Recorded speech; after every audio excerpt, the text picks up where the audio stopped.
In this first hearing of the Senate Environment and Communications References Committee's inquiry into algal blooms in South Australia. We are here today in Seacliff, and I begin by acknowledging the traditional owners of the land on which we meet, the Kaurna people, and pay our respects to their elders past and present. On behalf of the committee, I welcome everybody here today.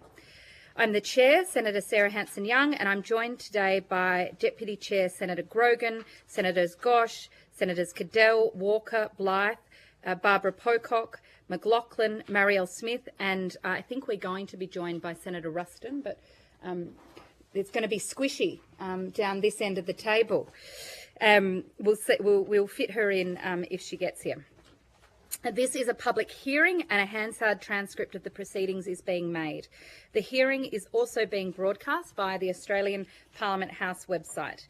Before the committee starts taking evidence, I remind all witnesses that in giving evidence to the committee, they are protected by parliamentary privilege. It is unlawful for anyone to threaten or disadvantage a witness on account of evidence given to a committee, and such action will be treated, may be treated as by the Senate as contempt. It is also contempt to give false or misleading evidence to a committee. The committee generally prefers evidence to be given in public, but under the Senate's resolutions, witnesses do have a right to ask for evidence to be given in private session. If a witness objects to answering a question, the witness should state the grounds upon which the objection is taken, and the committee will determine whether we will insist on an answer, having regard to the ground on which the claim is made. If the committee determines to insist on an answer, a witness may request that that answer be given in camera. Such a request, of course, may be given at any other time. I remind senators of their obligations under the Behaviour Code of Australian Parliamentarians to treat witnesses with dignity, courtesy, fairness and respect. I also ask witnesses to remain behind for a few minutes after you've given your evidence in case the Secretariat needs to clarify anything, any terms or references made.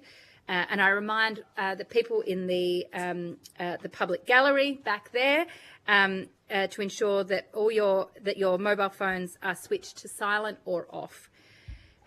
Answers to questions on notice, so if a witness asks for something to be taken on notice, they are due close of business Friday the 26th of September. So we'll try and, because we're trying to get this this report turned around in a timely manner. I now welcome our first lot of witnesses for this morning, academics from Flinders University, Adelaide University, the Great Southern Reef Foundation, the Australian Marine Sciences Association, and one of our witnesses, Professor Wheeler, wasn't able to be here in person today, so we're offering her the opportunity to come on Friday. I understand that information on parliamentary privilege and the protection of witnesses and evidence has been provided to you.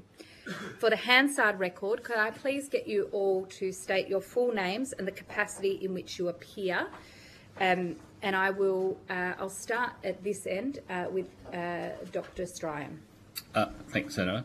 My name is Craig Stein. I'm the South Australian branch president of the Australian Marine Sciences Association, which is Australia's largest professional association of marine scientists. Personally, I'm a marine ecologist and ecotoxicologist with a bit over 30 years of professional experience working across Southern Australia and 40 years diving experience here in South Australia. So as part of our submission, the Australian Marine Sciences Association urges coordinated action on 3 fronts.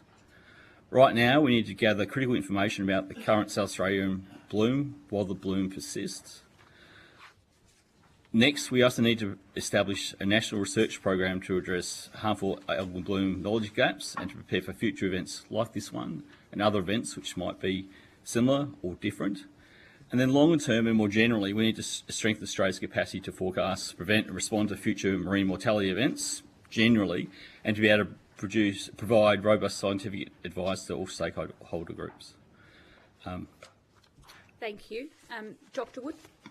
Thank you, Chair, Senators. My name is Dr. Georgina Wood, and I'm the Vice President of the South Australian branch of the Australian Marine Sciences Association. In addition to Dr. Stein's comments, I will briefly highlight the key points of our association's climate change position statement, which is highly relevant to this issue. So our position is that the Australian government must commit to rapidly reducing greenhouse gas emissions to limit warming to 1.5 degrees Celsius. We recommend that locally important threats and pressures on the marine ecosystems are addressed before trying to rebuild depleted populations or restore degraded habitats. AMSA encourages investment in effective management of marine systems and threatened species. This includes the concurrent exploration of solutions to mitigate the immediate negative impacts of climate change, such as ecosystem restoration and resilience research, once careful and equitable management plans have been implemented to control local pressures. We also encourage the consideration and integration of Indigenous knowledge and priorities in environmental actions and mitigation efforts. Thank you. Thank you. Mr. Andrews. Hi, my name is Stephen Andrews. I'm the co-founder of the Great Southern Reef Foundation, and over the past 6 months I've been documenting harmful algal bloom across South Australia, working with scientists, local councils and community members.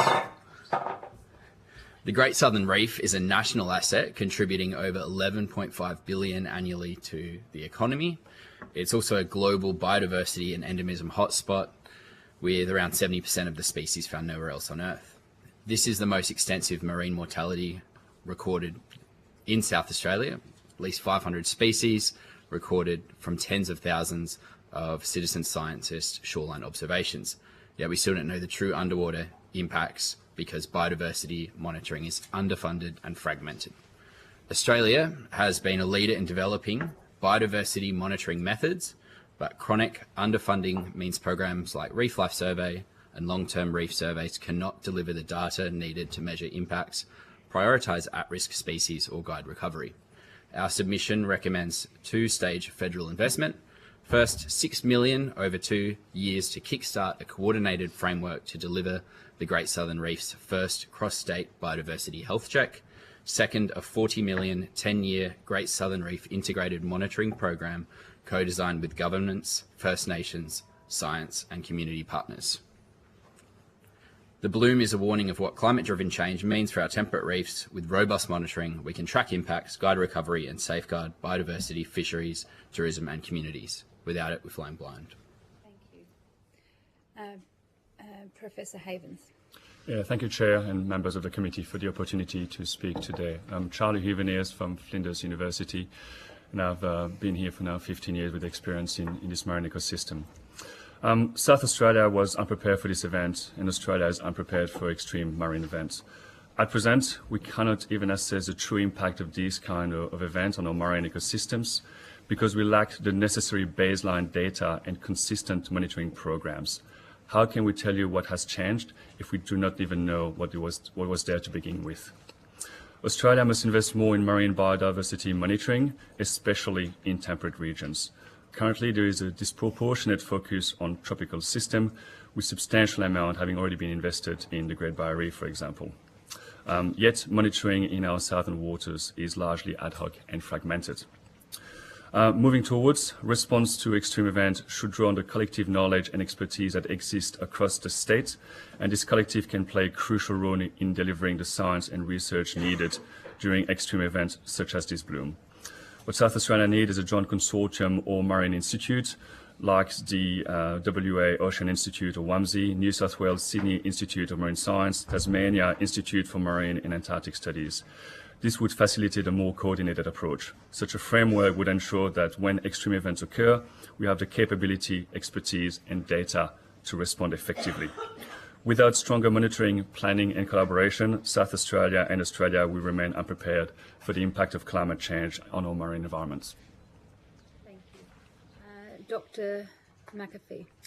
Thank you, Chair, for the opportunity to speak. My name's Dr. Dominic McAfee. I'm a marine ecologist at the University of Adelaide, where I've been working on the restoration of marine ecosystems for many years. I've got about a decade of experience working with the Department of Environment and Water, community groups and environmental NGOs working across Australia on the restoration of seagrass, kelp forest, but in particular our functionally extinct shellfish reefs, which once characterised over 2,600 square kilometres of South Australian seafloor, now functionally extinct.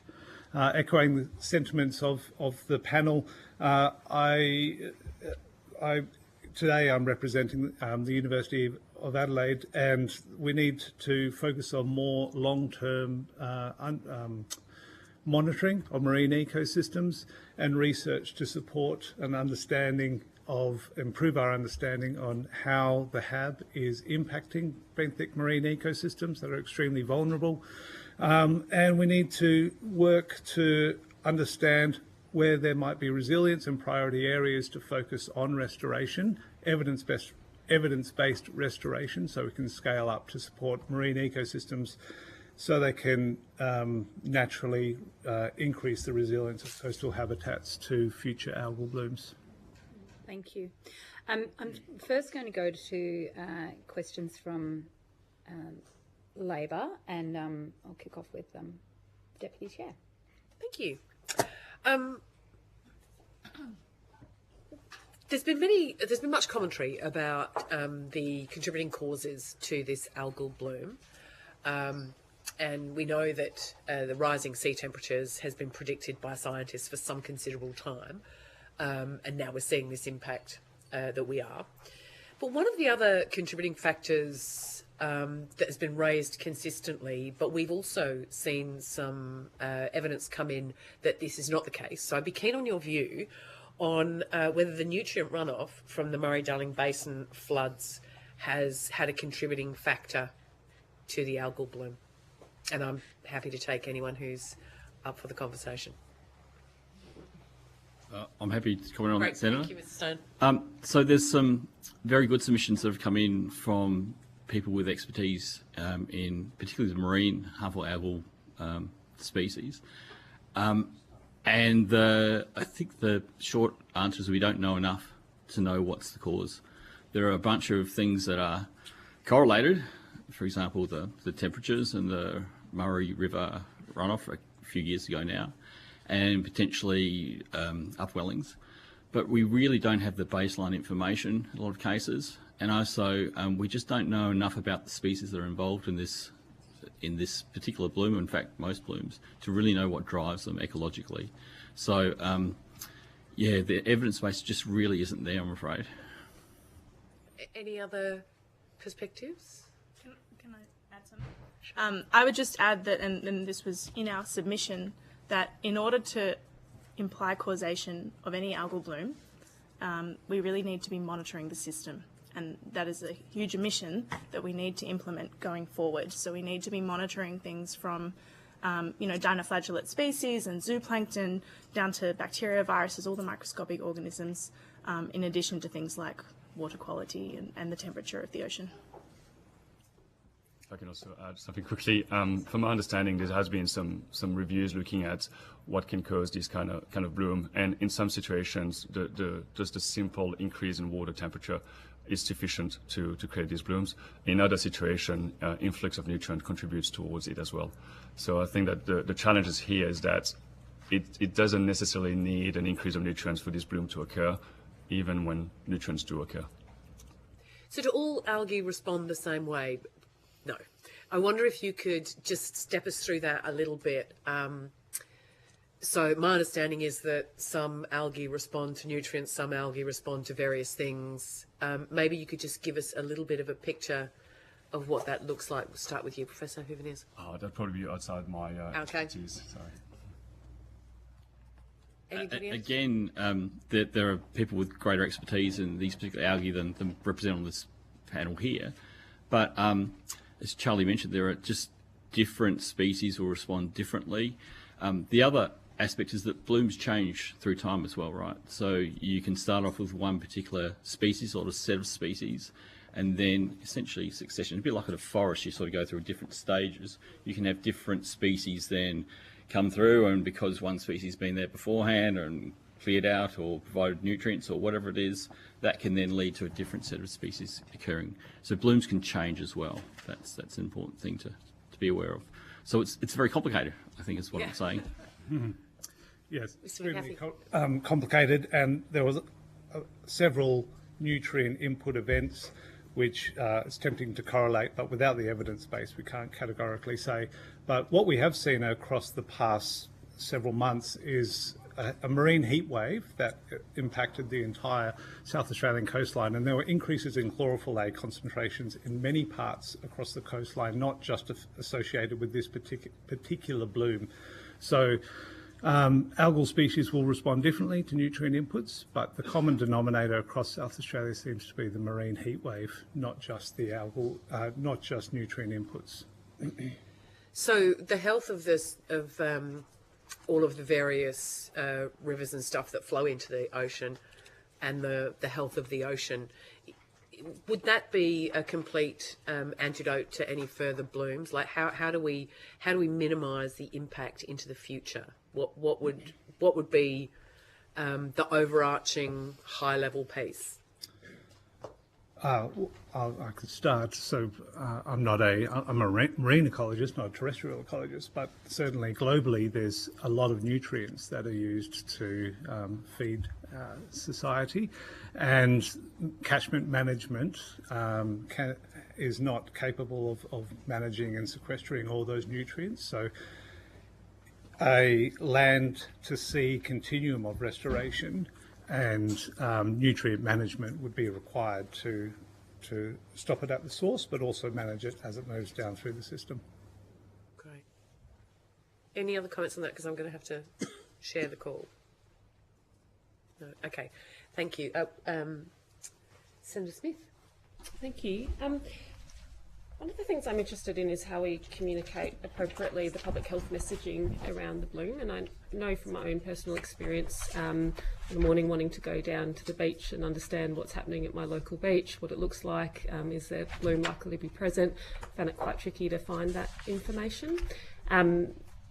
Heading into summer, when we've got lots of South Australians wanting to go spend a day trip at the beach and visit the beach, I'm just interested if you can share with us, where to find that information, or what you might suggest we could do to improve the sharing of information to local communities so they've got some confidence in where they're swimming and where they're heading out. Maybe for Professor Veniers, that might be one you could take. Sure. I think that at the moment there are some community forums being undertaken throughout the metropolitan region and the states to provide information to the various communities. And I think that there's a lot of questions about I guess human safety, and I think that's there will be a need for communication so that people can feel comfortable. Yeah.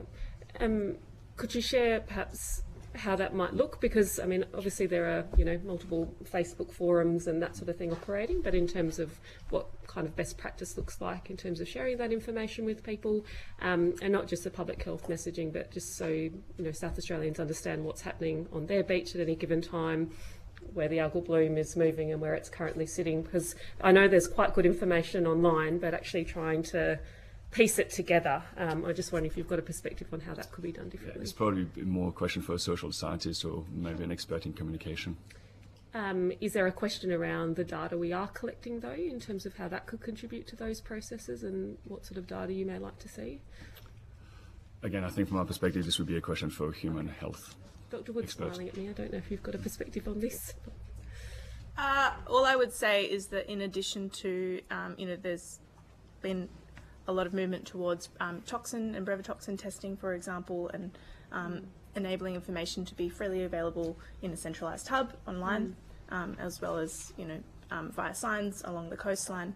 I think that more work is needed in terms of disentangling the impact and evolution of other microscopic organisms that are in the water, for example, bacteria and viruses. Okay, thank you. Thank you. We'll come back to you guys at this end, but we're going to go to this side for a moment. So, Senator McLaughlin. Yes, good morning. I'm interested in your submission regarding an increase in scientific research, and my interest is around the scale of that. I mean, do we have enough marine scientists in South Australia and Australia to accommodate that? And from your perspective, what does that look like? To the panel, anyone can jump in. Maybe I should tell that. The short answer is we could do with a lot more. Yeah. I'm just trying to understand the extent. So it's the science. It's also the continuity as well, which is often important. So it's to be able to establish the capacity long term and to keep people going. So it's not just boats or equipment, those sort of things. They're important, but it's also often it's the people to do it and to be able to keep the expertise and to develop that and grow that as well. So that's really important. Some of us work at universities, you know, our major source of funding is often the Australian Research Council. 15 to 20% success rate. That's really hard to sustain long-term research programs as that sort of effort. Now, there are other programs, but that sort of effort is really difficult. For the current bloom, there's been money allocated and it's been put into various projects, and some of those are long-term, some are short-term, but there's an awful lot of, part of our submission was that there's a lot of short-term work that really could be done now that probably, well, we're going to lose the opportunity when the bloom hopefully disappears. It's as soon as possible, we hope. But once it's gone, we'll lose the opportunity to study what's actually going out in the field. And that's important to understand the particular species involved and what toxins they produce and what makes them grow, and those sorts of things are important for how we manage these in the future. But it's also, there's a piece of research, quite a lot of research there in terms of understanding just what's been affected here, so we can then go and start to think about longer term plans and restoration, those sort of things. So there's different scales, I guess is what I'm getting at. There's stuff that needs to be done really quickly, there's stuff that's developing capacity in particular areas, and then there's more broadly, we need to, there'll be some other event that comes along that's not this but something else, and we potentially are in the same situation if we don't have that overall capacity to be able to spin up and to be able to adapt and put whatever resources we do have into dealing with the problem.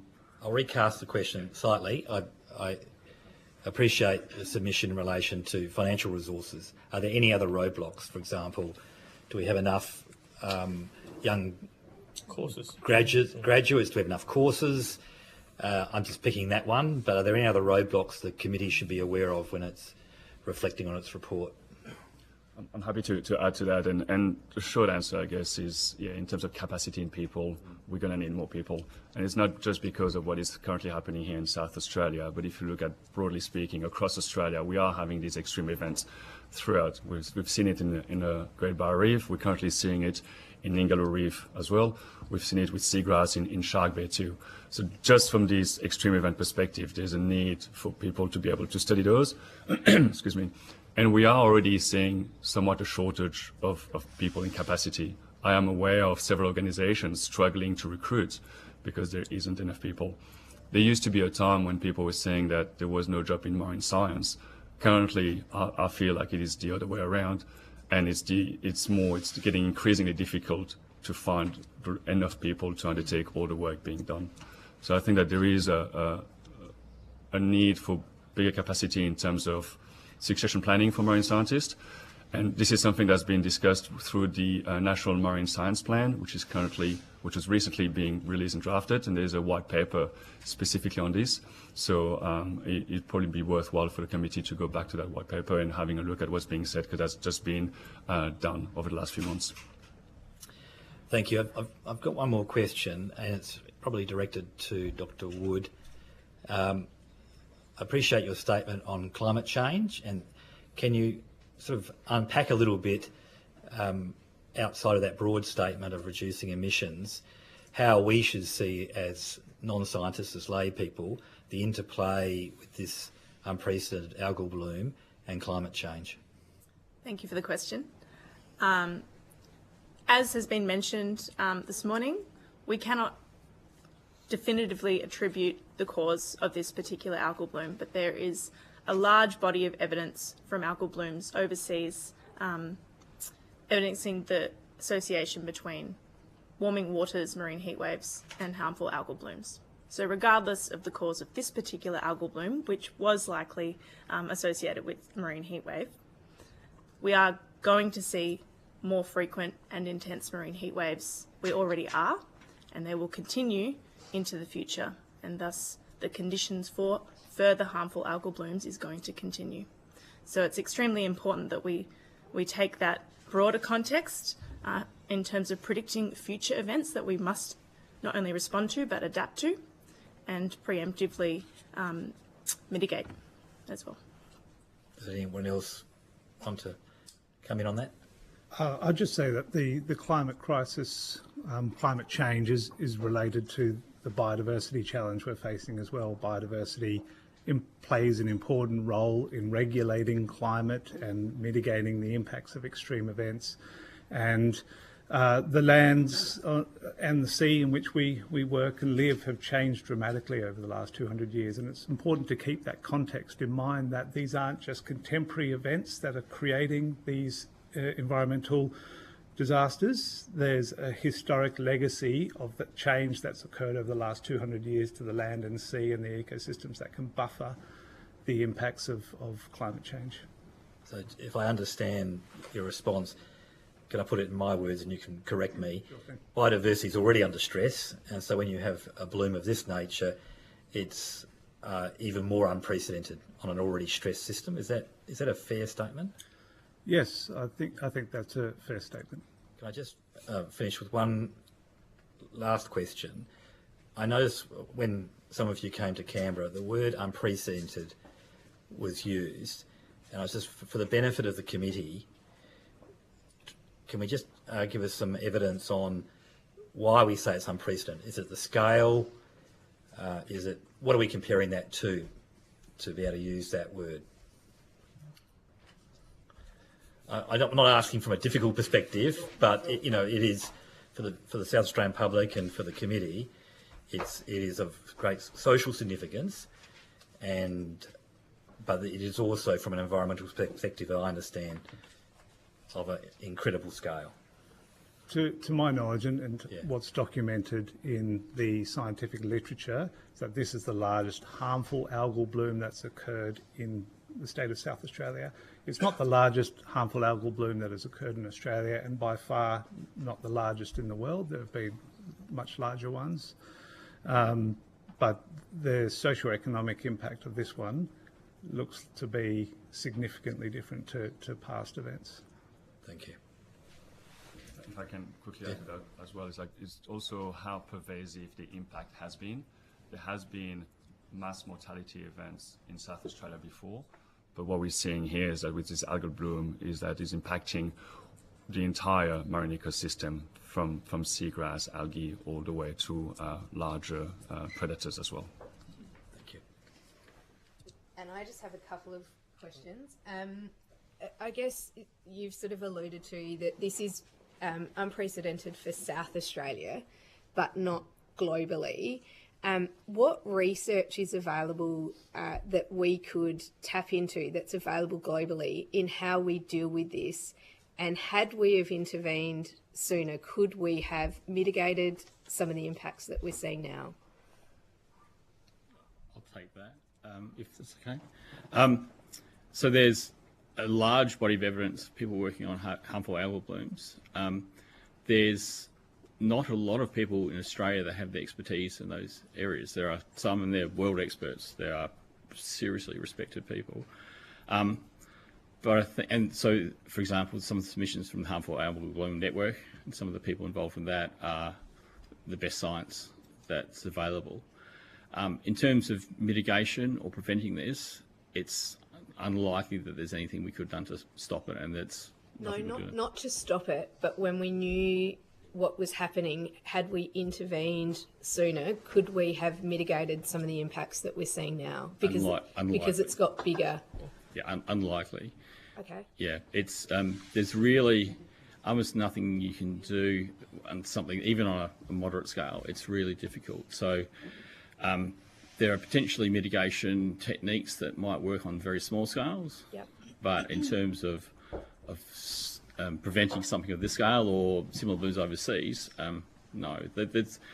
For example, in Florida, they have recurring red tides kind of every year, and there's been huge research effort that's gone into that for the last 20 to 25 years. And the responses there are more about adapting to dealing with the blooms as they occur, warning people, dealing with the health issues, rather than actually doing something to the bloom. So there's lots you can do in terms of mitigation, public health, dealing with fisheries, aquaculture, those sorts of things, which is, I guess we've had a focus on that here too, right? But there's not much you can do in terms of preventing a bloom from spreading or becoming larger. So.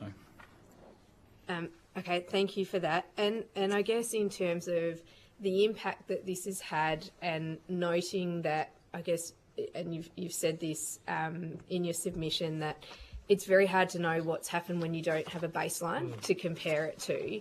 But I guess in terms of recovery, I mean, you guys are sort of experts in marine ecology.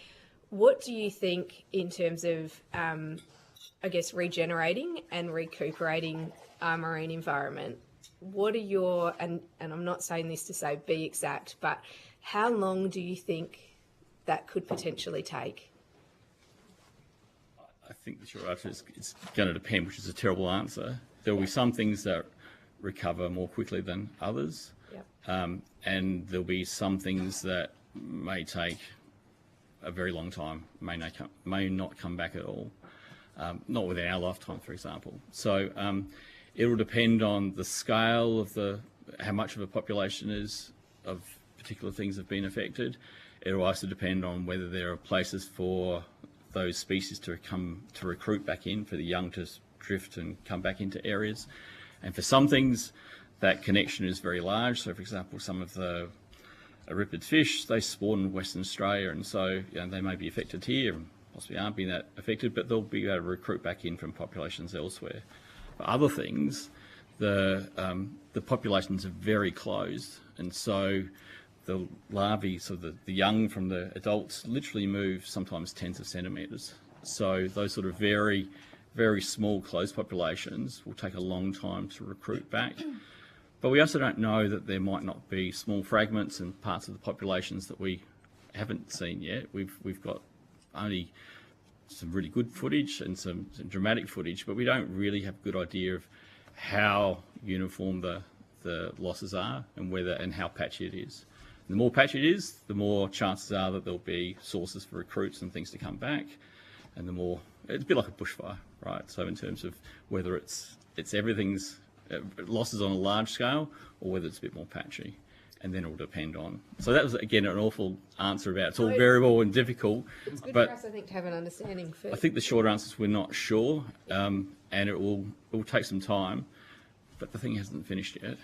So, Can I ask Dr. Stein, you talked about, and you started to talk about some of those populations that could hopefully come back and some that may never.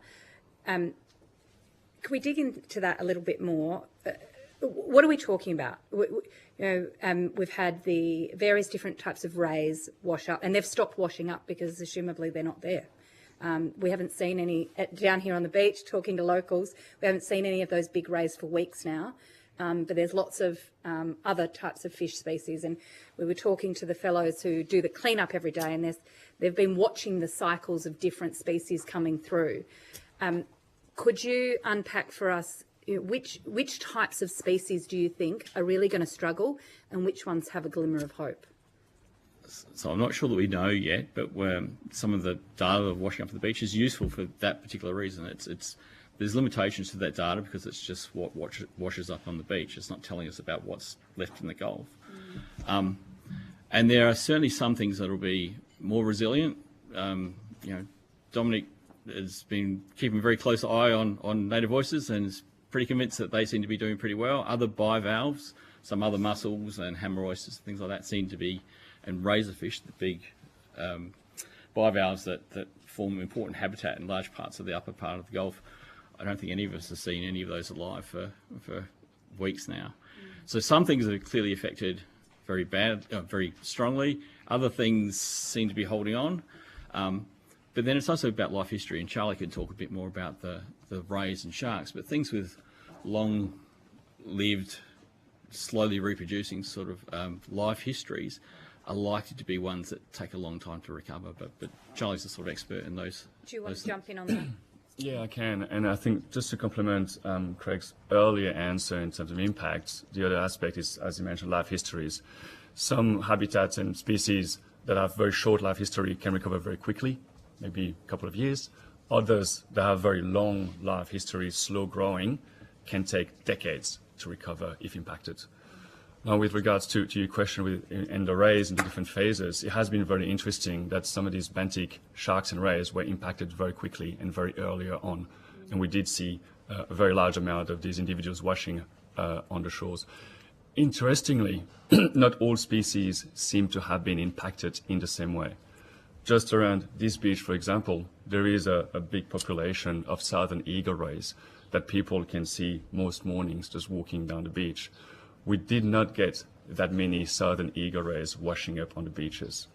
But at the same time, we got a lot of these fiddler rays, hundreds of them washing up on this beach, even though people don't often see them, and also up and down the beach. That species of fiddler ray is not threatened with extinction. They are relatively quite abundant. They're very widely distributed. But what could be occurring in some of these locations like here is potential localized depletion, where even though the whole species might not be affected, small population could be detrimentally impacted. This might be the case for the fiddler rays that washed up a lot. This might be the case for the Port Jackson shark that also washed up a lot. So there are some of these species that globally are not threatened, but at local scale could be affected. Could I ask about the letter that the Great Southern Reef Foundation, I understand 2 letters, one that was sent to the Environment and Climate Ministers in October 2023, and then a follow-up one in May this year. Mr. Andrews and Dr. McAfee, I understand you were signatories to at least one of those letters. I'm interested, have you had a response to that now? And what did your first letter say? The first letter was to Minister Plibersek back in 2023, explaining that we are predicting that there will be marine heat waves impacting the Great Southern Reef, particularly specifically warning for the upcoming summer, but also ongoing impacts. And we need to be better prepared for these, and we need systematic biodiversity monitoring right across the Great Southern Reef so we can better understand impacts when they do occur. That letter took quite some time to get a response, but we did. The response was around federal investment more towards restoration work, and restoration is great, but it's better to be not have to be restoring degraded ecosystems in the first place. And it's definitely not addressing the core need of a coordinated monitoring system right across the Great Southern Reef. So that initial letter, the specific requests were not addressed. The follow-up letter to Murray Watt was in response to the early, impacts of the harmful algal bloom, and it was again calling for the $40 million coordinated monitoring program, which was initially called for. And since a letter was received in response with a similar tune around federal investments toward restoration, and since we've had several, or the Great Southern Reef, or scientists contributing to the Great Southern Reef Research Partnership have engaged with meetings with Murray Watt, and there have been ongoing discussions around this ask, and there has been recognition of the need of what's required. So just to be clear, you asked for $40 million over 10 years to do this monitoring that you've all said at the table here this morning, that if we had that now, one, we'd have a baseline that we could be drawing on, and we could have a few more answers to a lot of the questions we're asking today. Has there been a commitment to the $40 million from the federal government to date? There's been no commitment. I agree that it would help have answers to some of these questions around specific species and their impacts. And it's not just about assessing within the Gulf here or within South Australia the biodiversity, but we need to understand across the range of the distribution of various species that may be impacted, so we can understand that level of how threatened they may be by these kind of events. We have, in our submission, called for an immediate $6 million investment. This can kickstart that $40 million program. This is leveraging funding that's already been committed for the biodiversity monitoring that has been committed already, but this will help understand big picture what's going on and help address these questions. So a $6 million ask for a 2-year program to kickstart the $40 million longer term program. But at this point, you still haven't had even that committed? No. Okay. Well, we can ask some questions about that. George just Sorry, something to add to that. Dr. Wood, yes. Just to both of the previous questions, I just wanted to point out the value of a systems-based approach. So, yes, at the moment, South Australia is the only state experiencing this particular harmful algal bloom. And we may not get similar blooms in other states. Maybe we will.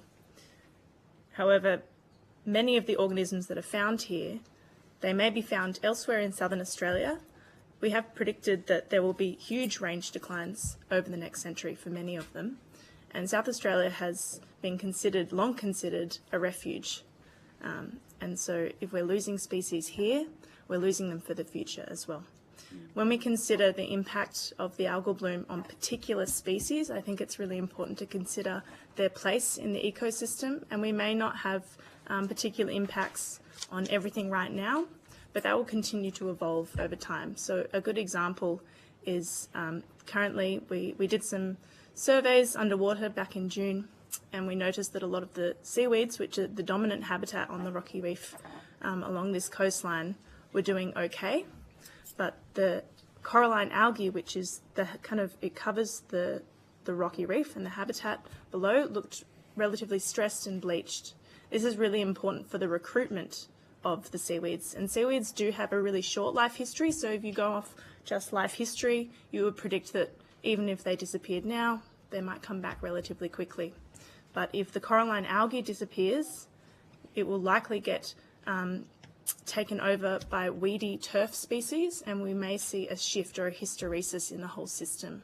And that will change the entire habitat that many other organisms depend upon. So I think it's extremely important to take an ecosystem-based approach and not purely looking at which species are being impacted by algae at the moment. Senator Grogan, you jumping in there? Thank you.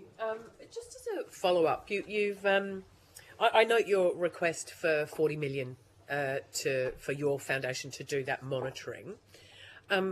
What parts of the funding that has been committed, of the sort of $34 million that's been committed, are there any parts of that cover any of that monitoring at this point? I just want to clarify, the 40 mil ask is not directly for the foundation to conduct the monitoring. It's to provide a framework to help coordinate the currently existing programs right across the Great Southern Reef. So essentially to harmonise those efforts so it's not fragmented and it's not sporadic based on when funding is available. So we'll have be able to provide consistent and ongoing monitoring across a wider range of sites, including more remote areas. So we got just a better picture about what's going on. I'll come back to you. Could I ask Mr. Andrews, could you table those two letters for us so that we've got that as part of our evidence base? Thank you. Certainly. Senator Grogan. Sure. And the Great Southern Reef runs from where to where? It runs from Kalbarri in Western Australia to the Queensland-New South Wales border. This is everywhere that we have kelp. I'm not sure that everybody knows that. Just sure thing. To sort of get that on the record. And where is there any decent monitoring across any of that stretch? I also just want to add to my definition too that it does also encompass beyond just the kelp and rocky reefs, the deeper water habitats that extend to the continental shelf to up to 200 metres of depth as well. Can you just repeat your second follow-up? Is there anywhere along the Great Southern Reef that there is more monitoring than others? Is there any places where there's more work occurring at this point in time? Yeah, absolutely. So I do have, can I provide a document here to table it? So this here is a figure of subsection of South Australia that shows on the top where there have been, or do we pass this? Yep. So the top figure shows diver biodiversity surveys and remote underwater camera surveys. These are the traditional methods for surveying biodiversity. And the top figure with the green dots shows where there have been surveys conducted since 2009. And the bottom one shows where there has been 5 or more surveys conducted. So regular, a robust baseline that we've got, a time series. And as you can see, it's concentrated around the metro area. Sorry, we don't have that in front of us. Metro what? Metro Adelaide, Metro Brisbane, Metro... Sorry, it's concentrated around the Fleurieu Peninsula and metropolitan Adelaide coastline. Cool. If I may add to this, very briefly, there has been some monitoring across the Great Southern Reef, but in a very ad hoc and fragmented manner. Most of it has been focused on looking at the efficiency of marine park or spatial conservation planning, and it has not been done in a consistent manner and very patchy in terms of where it's been done. Okay. Senator Pocock. Oh, Sorry, I thought you were drawing breath. Senator Grogan, you can have a bit more time, and then we'll come back to Senator Pocock. Sorry. Okay. Go. Thought you'd passed it on. No, indeed not. I have one question, and then I'll go to Senator Walker, because she has a topic she wants to explore very quickly. So the resilience of the ecosystem obviously is important here. What are the kind of things we could do? Obviously, the bloom is the bloom, and all of the submissions, a lot of people are saying, it's here. As Dr. Stein said, we can't stop it. What do we do to build our resilience into the future? I understand the monitoring piece, but what is the proactive piece that we could do here and now that would help improve the quality of our oceans and our contributors that would make a difference? What have we got? I think there's essential research that has to happen immediately while the bloom is in situ, particularly as we're coming into these warmer seasons where a lot of species that are broadcast spawners and have larval phases, so they can disperse broadly, and that's going to be an important process for ecosystem recovery, to be able to capture and monitor that through monitoring, but also scientific research dedicated to identifying pockets of ecosystem resilience and what species have actually been able to persist through this bloom.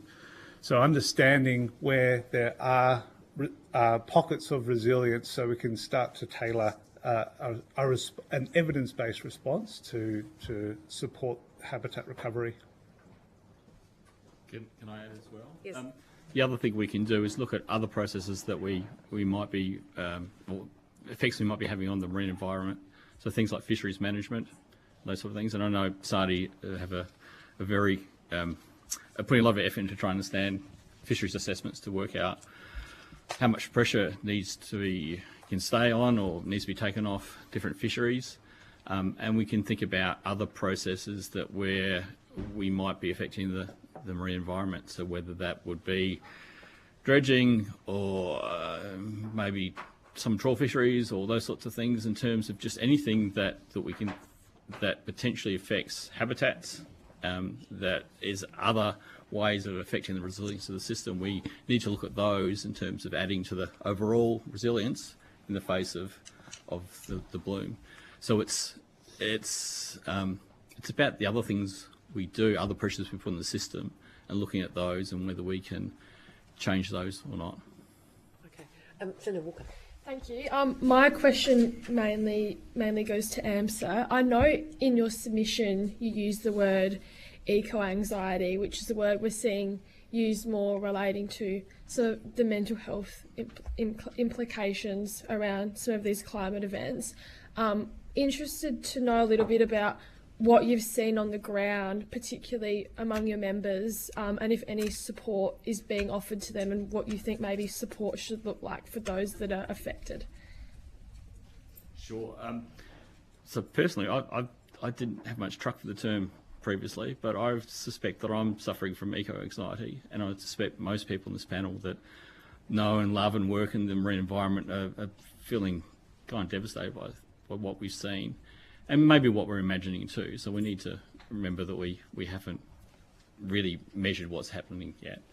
But certainly I have a colleague at UniSA who's been running surveys and just gauging the amount of anxiety out there in the community, and there's a lot. People are very worried, and certainly we are as marine scientists. So a few weeks ago we had a branch meeting which was really just to catch up to see how people were going, and that was very well attended, I think, because people wanted to connect and download and discuss what's going on.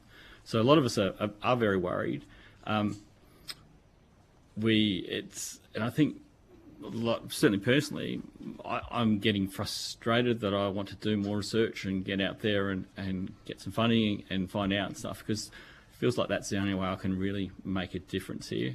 So, and I suspect lots of scientists are feeling the same way. And maybe that also is reflected in things like the amazing citizen science effort that we've seen go on, that there's been 800, 900 people contribute to that, I think. And I think that probably reflects people wanting to do what they can, knowing that there's probably not very much, but if they can add to the knowledge base and that can help in some way, that's why they're contributing. George, you want to add, George? I just wanted to add, just going off that last comment, that this has been a horrible, tragic event that is affecting us all deeply, but one of the silver linings has been the incredible response from not just scientists and government community, and really starting to care very deeply and understand what is in our waters. And I think that needs to be elevated and really captured so that it doesn't disappear. That's Senator Pocock. Thank you, Chair, and thanks all of you for being here and for your efforts. When I listen to your opening statements, I feel a real concern about the state of our science. And when I listen to those latest comments, I feel real concern about the state of our scientists, our professional scientists and our citizen scientists as well. If I go back to your opening comments, you really make very clear that our science is inadequate to this crisis, that South Australia, I think one of your words is underprepared, that we are flying blind in terms of baseline data. And that is a real concern to me when I think even of short-term responses, which you just spoke of, Mr McPhee, that there are some things we need to do immediately, but who is going to do it? And how is it going to be funded immediately? And I'm very worried about the long term. We hear about the $40 million request. There is no way we can run a scientific effort of this, of the dimensions that we need on Australian Research Council funding. It is 3-year funding. It doesn't fund chief scientists, chief investigators. It doesn't do the job. It's completely inadequate to the task. Do you agree with that? And what do we need immediately to do that immediate science, but also build in the medium and longer term? It's not just money. It's certainly partly money, but it's also the bodies and the scientific knowledge and expertise. I'll jump in there. Thank you, Senator Pocock.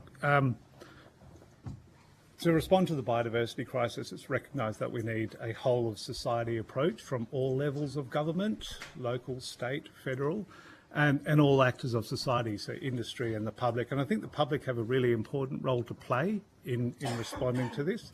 We need rigorous offshore scientific diving programs that can be delivered by experts, but there's a lot that the public can do on the foreshore as well, and that's what we've seen over the last few months. The most comprehensive database we have has been generated by citizen scientists walking the beach, and that's adding to the ecological anxiety. So I think the community needs to be supported to play an active role in some of this work. And I've been working on community-based restoration projects, working with school students to local communities and traditional owners. And that's some work that I'm looking to expand across the state, working with the communities who are crying out and looking for solutions of how they can engage. And so I think that work can be funded at a large scale by supporting, at a larger scale by supporting groups like Coast Care organisers who come together and bring the public together to have sustained conservation monitoring and even community-based restoration projects. And I am working with DEW at the moment to start to roll out some of those scientific experiments run by community to capture that that recruitment data to identify the biodiversity that is in the system at the moment. But absolutely, we need to move beyond the short-term funding cycles, which typically underpin most of our scientific surveys, scientific programs. If I may add, excuse me, and I do appreciate your comment with regards to the state of science, but I do think that we need to mention some of the existing programs that are helpful and that we can lean on to undertake some of the science that we need to undertake. I'm thinking, for example, about the Integrated Marine Observing System, IMOS, part of NCRIS, that provides a lot of the research infrastructure that we can use to understand some of the environmental variable and how the ocean is changing over time. There are also other groups like the Fish Collective that deploy these baited cameras throughout Australia that also can be leaned on, RLS, Reef Life Surveys. So there are some initiatives that we can use to undertake these, as you said, very large-scale monitoring that will take a lot of workforce, etc. But I do also agree that there is a paucity of funding and people. But if you also look at what's happening in tropical systems compared to temperate system, there is a disproportionate amount of effort and focus and attention happening in the tropics compared to what we are experiencing here in Southern Australia, broadly speaking. So there could be some improvement being made there. I just would like to add to both of those comments. It would be remiss of me not to bring up the plight of early career researchers. And in addition to short-term funding, many early career researchers, it's very well known, work on very short-term contracts. For example, I've written 12 grants this year in order to try to extend my contract the year after next, and I still don't know, what will happen to my career after that. And that takes up significant amounts of time that could be better put to research itself. Thank you. Thanks for your comments. Thank you. Senator Blythe. Just a very sort of quick question. In terms of the impacts on commercial species, so we're looking at sort of snapper, tuna, lobster from this bloom, has that been measured, and what do we think the long-term effects are on those particular species will be? I'm happy to jump in on this. I think that you're talking to some of the state government agencies and Saudi next, and they'll be the best people to be able to comment on some of these commercial species as they have all the information regarding those. Okay. Any other questions? Senator McLaughlin? Since we have a little bit of time. We've got 3 minutes. With the stress on biodiversity, is there a risk of other species entering, invasive species coming into the our marine systems? Yeah, well, just anecdotal observation. Last weekend, I jumped in at Kingscote Jetty. Everything, well, most things were dead there. There was a couple of, maybe I think I saw 2 or 3 species of fish, 3 crab species, but one of the few species that was alive on the pylons was European fanworm, and a species from overseas. So yeah, absolutely, we do open ourselves up. A weakened ecosystem is vulnerable, and we need to be monitoring underwater what's going on so we can tell what's happening. Can I add to that? It's one of my research areas is to introduce marine pests. And yes, I think that echo that. In the short term, lots of the things that are introduced that we find everywhere in the marinas and places like that seem to be wiped out. A lot of things. So that's a positive, maybe. But as Stefan said, if there's an empty niche or opportunity, potentially the same processes that led to these species being introduced in the first place might reintroduce them again. So just because they are getting wiped out now doesn't mean that they won't find their way back quite rapidly. Thank you. Thank you. My only final question is in relation to McAfee. Dr. McAfee, your submission mentions the fragmented type of a governance approach to the state government's response. In particular, you reference. We've got them up next, and so I want to use this opportunity to ask you what do you mean by how fragmented it was, and what do you think actually would be better? I'd just like to emphasise this. This isn't a South Australian problem, it's a national problem. So there should really be national coordination on climate-driven or environmental events, natural disasters, because they transcend state borders. And so there was a bit of uncertainty on where responsibility lay at the beginning of this bloom. And I think that having a national body to oversee a coordinated effort would be really valuable. And even interstate, there's bodies such as the New South Wales Marine Estate Authority, which oversees the coordination between different marine departments, and that sort of oversight at a state level I imagine could be quite beneficial. But certainly I think national coordination, even as an information hub like they have in the US through NOAA, would be really beneficial for people to be able to turn and receive the answers that they're looking for. Yeah. Thank you. Thank you all so much for being here today. Your written submissions have been fantastic, and we're going to draw on them a lot. And your evidence today has been very insightful. If there is anything extra that you think we need to know now that you've been through the process, please don't hesitate to reach out to the Secretariat. We're very keen to make sure we have some thorough and important recommendations out of all of this. So thank you. Thanks very much. Now, what are you going to... Yes, do you want to go and negotiate that? Because I don't really want the Secretariat having to... That's okay? Okay, thanks, Ross.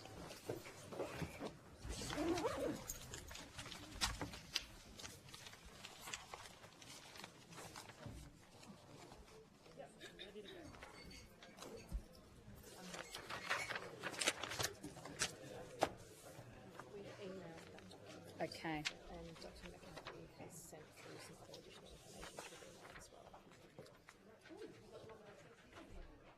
Great, thank you.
Okay.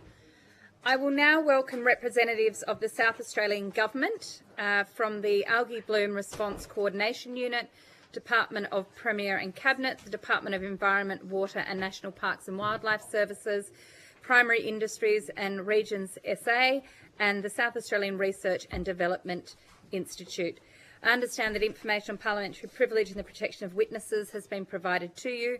I remind all senators that the Senate has resolved that an officer of a department of a Commonwealth or state should not be asked to give opinions on matters of policy and shall be given reasonable opportunity to refer questions asked of the officer to superior officers or a minister.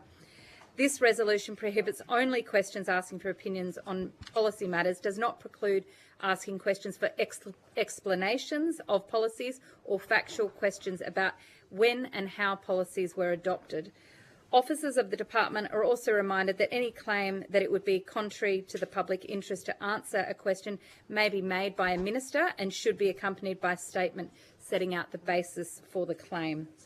For Hansard record, will you please still, I'd like you all to state your full names, the capacities in which you appear, and then I'll give you some opportunity for a short opening statement. So we might start at this end of the table. Thank you. So my name's Sandy Carruthers. I'm the Executive Director for Biodiversity and Nature Economy in the Department for Environment and Water. Thank you. Good morning. My name's Chris Beattie. I'm the Coordinator of the Algal Bloom Coordination Unit within the Department of the Premier and Cabinet. Thank you. Morning. My name is Professor Mike Steer. I'm the Executive Director for the South Australian Research and Development Institute, which is the research arm for the Department of Primary Industries and Regions. Thank you. Good morning. I'm Dr. Gretchen Grammer. I'm the Acting Research Director for the South Australian Research and Development Institute Aquatic and Livestock Sciences team. Good morning, Mark Dubell. I'm a biological oceanographer and I lead the oceanography sub-program at the South Australian Research and Development Institute. Thank you. And I'm Professor Simon Goldsworthy. I'm the Program Leader for Marine Ecosystems at the South Australian Research and Development Institute. Great. Now, Mr. Beattie, do you have an opening statement on behalf of the government? Yes, thank you, Chair and Senators. We'll keep it short given the time frames, but thank you for the opportunity for government representatives to appear today. As this committee has heard, South Australia is managing one of the largest algal bloom events ever recorded in Australian waters, and since March, a bloom of Crenea mikimoti and related species has spread across around 30% of our coastline. Importantly, that part of the coastline is heavily populated and critical to a lot of our aquaculture and fisheries industries, from the south coast across metropolitan Adelaide, York Peninsula as far west as Eyre Peninsula, causing mass mortalities of marine life, closure of fisheries, aquaculture and widespread distress in coastal communities. For the first time in South Australia's history, brevetoxins have been detected in shellfish, raising concerns from a health perspective and obviously having a fisheries and trade implications. As this committee has heard, the ecological economic impacts are significant. Over 13,000 recorded animal deaths, loss of biodiversity, aquaculture shutdowns, tourism downturns and disrupted recreational fishing. We've been running a series of community forums across South Australia, and these have shown deep community concern about not only recovery but the resilience of our ecosystems and the environment. In response, the state government and the Commonwealth government have launched a $28 million package funding science and monitoring, a new national toxin testing laboratory here in Adelaide, small business and aquaculture support, mental health services and tourism recovery initiatives. A Cabinet task force has been established and the Algal Bloom Coordination Unit has recently been stood up within the Department of the Premier and Cabinet, coordinating whole of government efforts with a summer response plan now under development. South Australian Government welcomes this inquiry. We see it as an important opportunity to consider national reforms. It is clear, as we've heard from earlier panellists, that there is room for improvement in governance and coordination of the algal bloom emergencies at not only national level, but also we recognise within South Australia there's some opportunities that will flow from our lessons learned from this event. Happy happy to take any questions. Thank you. And I assume this is on behalf of all of the departments, yes? Great, thank you. I just firstly have a couple of questions and we'll share around with colleagues. I want to know when the alarm was first raised about this. When was the alarm first raised within state government, and which department?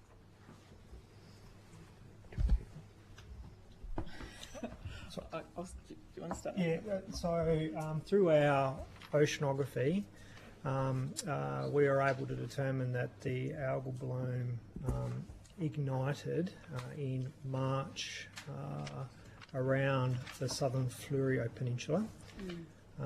The water samples were collected at that time and processed. And then subsequent to that, we undertook an active monitoring of the satellite imagery and the progression of that algal bloom.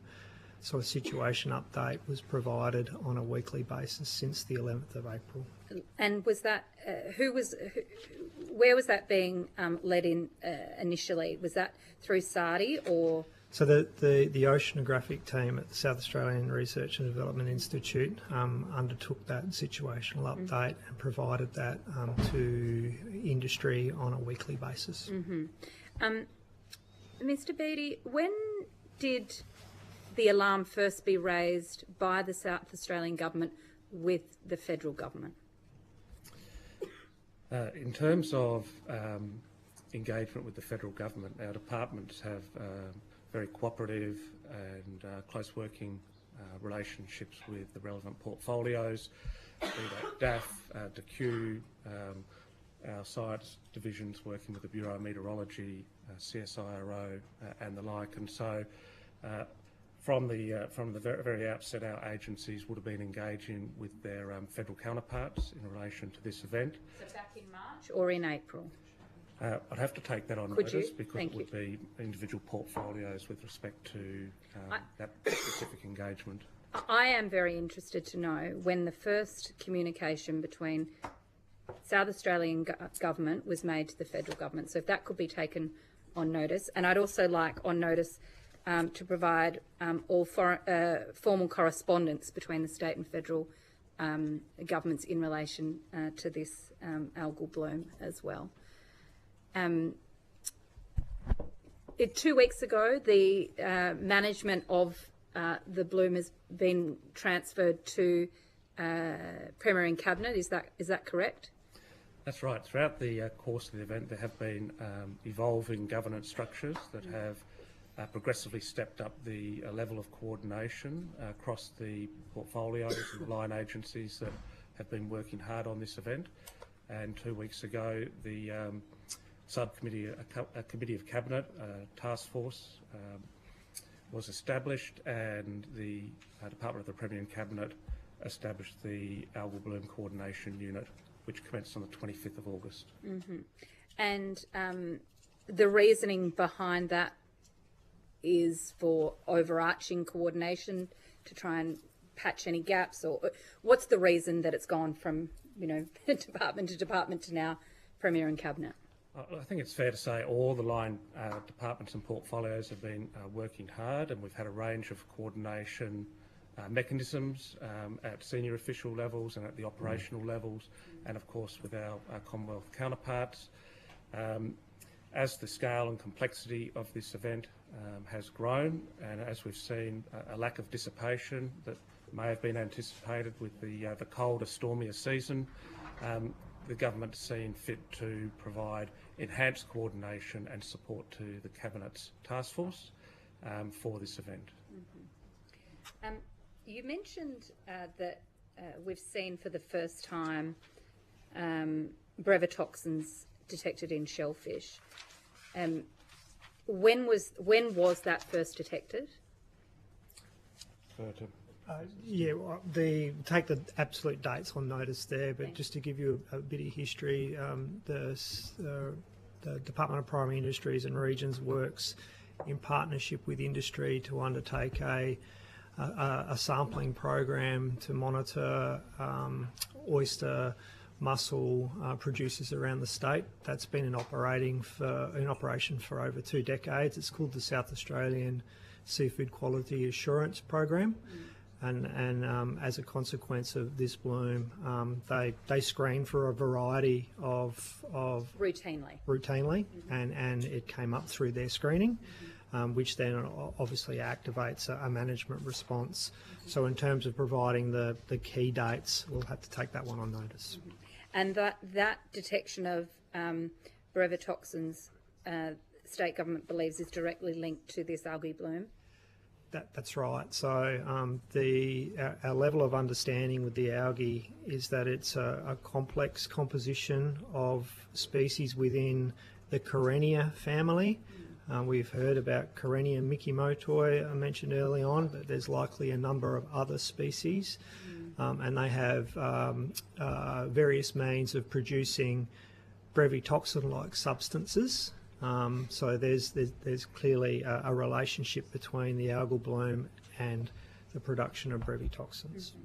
Okay, I will go to my colleagues and we'll see. I might start with the opposition this time, if that's okay, Deputy Chair. Senator Ruston. Oh, thank you very much. Just following on from the questions from Senator Hanson-Young, you said that the samples were detected, was March the 25th. How regularly up until then were you sampling?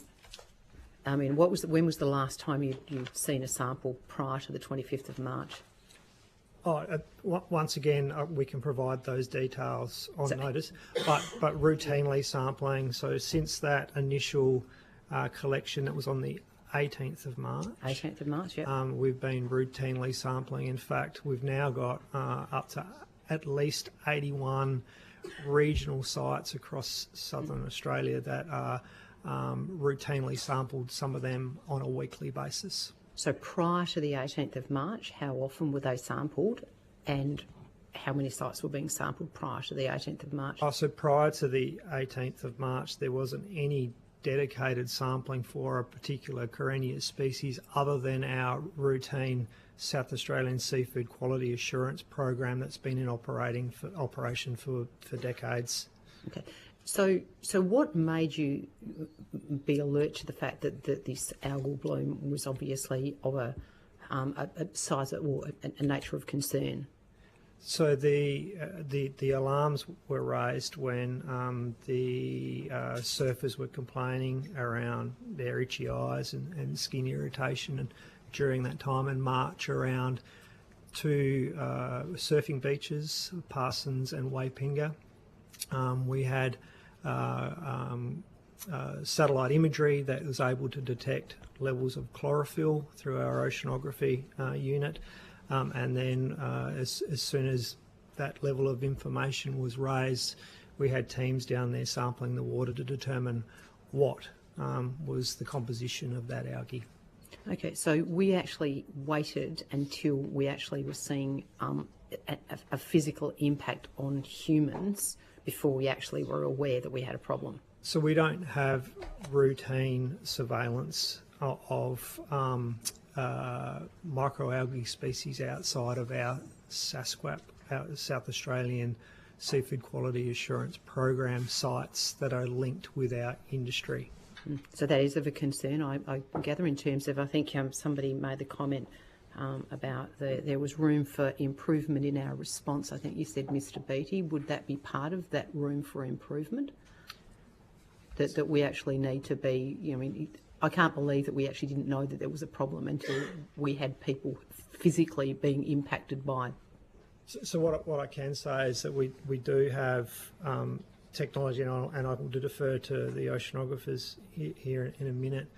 We do have oceanographic infrastructure that's placed off of the southern side of Eyre Peninsula that is able to detect harmful algal blooms, but that network clearly needs to be extended, and that's part of the next tranche of investment is around upscaling the opportunity to undertake detection and monitoring.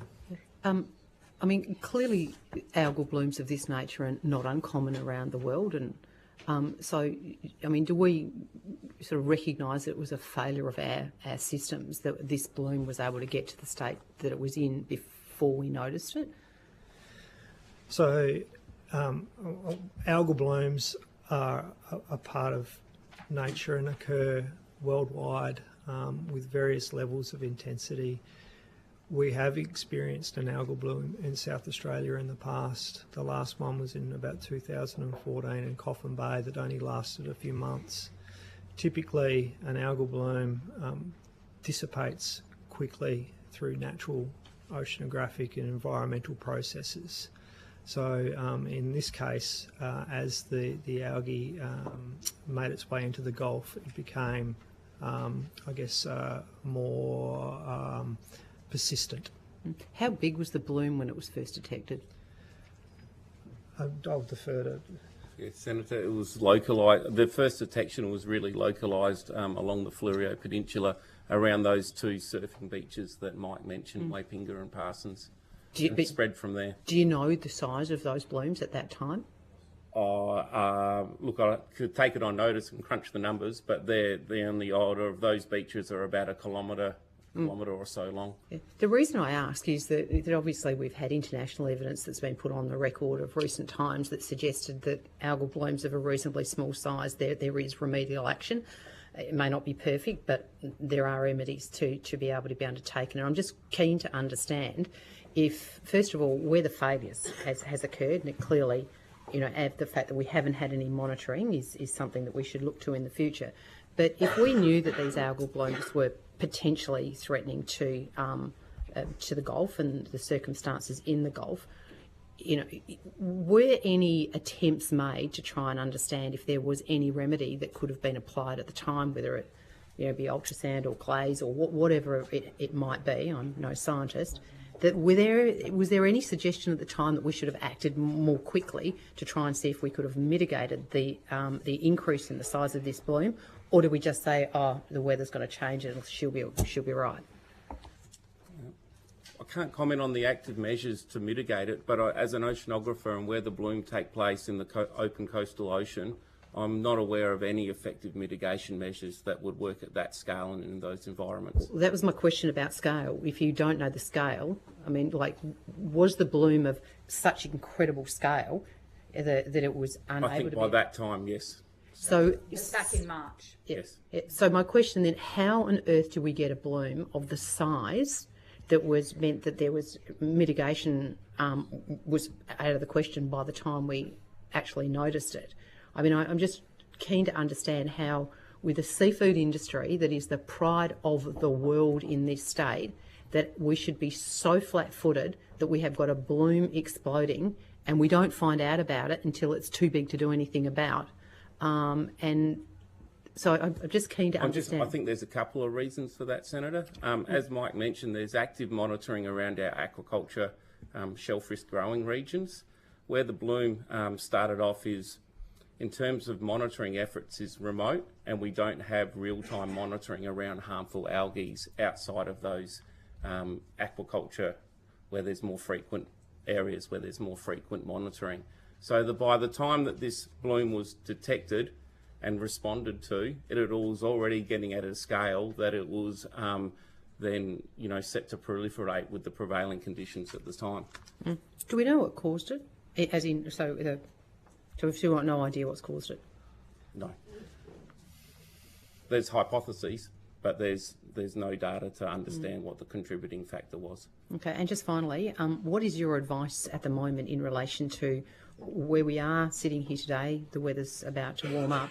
What is your advice for the coming months in relation to what this bloom is likely to do, and what is the government doing in terms of trying to mitigate against I can this impact? That question in terms of the level of advice. We've been working quite closely with harmful algal bloom scientists around the world to try and have an understanding about whether there is an ability to predict the longevity or the nature of this algal bloom.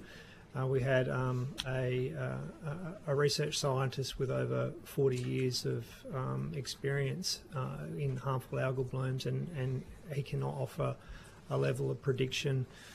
we are indicating that there's three things that may potentially happen. The first one is the algal bloom could disappear quickly as the ecosystem balances itself.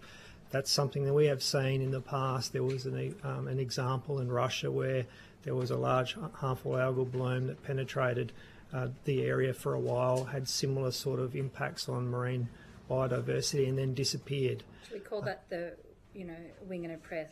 So that's where that's where the ecosystem balances itself. Okay, so can I just ask you on that? I mean, in terms of the similarity in the situation, the location, etc., is there any real prospect that that's really going to happen?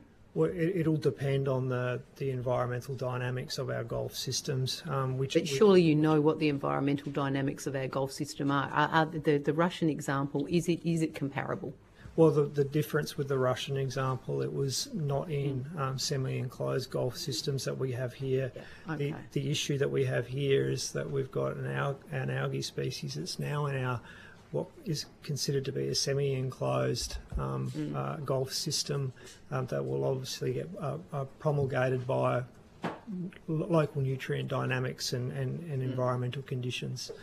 Okay. The second scenario is that it dissipates to some level and then comes back through. Why would it dissipate when the conditions are improving for its existence? Well, it depends on the ecosystem dynamics in the plankton community. There are thousands and thousands of different plankton species that exist in the water column, and there's only a handful of those that are considered harmful. So there could be a shift in the ecosystem balance on the basis of the environment. In your opinion, is that likely to happen? I'm not going to express an opinion on to be fair, Senator Ruston, we can't ask officials for their opinions, but we can ask them whether they have any policy evidence that it could disappear. Yeah.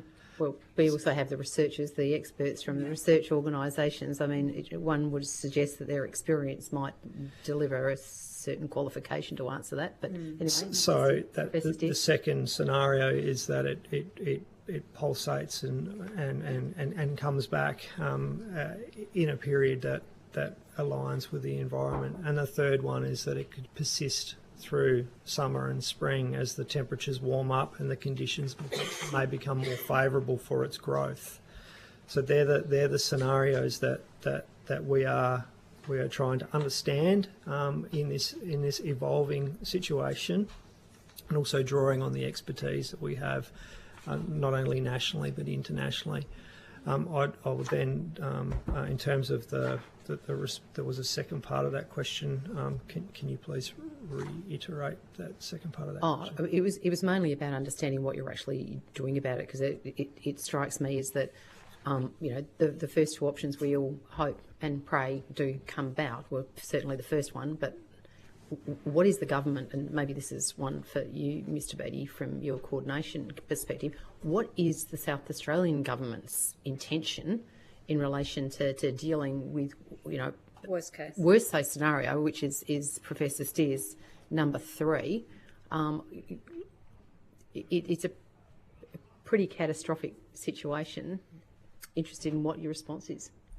Yeah, I think certainly the uncertainty around those scenarios is front and centre with the response planning that's occurring, and of course with the $28 million package that has been announced, co-invested between the state government and the Commonwealth government, there are a range of measures that are focused on monitoring and science, on our small business and aquaculture support, on health, on public amenity and clean-up.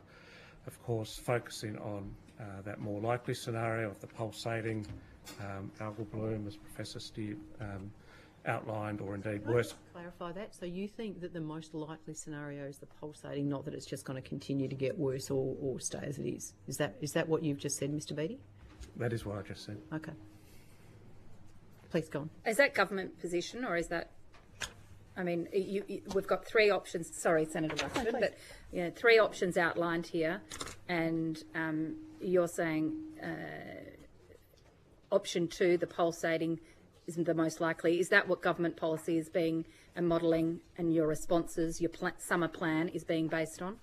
So to base this on the information we've got, about 6 months worth of regular assessment on this particular bloom. There's a combination of the satellite imagery that we're understanding the distribution of the chlorophyll, which is underpinned by our understanding of the oceanographics of our Gulf systems, which is complemented by our routine water sampling for the Carinny accounts, both in metropolitan and regional South Australia, which is also linking into our seafood safety, our seafood quality assurance program.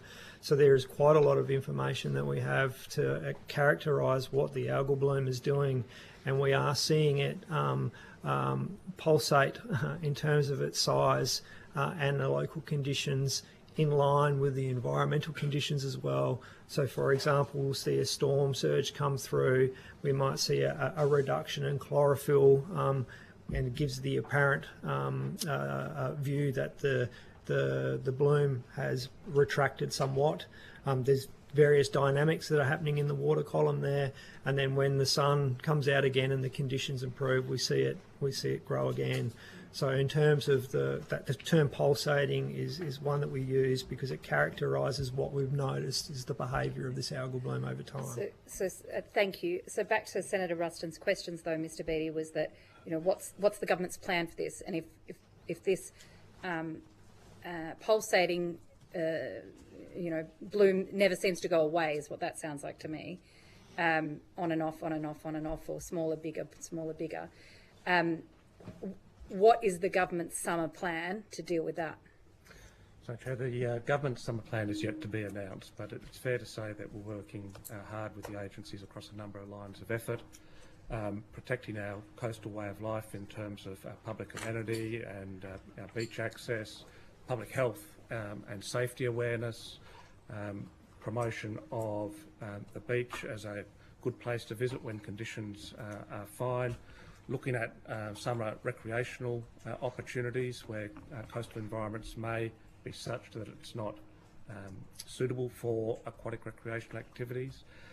There are a number of the areas that we're looking at in terms of that line of effort. Obviously, ecological sustainability and that monitoring will feature heavily in terms of any program, and we're trying to think about how we would invest to better understand algal blooms within the environment and actually how that's tracking through our Gulf waters. The ecological impacts will need to be central to some of that research effort. Doing some trials around the tactical mitigation options that may be available at a small scale for particular areas, as Senator Ruston queried in relation to what treatment options are there. And then, of course, focusing on our economy and strengthening our businesses and wrapping around our aquaculture and fishery industries. I think it's fair to say that whilst the plan has not been launched by government, they're the areas that we're working on in terms of some of the key strategies that we're likely to be putting forward. So can I ask you on that strategy, how much money has been set aside for a communication strategy, both to South Australia in terms of the public risk and information associated with this, and has there been consideration in putting together a communications and marketing campaign? Because there's an awful lot of South Australia's coastline that hasn't been affected by this, but I'm imagining the newspaper stories are probably having a detrimental impact, and I suggest Port Lincoln as an example. What is the intention of the government in relation to making sure that we have got accurate information out there so we mitigate or minimise the damage to other parts of our economy, whether it be our seafood economy or a tourism economy, and how much money has been allocated of the $28 million in relation to doing that? Well, to date, from that 28 million, 3.5 million has been allocated across our public information and public campaigns, and we do have a team working, led by the Department of Environment and Water, to lead our community engagement and public information efforts. Noting, of course, this is a first tranche, and as we think about a protracted event that may persist through summer, as part of our summer plan, we'll be looking at what else needs to augment that. But I might pass to Sandy if there's anything you want to sort of compliment on that. I guess I can add that the website, so we've been continuously improving the website and improving the information that's available on there. The community forums have been extensive and they're still going on, so that's part of that communication package. And then did you talk about the seafood? There's sort of a seafood marketing campaign, and then there's also like a tourism campaign to get people out on beaches. So that I think there'll be more of that. Is there an international component to that? Because I mean, obviously, I don't know. I don't. Or a national component in terms of seafood sales? Has that been considered? I'm sorry, I can't. We can take that on notice. I can't answer that. Yeah.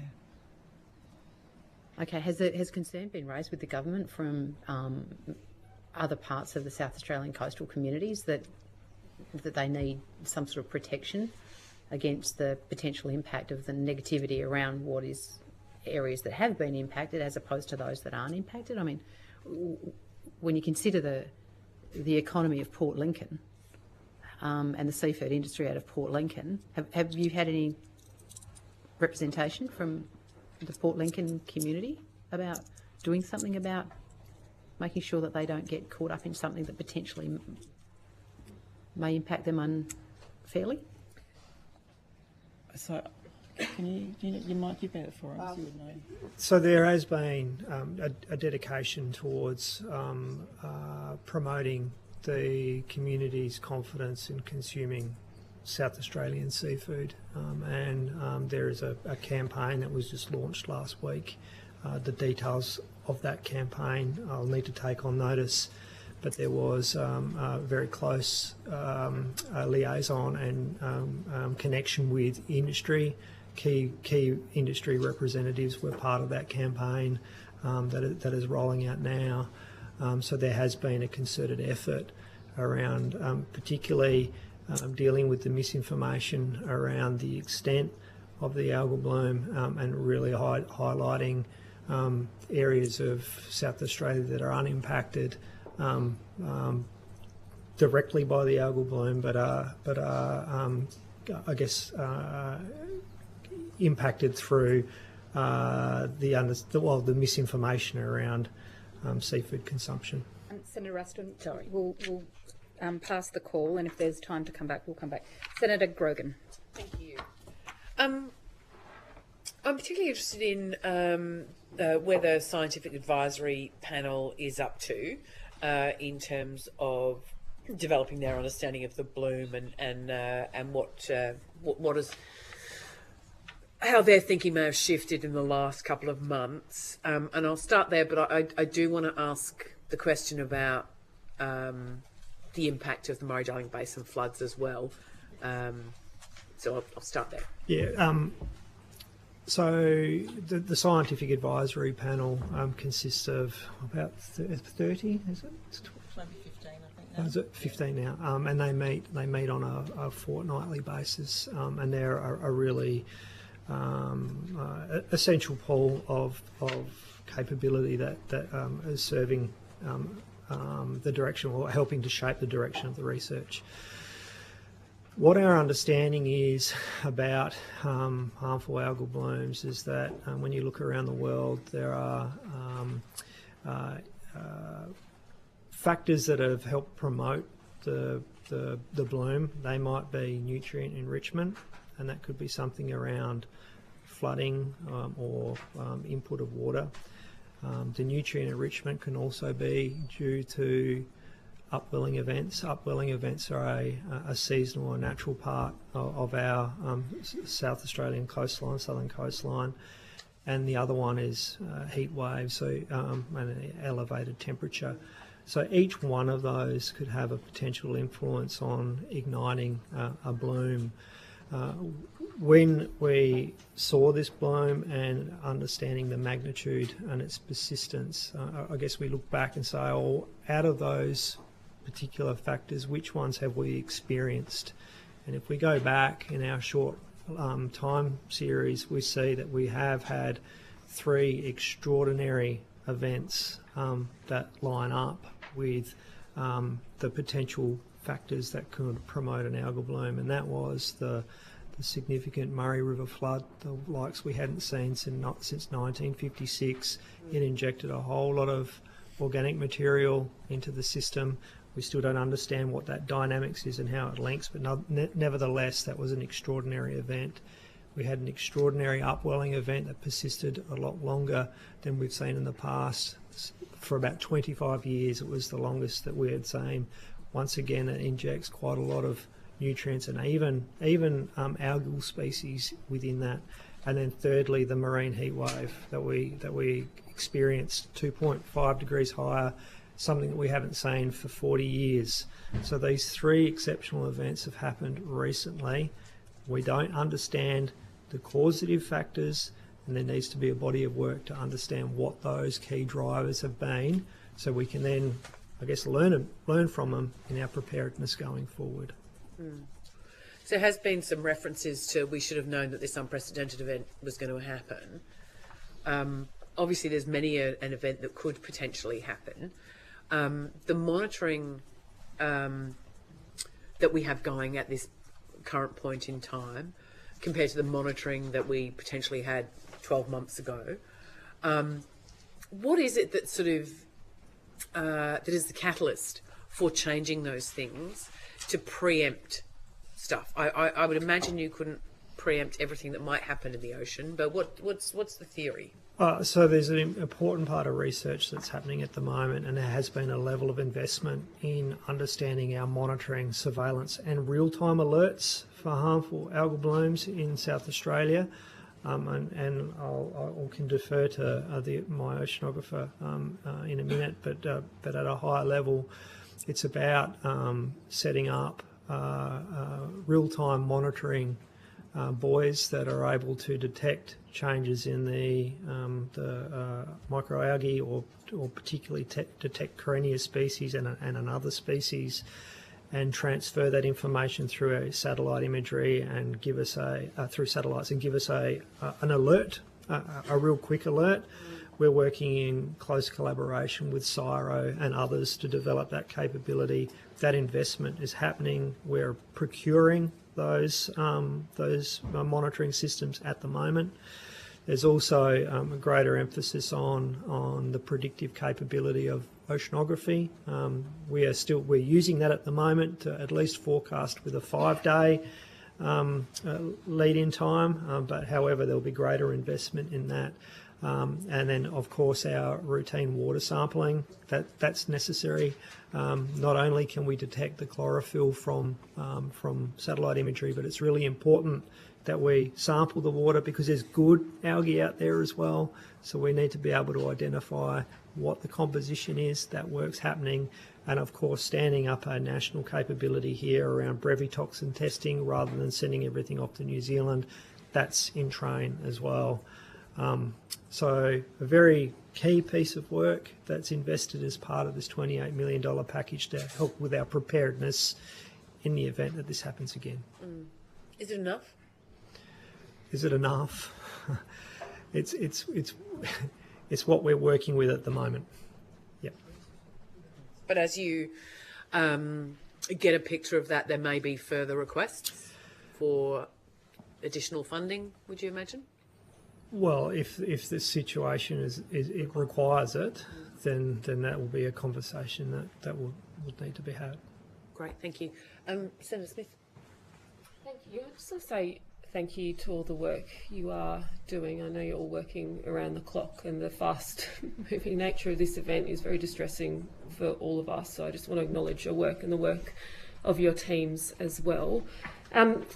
In 2014, as you mentioned, Professor Stew, we had an algal bloom event in Coffin Bay, although of a much different scale. But I was hoping you could talk through with the committee what the learnings were from that time and what lessons we're taking into the mitigation strategies for this current bloom.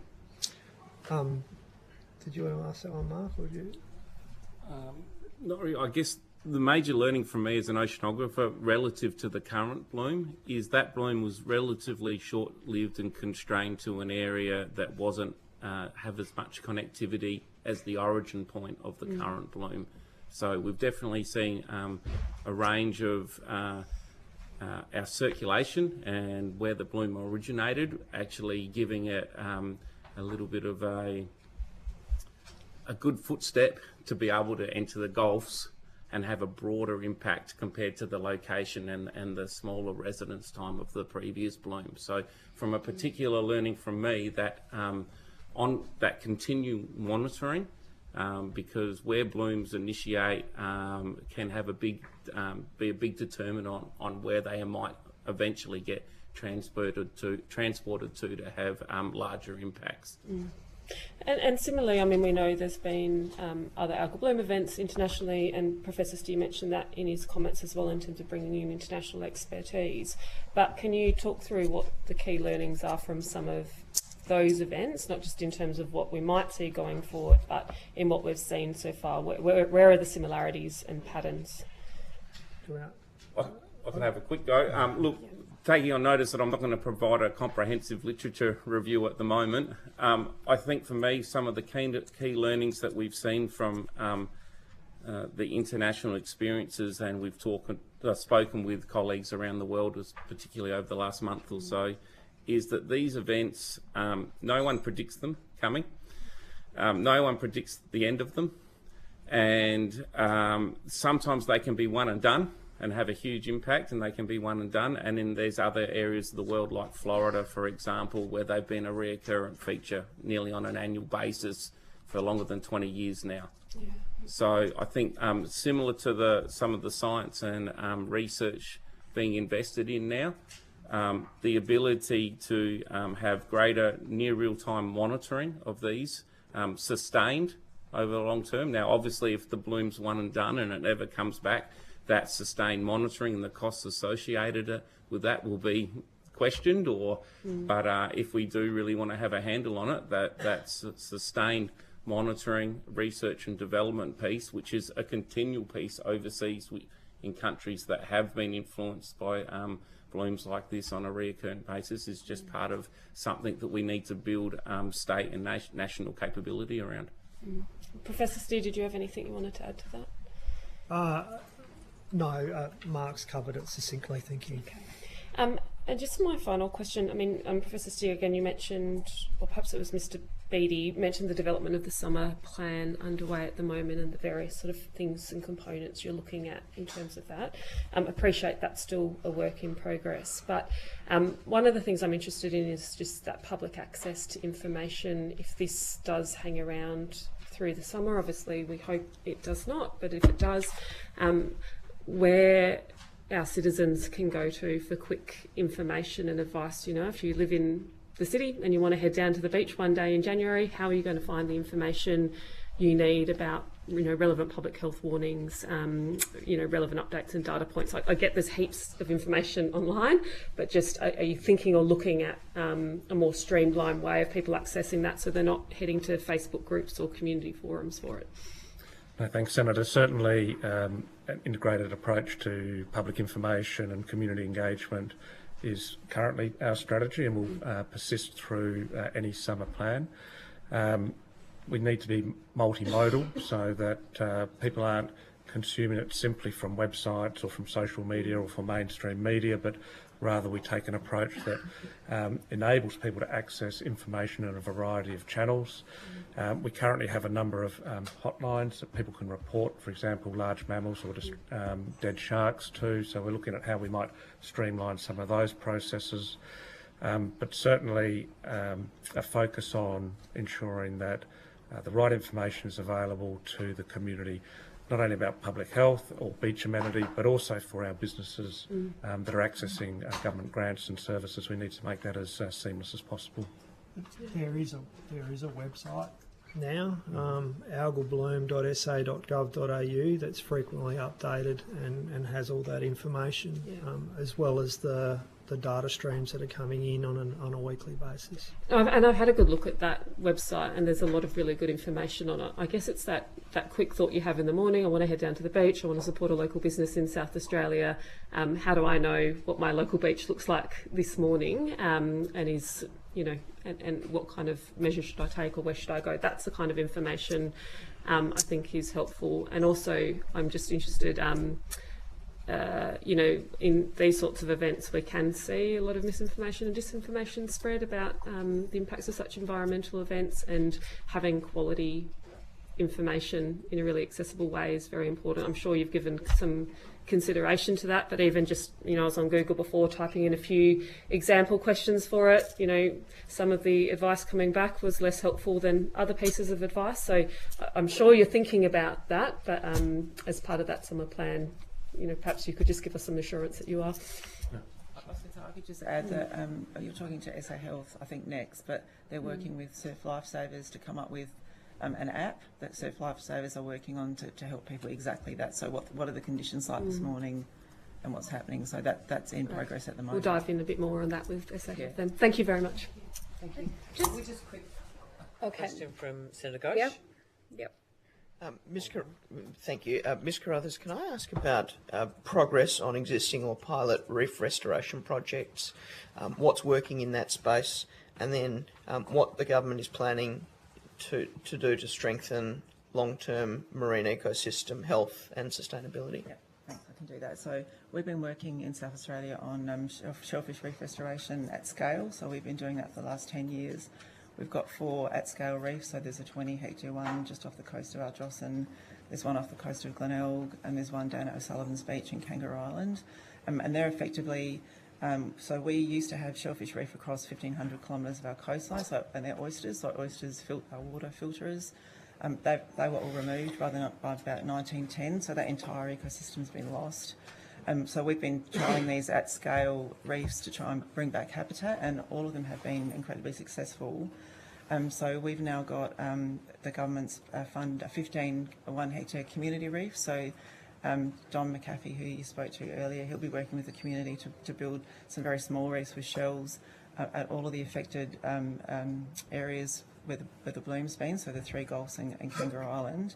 And then the idea is what we would like to do, and so the government hasn't made a decision, but we would like to do some bigger scale investment in building more shellfish reefs, because we actually think that bring back more resilience to the system, and actually enable the water to be, I guess, oysters are water filterers, so they filter enormous amounts of water, and they actually eat algae as well. So the oysters off the coast here, the flat native oysters are still alive. So even though a lot of the other small animals have died in the bloom or from the algae, the oysters are still doing really well. So they're a really good source species to start from. So, and part of that project that we're doing, those small reefs will go out in the water at the end of this year, and what they'll do is they'll start to tell us, so a bit like what the panel was talking about before, what small spat and the larvae are left in the system, because these reefs catch those algae and then they rest on them, and then you can tell what's left. So you can tell if there's oysters around. We should be able to start to tell very quickly what's left in some of those areas and how much of the sort of system has the algae taken out. So that's sort of like our first chance at getting a look at what's still around. Can I just ask, when you say these small ones, are they there for more of a monitoring perspective so that you can test that theory about how much is there? So they're small because the community will be building them. So they're made out of shells and they go into metal cages, and so they can build small reefs, and you do them in patches sort of over about a hectare. But what that means is they still will have oysters attached to them and form little reefs. But the other ones that we've been doing are more where we put limestone boulders into the water, and we actually put speakers in and call the larvae, and then we actually get the whole thing covered in oysters and shellfish and then seagrass and a lot of other seaweeds. So they kind of create an entire habitat. But the community ones are smaller scale, so they're easier to build, so they don't need to get barges out and trucks and that kind of thing. So they're built with small cages with shells in them. So that's the first one we'll be doing, and they'll give us a lot of really good information about what's still in the system. Can I ask you to take on notice the cost of doing both the community-based and the larger scale? Because it's been put to us through various submissions already that this is one of the key things we need to do. But I'm interested as to how much that costs and how much of the current money that has been pledged is going to that, and do we need more? Yeah. So if you could take those figures on notice, that would be helpful. I'm going to hand to Senator Pocock, but I just had one question about, because before we have SA Health come up, Mr. Beattie, who, in the event of a beach closure come summer, who will make that decision? So that, obviously you must be discussing this as part of, how to manage the summer and both worst case and perhaps what we're now describing as the pulsing option. If a beach needs to be closed, will that be left to SA Health, or is it a decision of Premier and Cabinet? Who makes that decision? Under our current scenario planning, it's not envisaged that the government would be closing beaches. SA Health has been really clear in its advice around the irritant effect and the potential allergen effect that is caused when we have this aerosolisation of algae and with the foam and the like.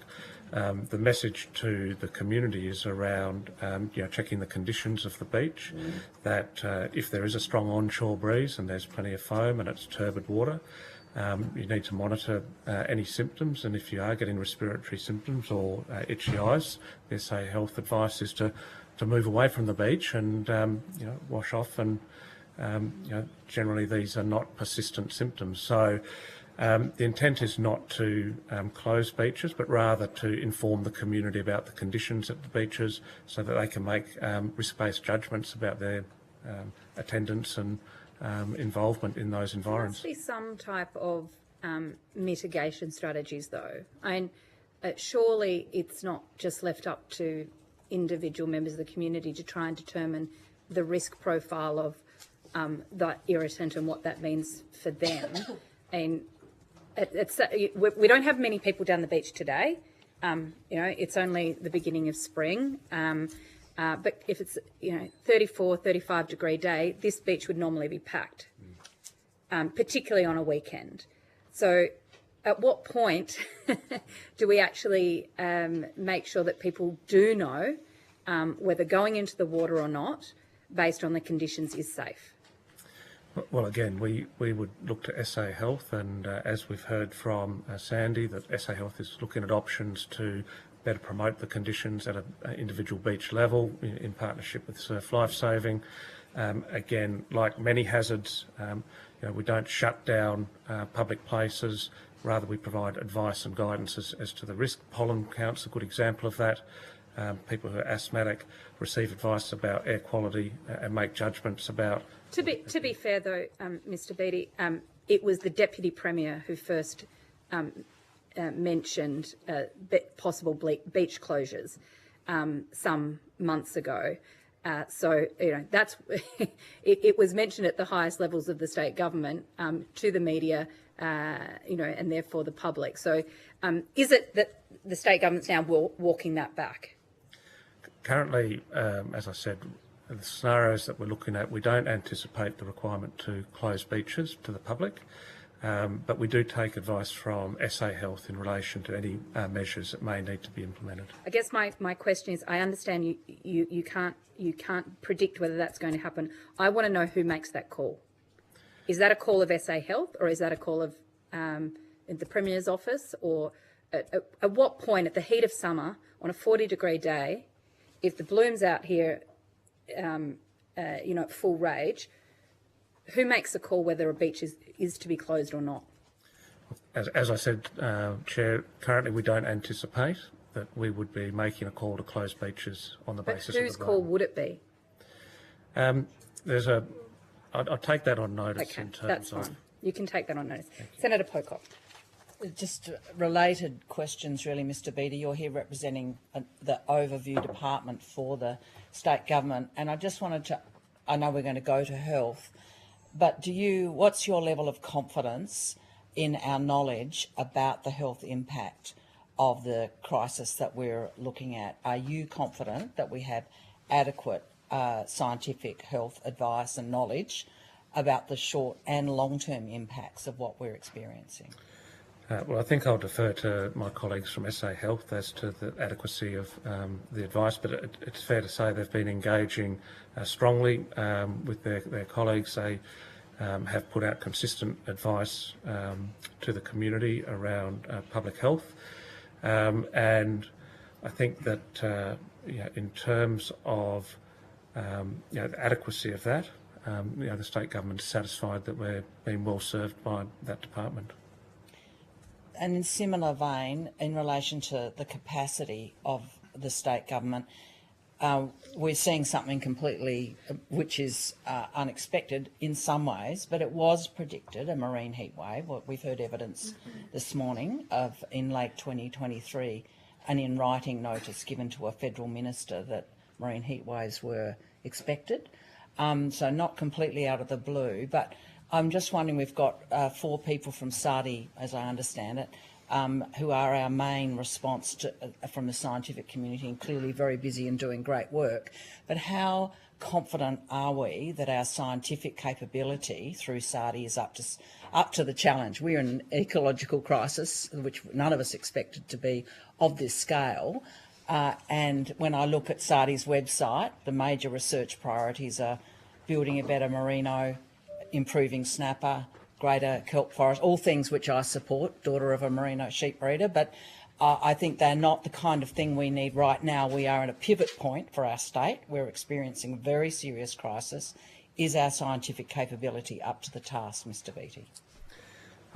We've got full confidence in SARDI, but I'll defer to Professor Steer. Yeah, to be clear, SARDI's not doing this in isolation. The strength of the marine scientific fraternity is that we're very well connected, and we do link in with other jurisdictions and scientific capabilities to develop a more cohesive and enterprise approach to our response. So having a greater level of coordination with experts not only within Australia but also internationally is giving us, I guess, improving our capability in responding, or at least planning for future responses in this particular situation. And what proportion of the 28 million is going to growing that capability and those connections and improving the basis of the science, including the health science, in dealing with this? I can take that on notice. The $28 million isn't just for science, but there is a pool of money allocated to some key science needs at the moment. A lot of that is being directed by a cross jurisdictional workshop that we had, I think, on the 3rd of June, where we pulled in all the relevant expertise around Australia to understand what the key research needs and gaps are, which really helped shape the first tranche of our scientific investment, or the investment into R&D now.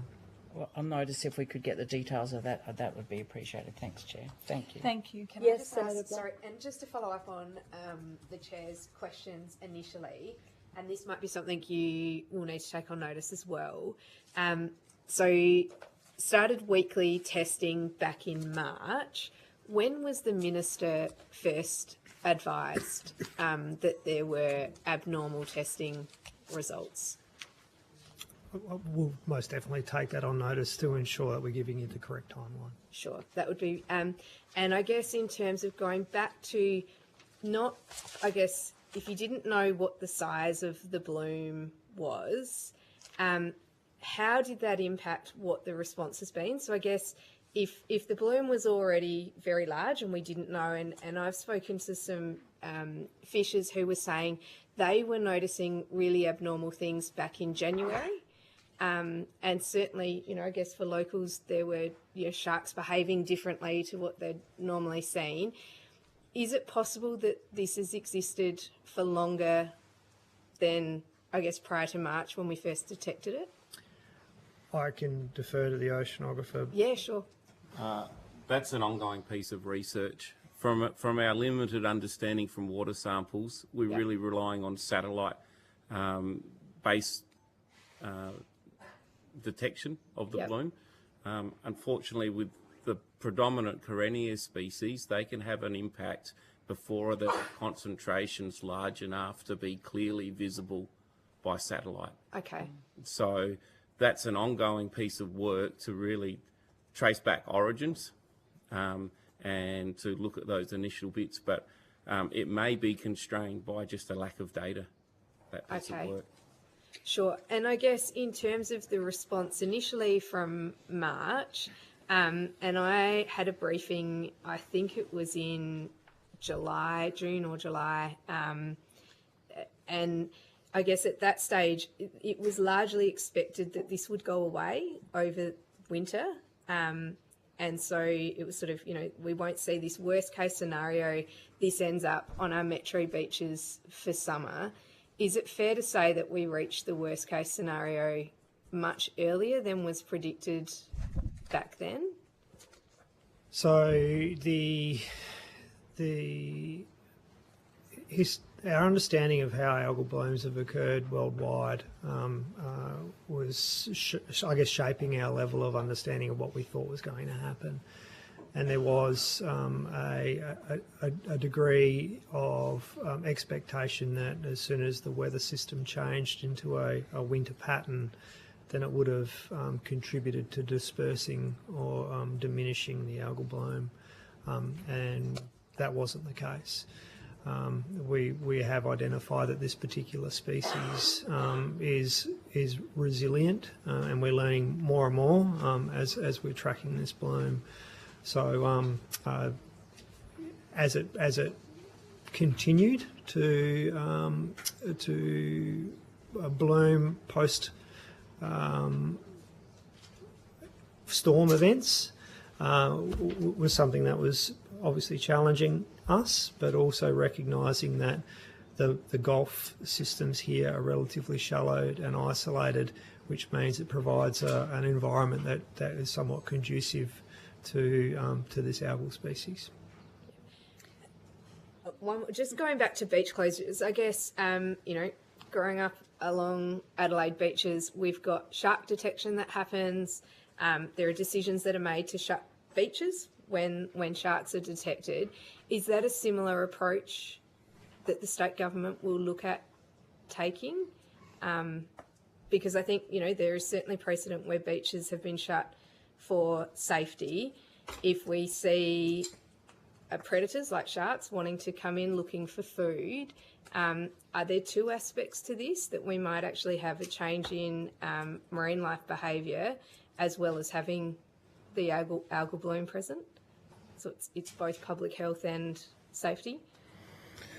Look, I just reiterate that the current thinking is that there'll be no intention on closing beaches from a public health perspective due to the algal bloom, acknowledging, of course, that local governments can and do close beaches from time to time, as do a range of state agencies, where there's relevant authorities and a requirement to do so. But in terms of the algal bloom, the advice at this stage is there would be no intention to close beaches on the basis of the bloom. Final question from me, and then I think we'll let you go. I asked at the beginning as to, when the alarm was first raised with the federal government.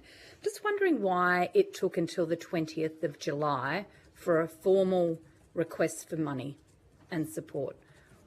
Why, Mr. Beattie, did it take that long for the state government to request money of the feds? Well, I won't speak for the government as to, and will take on notice when that initial engagement took place around a joint funding package. It's clear that it was announced on the 22nd as a joint announcement.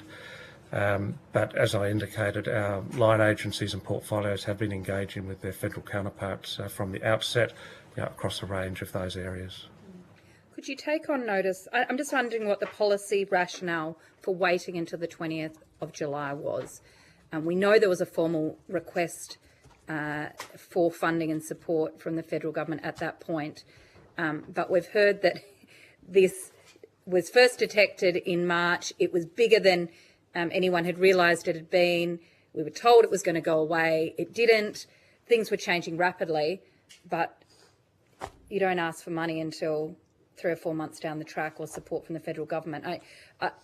I think it is a question that South Australians want to know. Why the delay? We'll take on notice the question. As I indicated, agencies were engaging with their federal counterparts in the government submission, South Australian government submission. We have highlighted that there are some policy gaps around disaster relief and recovery funding arrangements that are not tailored for these slow onset marine emergencies that are protracted. There was early engagement with NEMA in relation to opportunities under those funding arrangements, but as I indicated in my opening address, the South Australian Government considers there are opportunities for better coordination and improved governance at the national level, as well as an improved focus in terms of research. And we've flagged the opportunity to establish a national research platform that might be logically centred in Adelaide, for example, to better support our academics and our researchers within the government departments.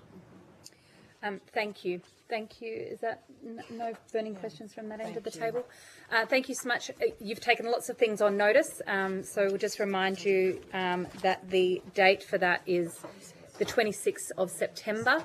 And we also will be having the federal department in front of us in Canberra on the 24th of September. So it'd be helpful to have your answers before we have them back in front of us. Otherwise, we might have to get you back again. Thank you so much. Thank you.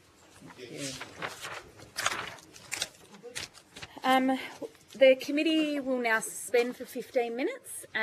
We'll be back here at 11. Well, when are we meant to be back? Call it 10. We suspend for 10 minutes. We'll be back here at 11:50.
Representatives from the South Australian Government, from SA Health, SA Water, and we were meant to have the Chief Scientist here. I think he might be dialing in remotely now.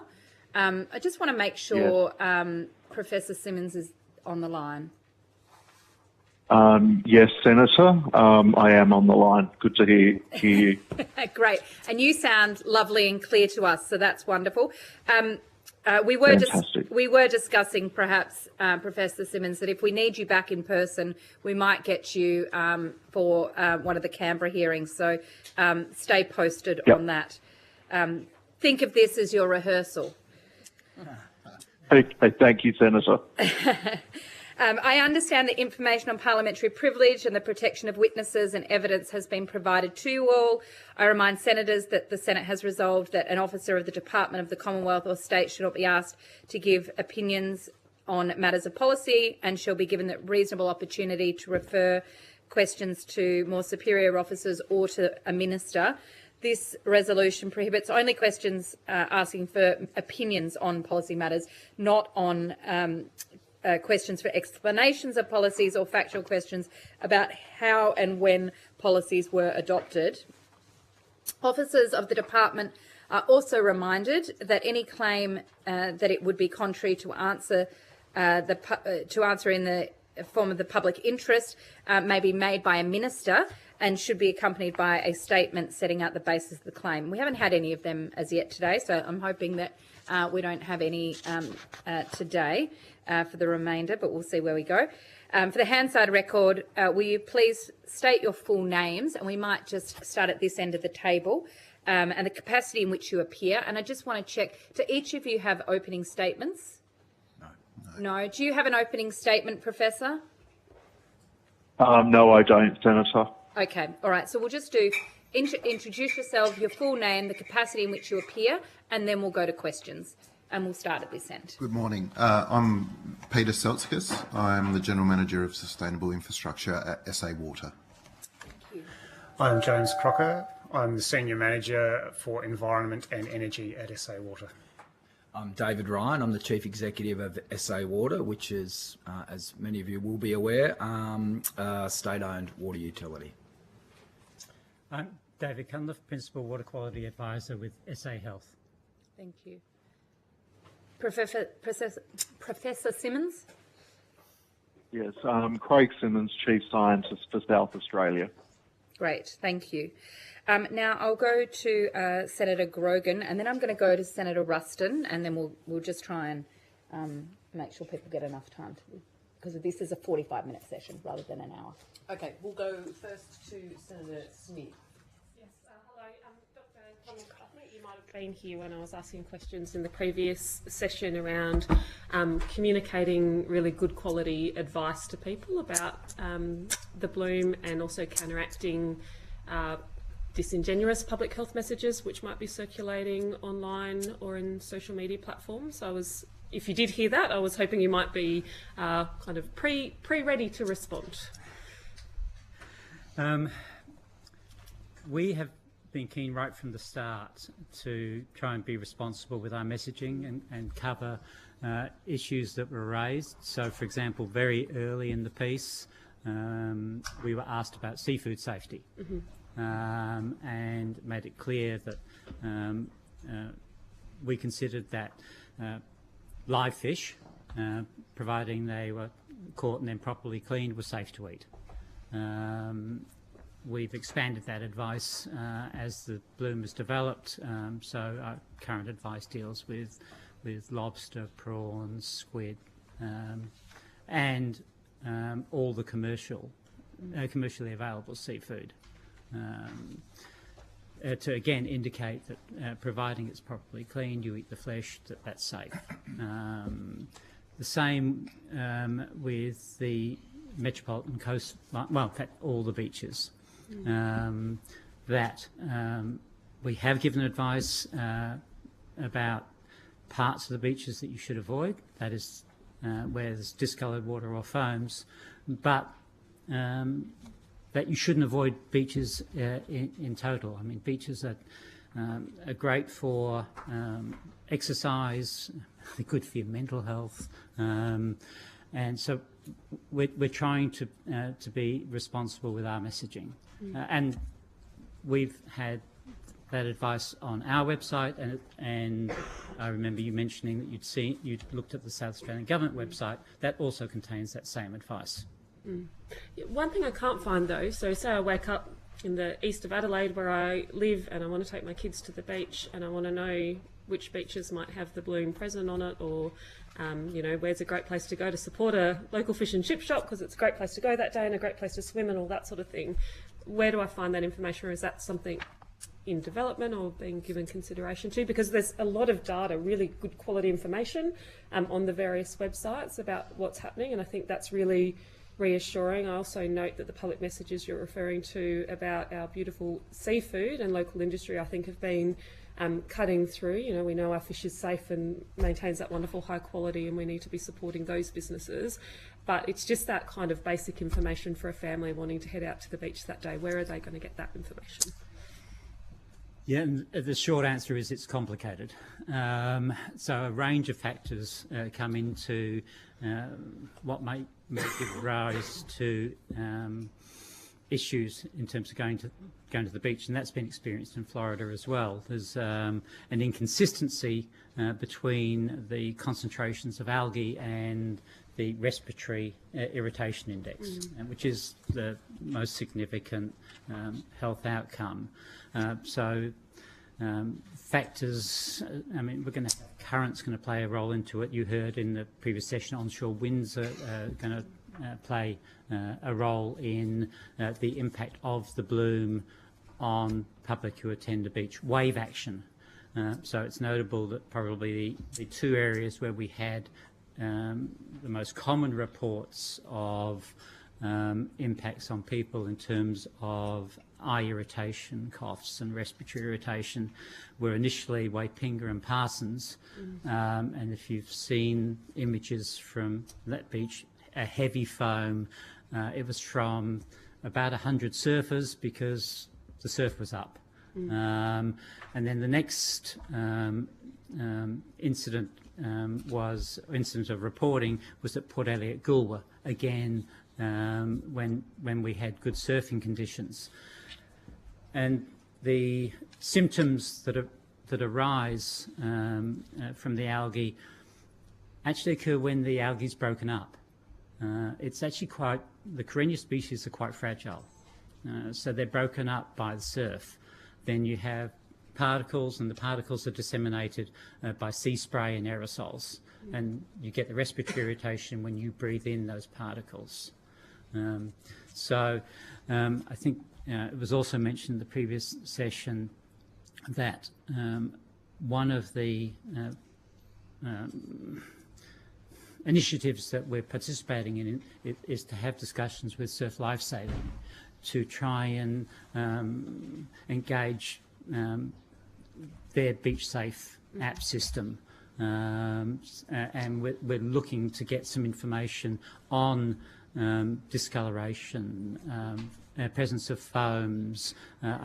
Will also extend to other marine life deaths, and also possibly we can look at syndromic information as well in terms of irritation. So they've got very active programs on weekends, but they also have their membership that's constantly using the beaches and the sea. So we are engaging in conversations with Surf Lifesaving about trying to get information that we can use. Great, so it sounds like that might be the place, which would make a lot of sense given South Australian families would already be using those clubs as a source of good quality advice. Can I just ask the question about, SA Health would be very well versed in issues surrounding unhelpful public health information circulating online, given what we've all been through on the globe over the past few years. So can you just tell me, is this something you're seeing, any misinformation circulating around the algal bloom and its impacts? Are you pretty confident with what's out there, and is that something you're thinking about in terms of whether you might need to counter or challenge any of this with other health advice? We have.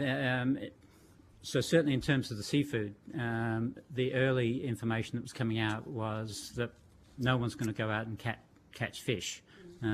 We had some charter boat operators closing down, and there are multiple reasons for that, but one of the reasons they were citing was because there's no point catching fish because they're not safe.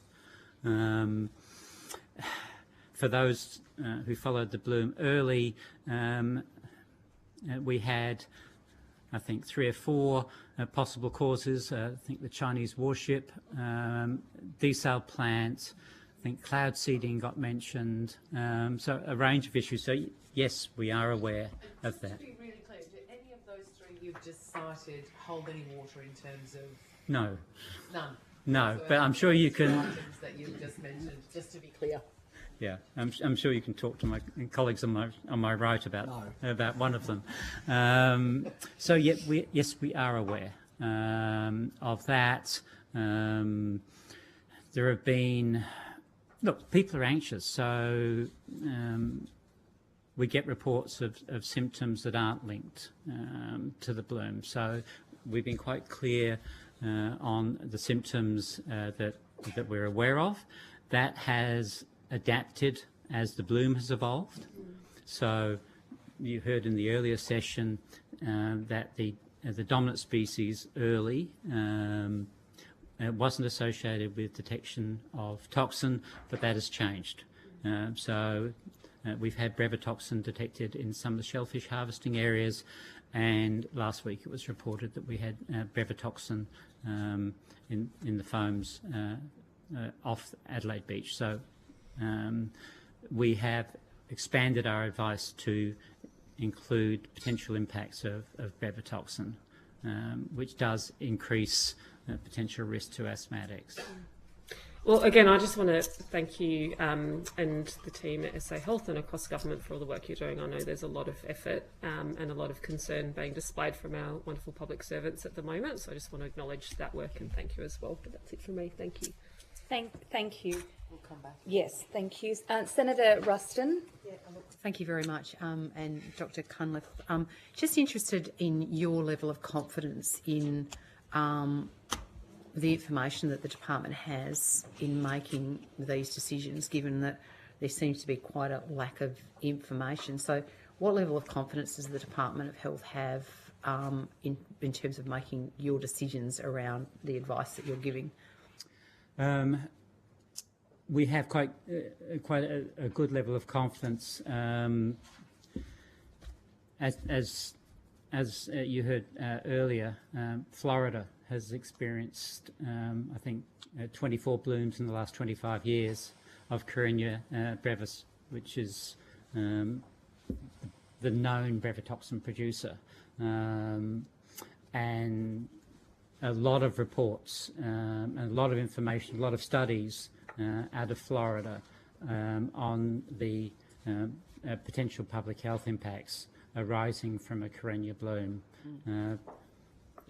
So that's underpinned our advice. In addition, we had Don Anderson visit the state 2 or 3 weeks ago, and we've spoken to officials from Florida state departments as well. So, for example, our advice on seafood is just about exactly the same as the advice that's issued in Florida. The symptoms in terms of the irritation are the same. So we have confidence in the advice that we're issuing. So in terms of the information that you need to determine the degree, severity, risk, etc., where do you get that information from? Is it provided to you by primary industries, the central coordination unit? I mean, how do you actually get the information as to the severity of the conditions of the bloom? I mean, obviously things must change for you to be taking advice as to what is potentially a risk or not a risk. So where does that information, how does that get to the Department of Health?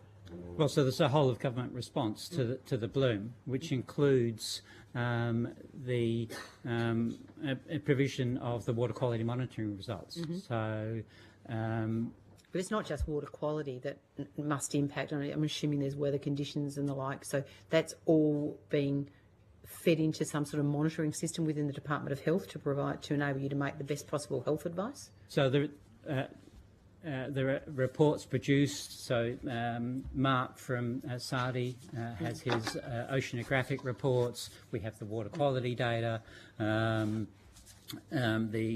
toxicity data. So we get the results from the SASQUAT program. We have always received alerts through the SASQUAT program in terms of opening and closures of shellfish harvesting areas. Now that's been ramped up under the current circumstance. So, for example, results done by 2 or 3 of the major laboratories, we get a copy of those results as soon as they're produced. So we're copied into all of those things. In terms of the symptoms being received, the public reports come to us. So they're directed to us, and we have had a range of them. So the initial one from Waipinga and Parsons, the 100 surfers, and from time to time we've had further reports. Now, probably most of the reports that we received have come from the Southern Fluorio, but we've had anecdotal reports from the Metropolitan Coastline as well of people having irritation. So we're aware of that. Yeah. The Chief Medical Officer made a comment recently that that the impact of the bloom on people with asthma, that there was no concern about the airborne particles, or I think you called it the respiratory irritation index, that there was no impact on asthma. Is that still remain the view of the Department of Health? No, that's evolved. So our advice has evolved as the bloom has. So the initial advice in terms of the dominant species, which initially was Karenia mikimotoi and related Karenia, didn't produce the toxin, and that the dominant species didn't pose an increased risk for people with asthma.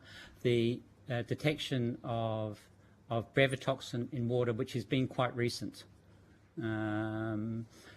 does modify that, because the evidence from Florida is that that does have an increased impact on people with asthma, particularly those who've got active symptoms. So, to be clear, when did the Department of Health change its advice in relation to the potential impact on asthmatics of this? How long ago? When did you make the decision that actually it potentially could have an impact on asthmatics? So that information's just become available in the last 1 to 2 weeks. There was an announcement about the detection in the foam last Thursday. Mm-hmm. So that's quite recent. Okay. So on the basis you said earlier that you obviously a lot of the information that you're using to base your public health announcements is coming out of the experience that we've seen in places like Florida. Yes. Was the experience in Florida that it didn't have an impact on asthma? No, the experience in Florida is that it does have an increase on asthmatics, and that's what we've based our advice on. So why did the Chief Medical Officer say only reasonably recently that there was no impact on asthma? It just seems...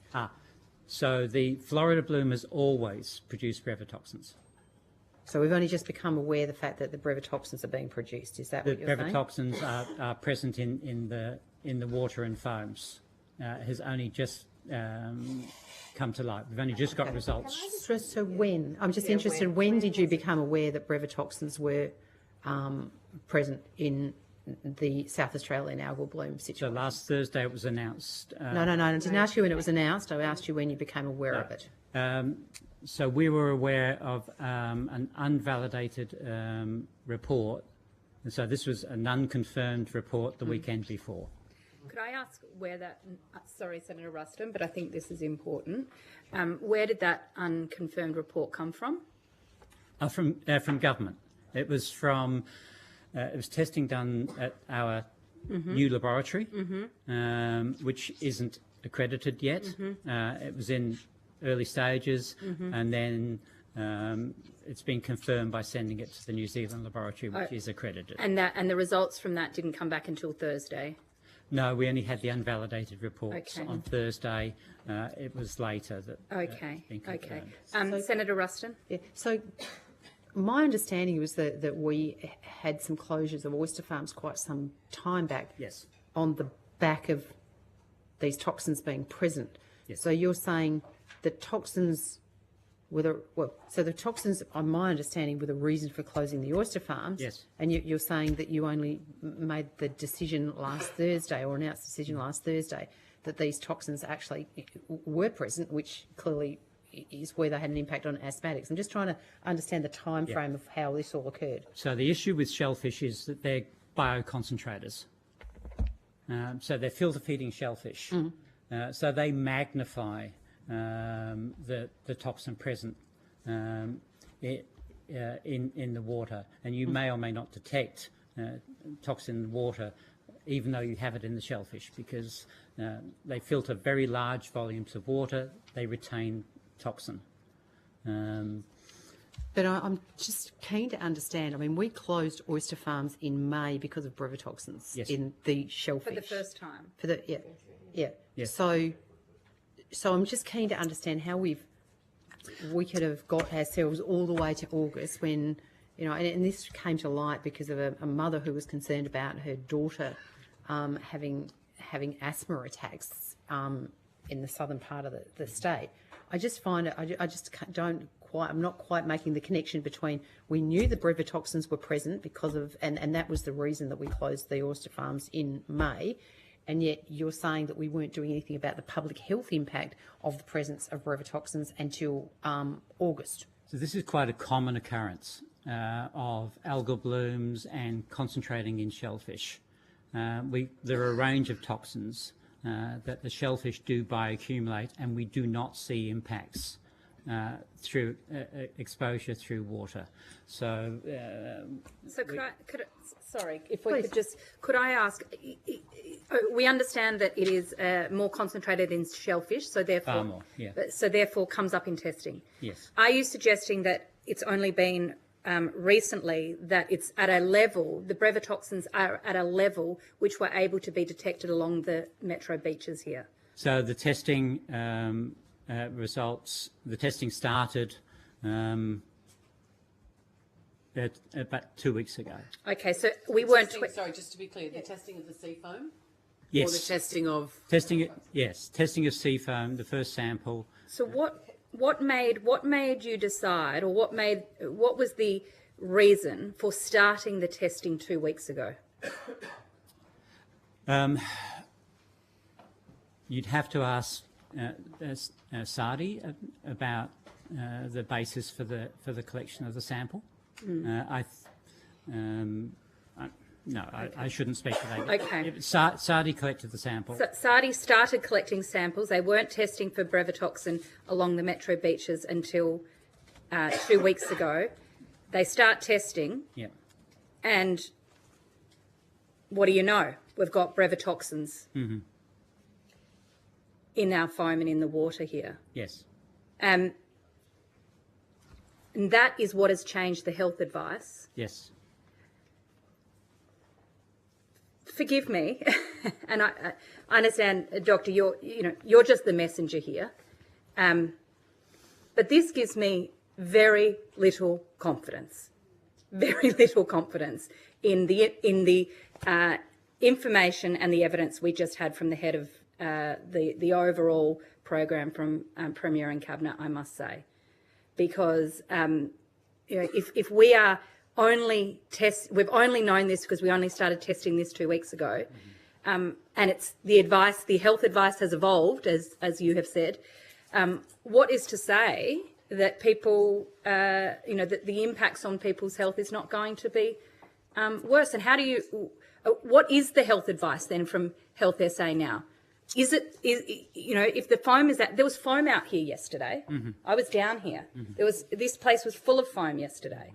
And what is the health advice when there is foam on the beach and the wind is blowing? What does SA Health say to the average South Australian? The basic advice about foam has not changed.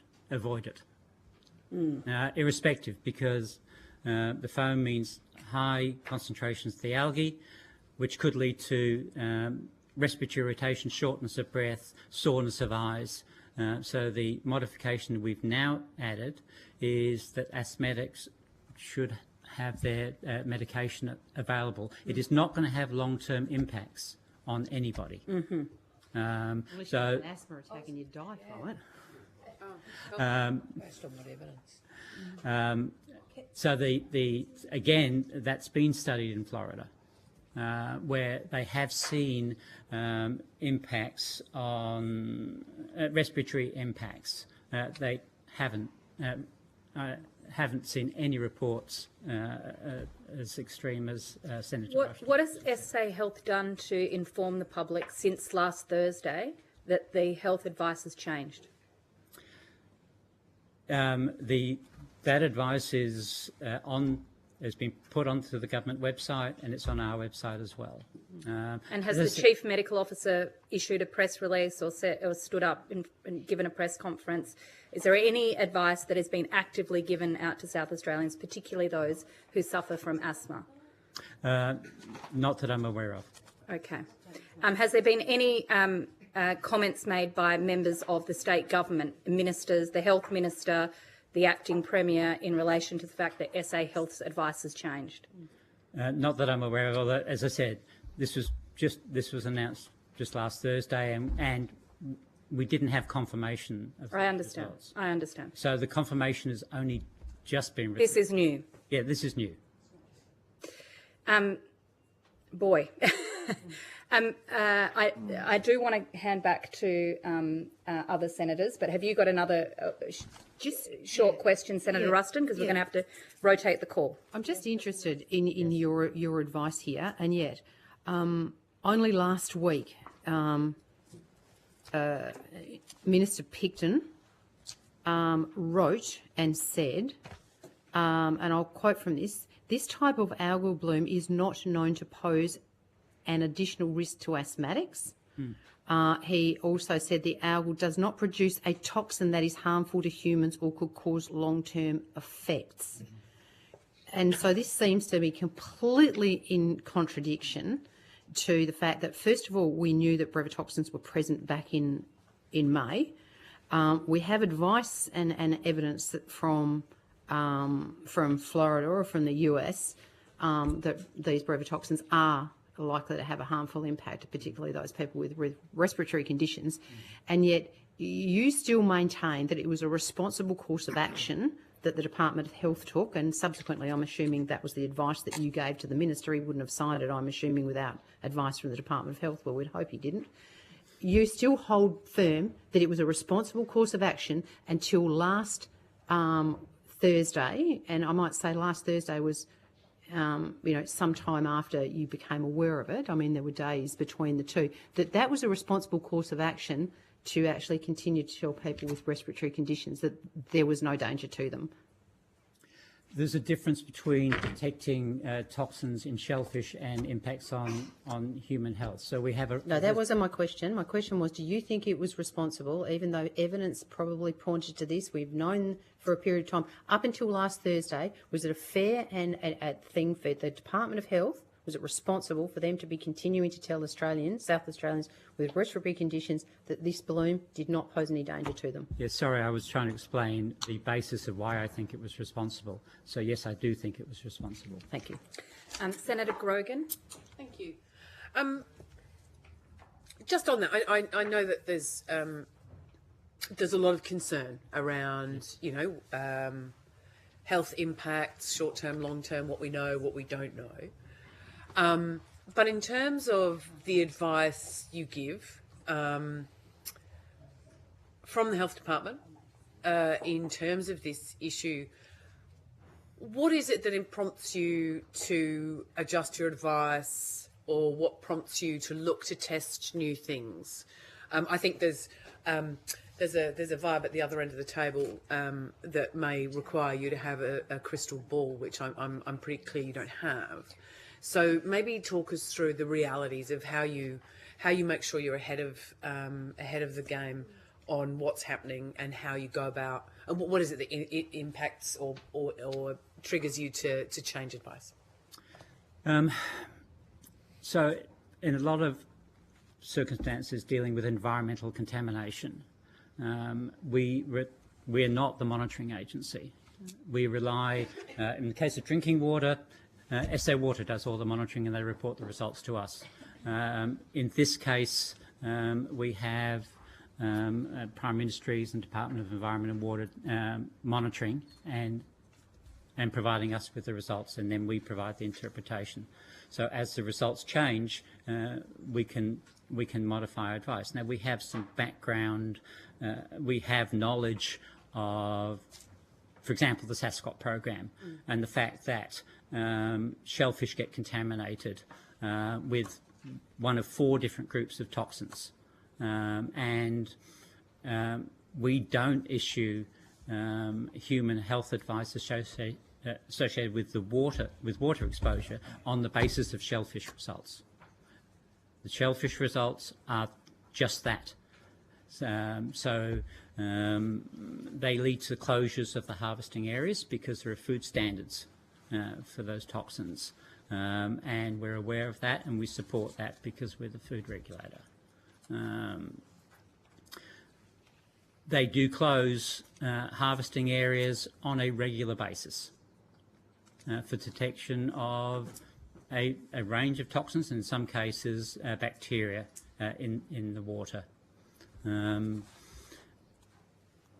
That has not led to human intoxication from recreational exposure to water. And so you referenced our testing centre earlier, like the new non-accredited so far. So whatever they might find still needs to be sent to New Zealand? That's correct. How far away are we for getting that local testing sorted out here? That would have been a better. That's not my area. That's SARDI and cool. We might put that the on other notice departments. for SARDI. I'm sorry. But one of the things that I know myself and my Labor colleagues are really concerned about is the misinformation. Yes. And people who potentially are seeking to whip up a storm, pardon the pun, on this for whatever purpose, but not one that's about the health and strength of our community. What can we do to ensure that doesn't occur, that we're actually having balanced, accurate information going out to our community on a regular basis? That's always a challenge for us because we have to weigh up all aspects of the information that we provide. So if we wanted to be completely risk averse, as soon as we detect any contaminant, we could just go out there and say, close. Don't eat that. Don't recreate here. Everything is shut. Would that be reasonable though? No. No. And we have to undertake a risk assessment about all our advice. We think long and hard and the impacts. Our overriding basis for our decisions is not to put public health at risk, but we need to be cognizant of the impacts of the things that we say in terms of, in the case of this bloom, impacts on seafood. So you raise a really good point. So I mentioned before, a lot of people, particularly early in the bloom, said, right, we're not going to be catching any South Australian seafood. We've had restaurants actually putting up signs saying our seafood is not from South Australia. Now that's a tragedy because yes, our it is. seafood is the best in the world. Yes, and we don't think that that's that is sound. It's not public health based. So we put out the the statements that the seafood is safe, with the caveat that you make sure you discard the intestines, because if there is toxin, that's where it will be. In lobster, it will be in the viscera. Now, I didn't realise that people ate viscera, but apparently viscera is used in stocks and in preparation of food, and the same with crabs. I didn't realise that crab viscera can be called crab butter, but apparently it can. So we put out advice, yes, you can eat the flesh, avoid the viscera. So, and again with the beaches, you know, there was a lot of chatter about all our beaches are unsafe. And that's just not true. And it's not true. So we have to put out balanced advice. The fact that the brevetoxin were in the shellfish was public knowledge, and in our view, the appropriate action was the closure of the shellfish harvesting areas, which was done under the Sasquatch program because they didn't comply with the Food Standards Code. We are aware that when we deal with all these shellfish contamination events, that except for the shellfish component, that doesn't translate to human intoxication from water exposure. So we just have to be, we have to weigh up all of these things when we make our decisions. And it's not straightforward. It's, you know, there isn't a rule book that says if you have condition A,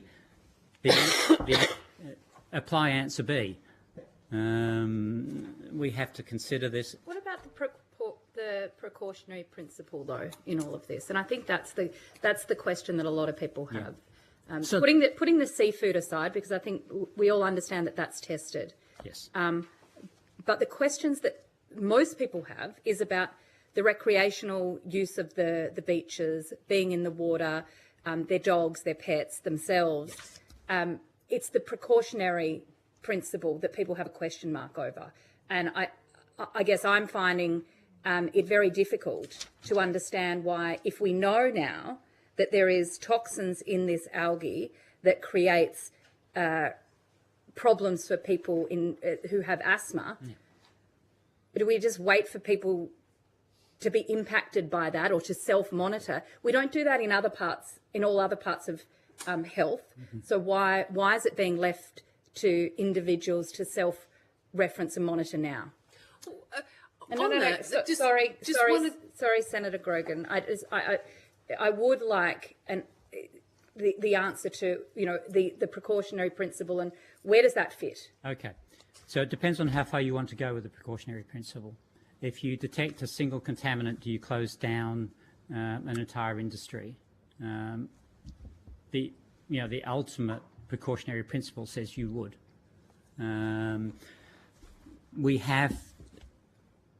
We certainly take on board the importance of protecting public health, and that's our overriding principle. We've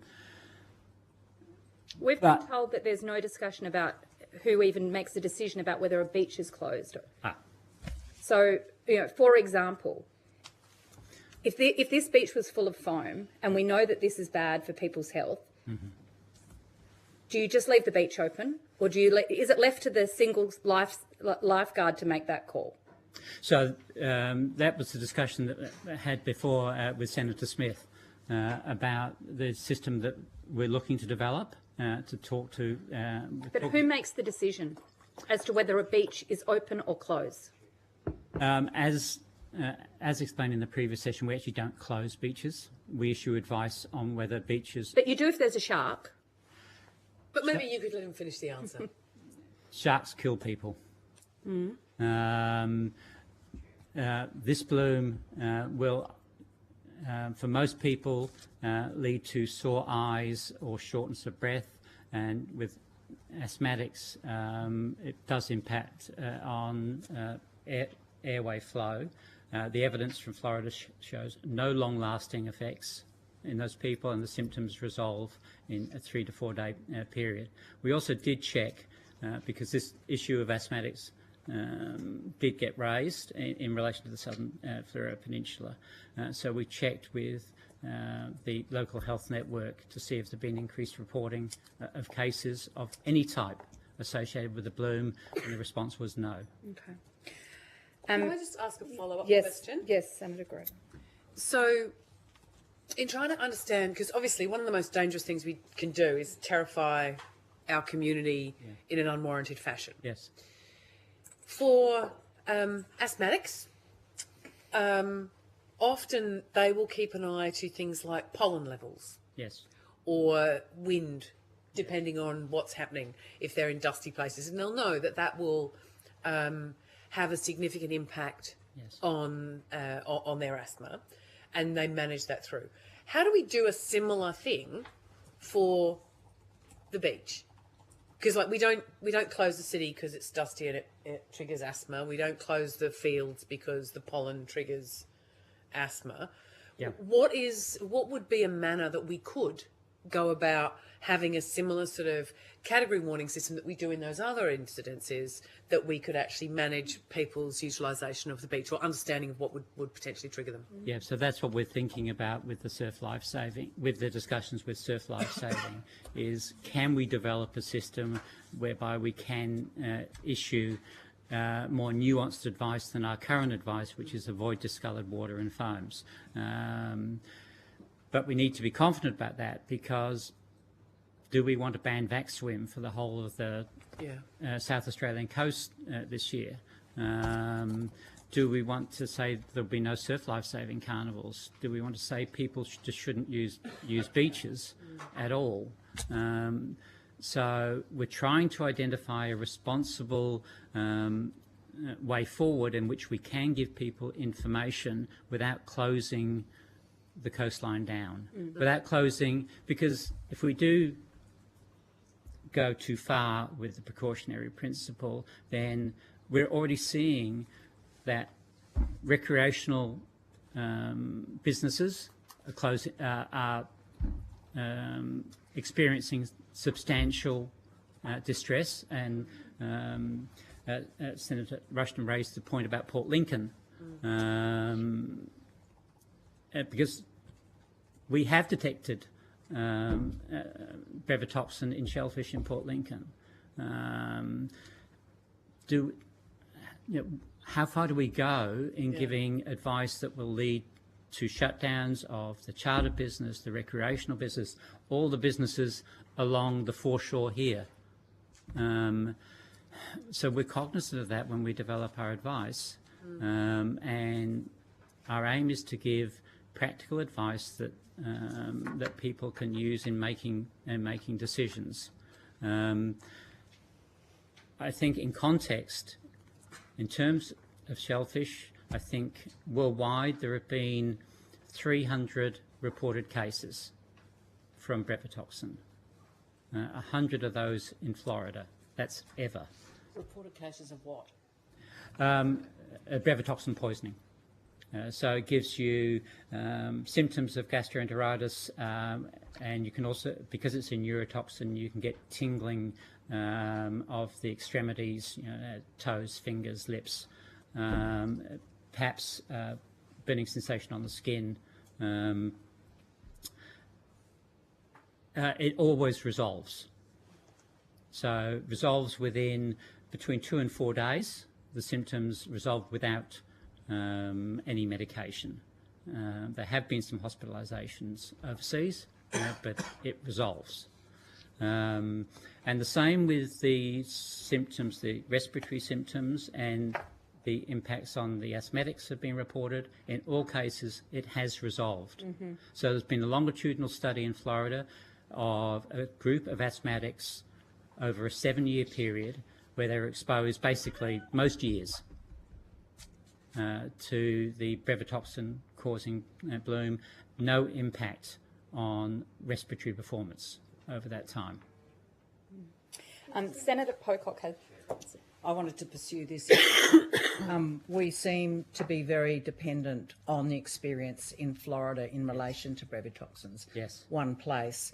unusual in a health issue to have just one place, and they've had it for 24 years or so. What's your sense of the quality, and I'll come to the Chief Scientist on this also, what's your sense of the quality of the evidence that we have out of Florida? Is it published in refereed journals? Is it a word of mouth from a Department of Health? What's your assessment of the quality? And I'd like you to, on notice, give us the evidence that you are relying on. Both. So yes, there are publications. So from involving both academic institutions and members of government agencies, both state and without. So you heard NOAA mentioned before, so they've been involved in some of the publications. So yes, there are a range of publications in refereed journals that we're using, and we've supported that by talking to state officials. In some cases, to double check that the advice they've given, that what we have obtained is correct. So, for example, I asked last week about were there any exceptions to the advice they gave on seafood, which is the same advice that we issued, and they said no. So it's always good to get that confirmed. When Don Anderson was out here last week, 2 or 3 weeks ago, again we asked him quite a range of questions. But yes, in the published literature, the information that I've discussed about asthmatics is all published. So you refer to one longitudinal study of 7 years that particularly focused on asthma.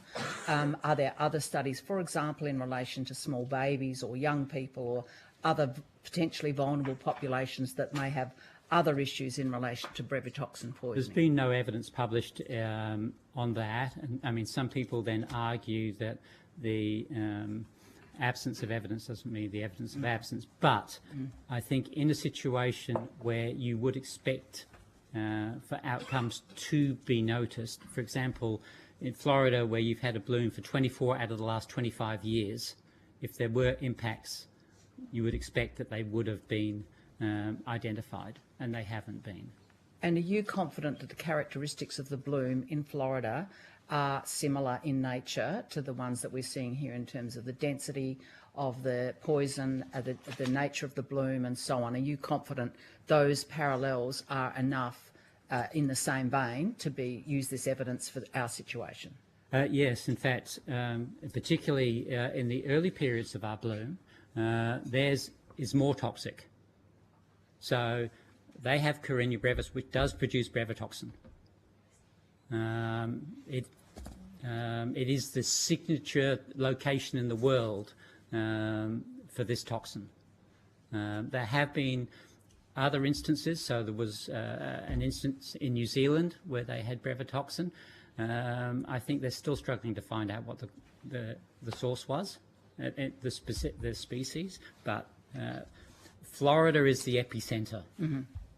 Yeah, which introduces a vulnerability in terms of evidence, but you are assuring us that you have confidence. I wanted to ask the Chief Scientist, who I understand is online, what role he has played, if any, in relation to both the assessment and review of brevetoxin poisoning and its possibility, and other scientific matters related to health, or more broadly. Professor Simmons. Thank you. I'd start by saying that my understanding is consistent with Dr. Cunliffe's. What I'm doing at the moment as Chief Scientist has been asked by government to chair a harmful algal bloom science advisory panel. So we're meeting fortnightly to discuss the science, but also to look at the current science programs that are being undertaken here in South Australia. And that group, I'm obviously not a harmful algal bloom expert in and of myself. That's not my area of research expertise, but we have a very broad and deep group of experts who are serving on that panel. So that group is considering the evidence and the information as we work through these questions. There are still a lot of unknowns and uncertainties about this situation. And so the science agenda will need to evolve over time to address these, Senator. If I can just follow that up with, we heard this morning from a panel of scientists, Professor, I don't know whether you were able to listen in, but it was very clear that our state is flying blind in terms of baseline data on a range of matters in relation to this crisis. Do you want to give us any comment, or what's your assessment of what needs to change in terms of the robustness of the science we need in this kind of circumstance? Well, I think that, obviously now that we've had the benefit of several months to consider what's happened here, that looking forward in terms of recommendations, I think it's abundantly clear that we need to work towards not just a state-based but a national early warning system for harmful algal blooms. We need to be looking at funding and supporting real-time toxin detection.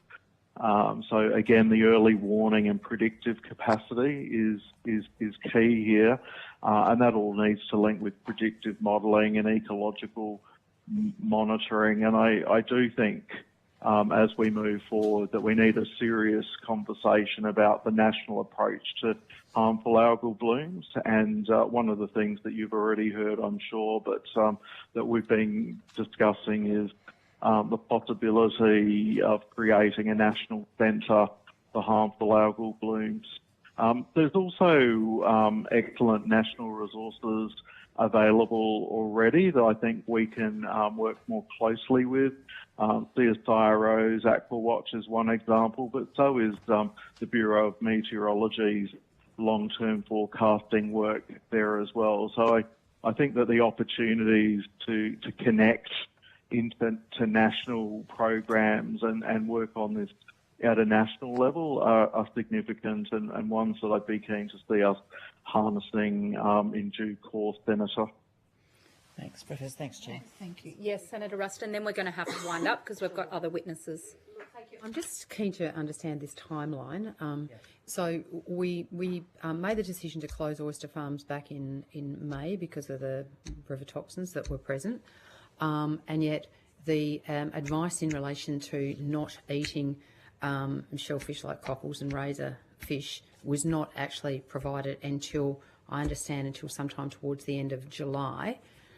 So I'm just wondering whether you could give me some advice as to is there a significant difference between oysters and other shellfish in terms of the potential impact of these brevetoxins when they're consumed? Because if you actually take the 2022 example of New South Wales, when they gave advice to not eat oysters, they actually at the same time gave advice not to eat other shellfish.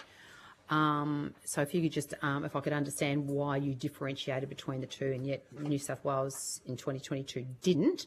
And I'd also really love to know the source of your data that you just provided us and said only 350 people around the world have ever been impacted by neurotoxins from an algal bloom. I'd just like to know the source of that data because I've just done some Google searching and that is not the advice that comes up on the search, but you're the scientist. I'd be very keen to allow you to put on the record why your data is so different and so different to what I can Google. So the advice, okay. There's a couple of questions there. Yeah, and then I've stopped. Yeah. So the second question on brevetoxin poisoning, the base document was a report from FSANZ, the Food Safety Authority, Australia, New Zealand. I think it's 3 or 4 years old. So you're talking about cases only in Australia and New Zealand. You're not talking about worldwide cases? No, worldwide. Worldwide. Okay. Well, that's very interesting. Okay. Well, could you take that on notice, sure. Doctor? And if you want to, provide us with what you've referenced, then we can take it's that. Not a problem. It's on the public record. Thank you. It was a report on shellfish poisoning. So that's what we used just for brevetoxin, not for all toxins. So I'm not sure if that changes the information that you have. Yours might. Anyway, we can compare. We can compare. Yeah. The first question. Yep. The first question, which is about the time frames. Yes. Yep. Yeah. So Very early in the piece, the questions that were coming to health, actually, in terms of seafood, all revolved around fish. And so that's what we were talking about, the safety of fish. The shellfish closures were well known. They were in those discrete areas and they were closed, and that was made publicly available as well. So when we expanded our advice later to be more encompassing, so as I said, initially our advice was purely fish and fish flesh. We then expanded that to be lobster flesh, prawn flesh, squid, and we added the precautionary note about not harvesting wild bivalve molluscs. So that's just that one specific group. The other depends on your definition of shellfish. I don't think crab's a shellfish, but some people do. Some people think lobster is shellfish. Actually, I don't. I was quite specific in my question, with great respect. You said no oysters back in May, and then we From waited, those areas, 2 months later, the advice was shellfish should not be harvested from recreational areas, harvested or consumed.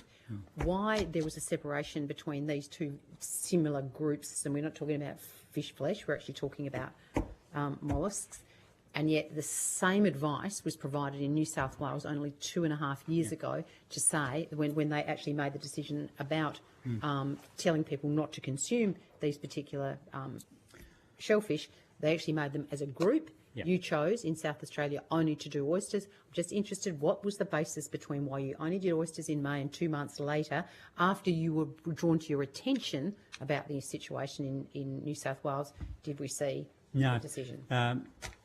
If I can correct that, the New South Wales decision played no role in our process. And I am aware of their circumstance. They had a toxin that can be fatal, which is somewhat different from ours. We consider, so at the time, our focus was, as I said, on the fish and the commercially caught shellfish, and we were differentiating between the ones that have been closed and the ones that were open, safe and unsafe, and that's where our focus was. And we considered that the advice about the shellfish was quite public. It was in the public domain, that everyone knew about that. It had wide coverage. So we thought that was reasonable. We then, because we started, it was interesting, in the early weeks, the only question we had about seafood, other than the areas that have been closed, was fish. Nobody asked us about lobsters. Nobody asked us about any other seafood. When that became more of an issue, in particular the issue about lobster viscera, we decided to expand our advice to be clear.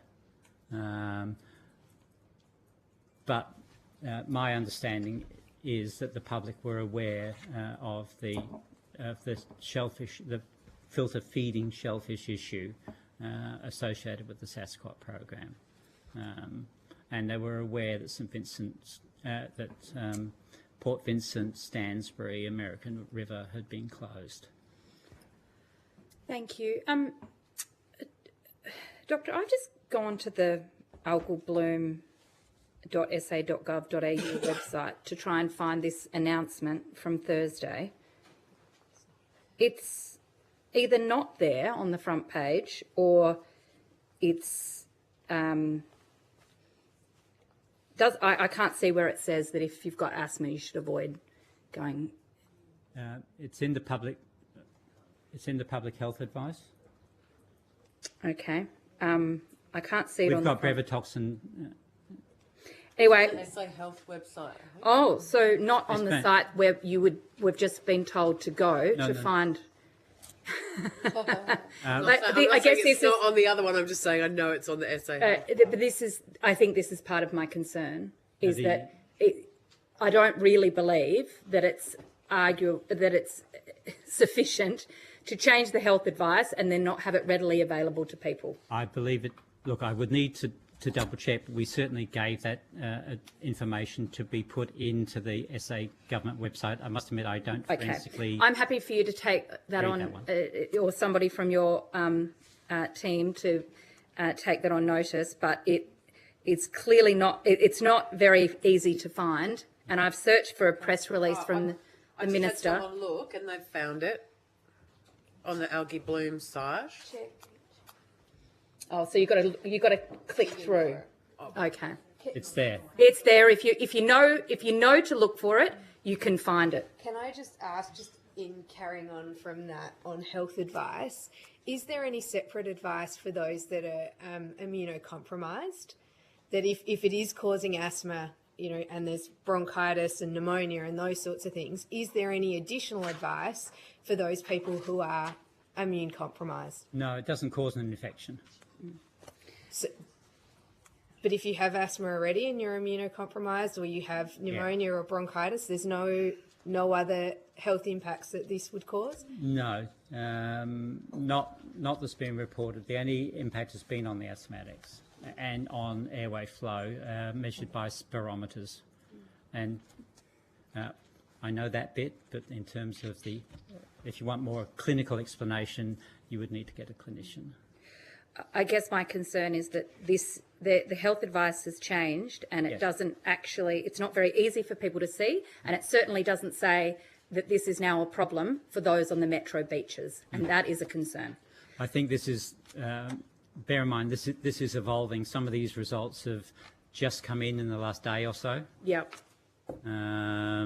So the government is giving a media conference every week after the task force, so they're on Thursdays.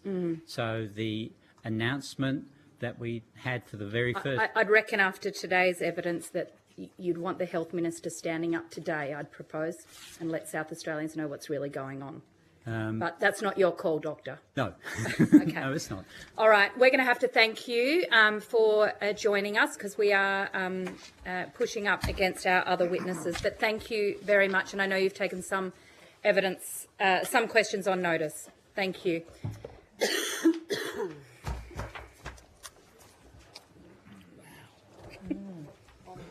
Interesting, isn't it?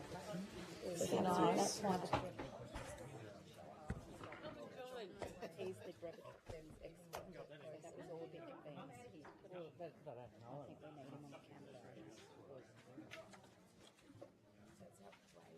Wasn't it? I mean, it doesn't even say on the metro beaches on that information. It just says general. But what is this colour, Sarah? Because I would say, if you're not a local, then you don't know. You don't know that that's discoloured, right? Yeah, exactly. Completely subjective. Thanks, Chick. You have to decide.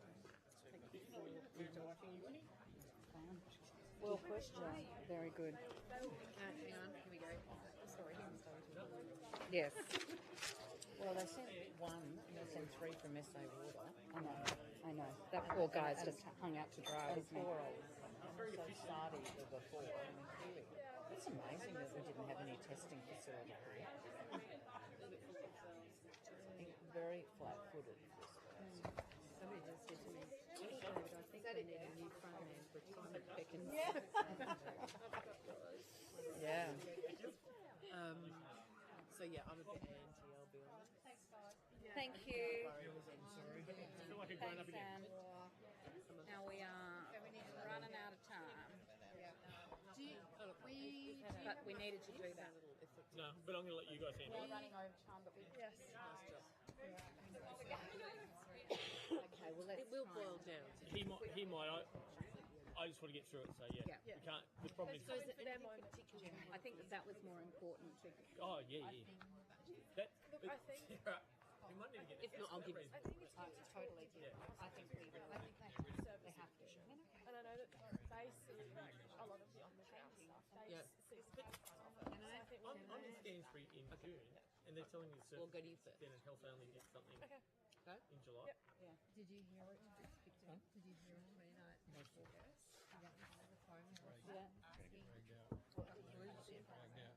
Yes. They had a sites on the book last night. Nice to see you. So they're not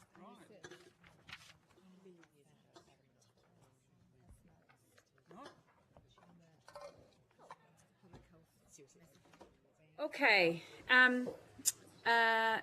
Thank you for your patience, our wonderful representatives from local government. We have representatives from Holdfast Bay Council, the Local Government Association South Australia and the City of Onkaparinga. I understand that information on parliamentary privilege and protection of witnesses and evidence has been provided to you. For the Hansard record, could I please get you to state your full names and the capacities in which you appear? Now, do each of the organisations have an opening statement? Yes. So I just ask that we try and keep that as short as possible so we can get to questions, because we are running up against the clock. So I'll start here and we'll move our way down. Just introduce yourself, say where you're from, and then I'll ask each of you to do your opening statements. Hello, Fu Nguyen, City of Onkaparinga CEO. Thank you. Wrong city. Lauren G, Acting Mayor, City of Onkaparinga. Amanda Wilson, Mayor, City of Holdfast Bay. Heather Holmes-Ross, Mayor of the City of Mitcham and President of the Local Government Association. So, Keith Parks, Mayor of Alexandrina Council. I'm also the Chair of the South Australian Coastal Councils Alliance, which is the 27 councils which are regional coastal councils. And I also am on the Australian Coastal Councils Committee. Okay, great. Yeah. Adam Gray, I'm the Executive Officer for the South Australian Coastal Councils Alliance. Thank you. I forgot you guys were coming to today. Okay, so I'll open with Holdfast Bay. Would you like to give an opening statement? Thank you, and thank you for coming here today. I'd just like to say that, Seacliff Beach, which is a part of our coastal area, is normally teeming with people, all the way up to Glenelg North. And this is what it's like on all of our beaches every day now. And the economic and the cultural distress that's been caused to all of the residents of coastal dwelling cities, we're having to deal with this. And the economics fallout is becoming a real situation here. Thank you. LGA? I'll try not to say anything that you haven't heard before, but I think that you probably have heard the whole spiel before. But South Australia's experienced its most severe algal bloom ever recorded in our waters. Councils have cleared tons of marine life, washed up on beaches, local businesses have suffered losses, and communities are being deeply impacted. So we have a joint submission, the LGA, SACA and ACCN, and we're asking for four things. The recommendations are funding for coordinated national framework, ongoing monitoring and baseline data collection for the whole of the Great Southern Reef, funding for restoration activities and support for the health and wellbeing of communities that are impacted either psychologically or through income. I'm going to stop there. Thank you. Coastal Alliance? Thank you. Let's say the bloom is not a one-off event. It's an ongoing emergency with long-term consequences for ecosystems, industries and communities. While much of the South Australian coastline is bearing the brunt, the impacts of this bloom are on a national scale. Our area first encountered the bloom in March, and it took months before it got to the Adelaide beaches until people started to take notice. Months and months. We were saying we had a problem, beaches covered in dead shellfish.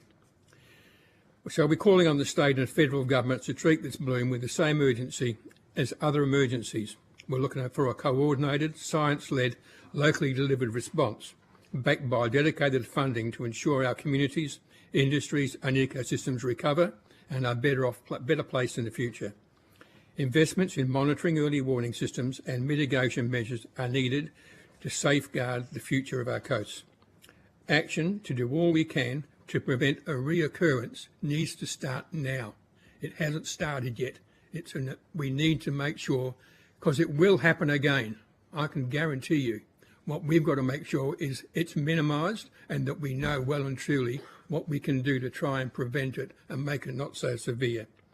We acknowledge and support the research engagement and their advocacy being led by the Local Government Association of South Australia and the South Australian Coastal Councils Alliance and the Adelaide Coastal Councils Association.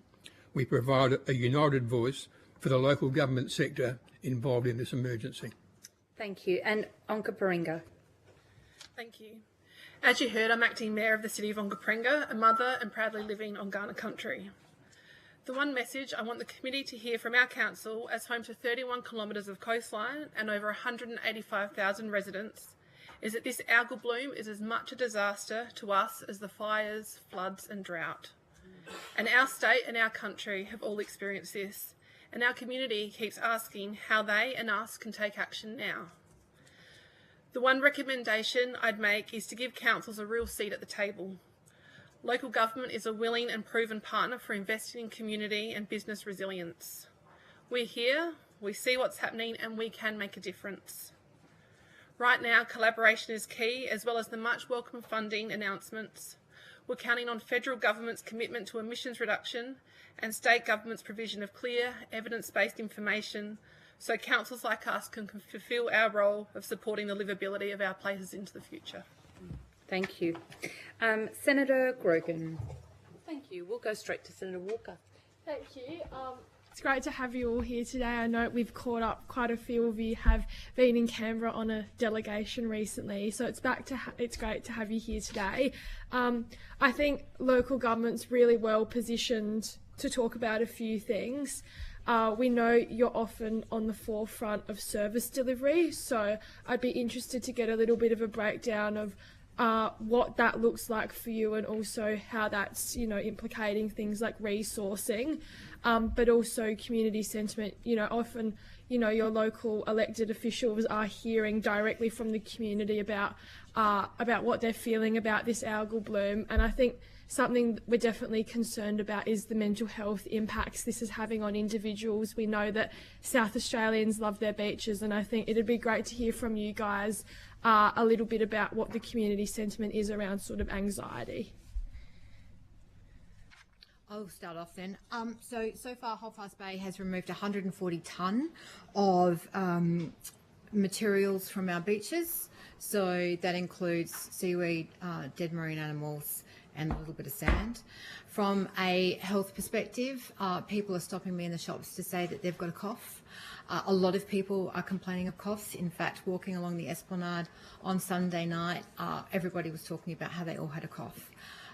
Skin irritation, eye irritation. People have told me they feel like their eyelids are scratching from within their eyes. From a mental health perspective, people aren't able to go and do all of the things that they want to do. Our beaches are empty. No one's walking their dogs on the beach, very few anyway. And it's going to get worse as we go into summer. We've obviously been doing beach cleans, and we've been facilitating in the conduit to our local communities with information that the state government have been providing. We're really concerned and really thinking of ways that we can activate our local areas to ensure that people are coming down to our region, because we're really aware that this is going to impact us, particularly over summer. We are really hoping that we continue to work with government. We've heard from the Fleurieu Coast businesses that there's indirect consequence, like our wine region, who are also being affected by people not attending our local area. And prior to the delegation to Canberra, I collected 200 pieces of artwork from children and young people, and what was coming through very clearly is 1/3 of them are concerned and feeling sad and worried about the local climate and what's happening and what they're seeing on our beaches. I think what Lauren said is really important. The trauma of particularly children seeing all this dead marine life washing up on the beach. I don't think we can underestimate the effect that that has on young people. And councils are excellent at supporting people, but this is beyond what we normally do. So we have the capacity to run programs in our communities, through our community centres, that type of thing, get people together and do whatever it is that needs to be done, those healing types of activities. But we will need help to do this, because it's beyond the usual.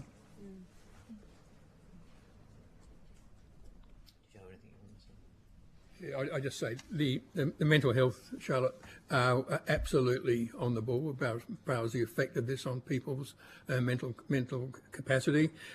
We've got a significant managed fishery with the Pipi Co on just down near the Murray Mouth in Goolwa. That's a major fishery that's been very well managed by Indigenous and local people for many years, and it's become a very sustainable fishery with a huge export market. They haven't been fishing since March, so they're now starting to do a bit of a clean up. We got in the early days, we had the beaches down there looked like it snowed with cockle shells or pipi shells.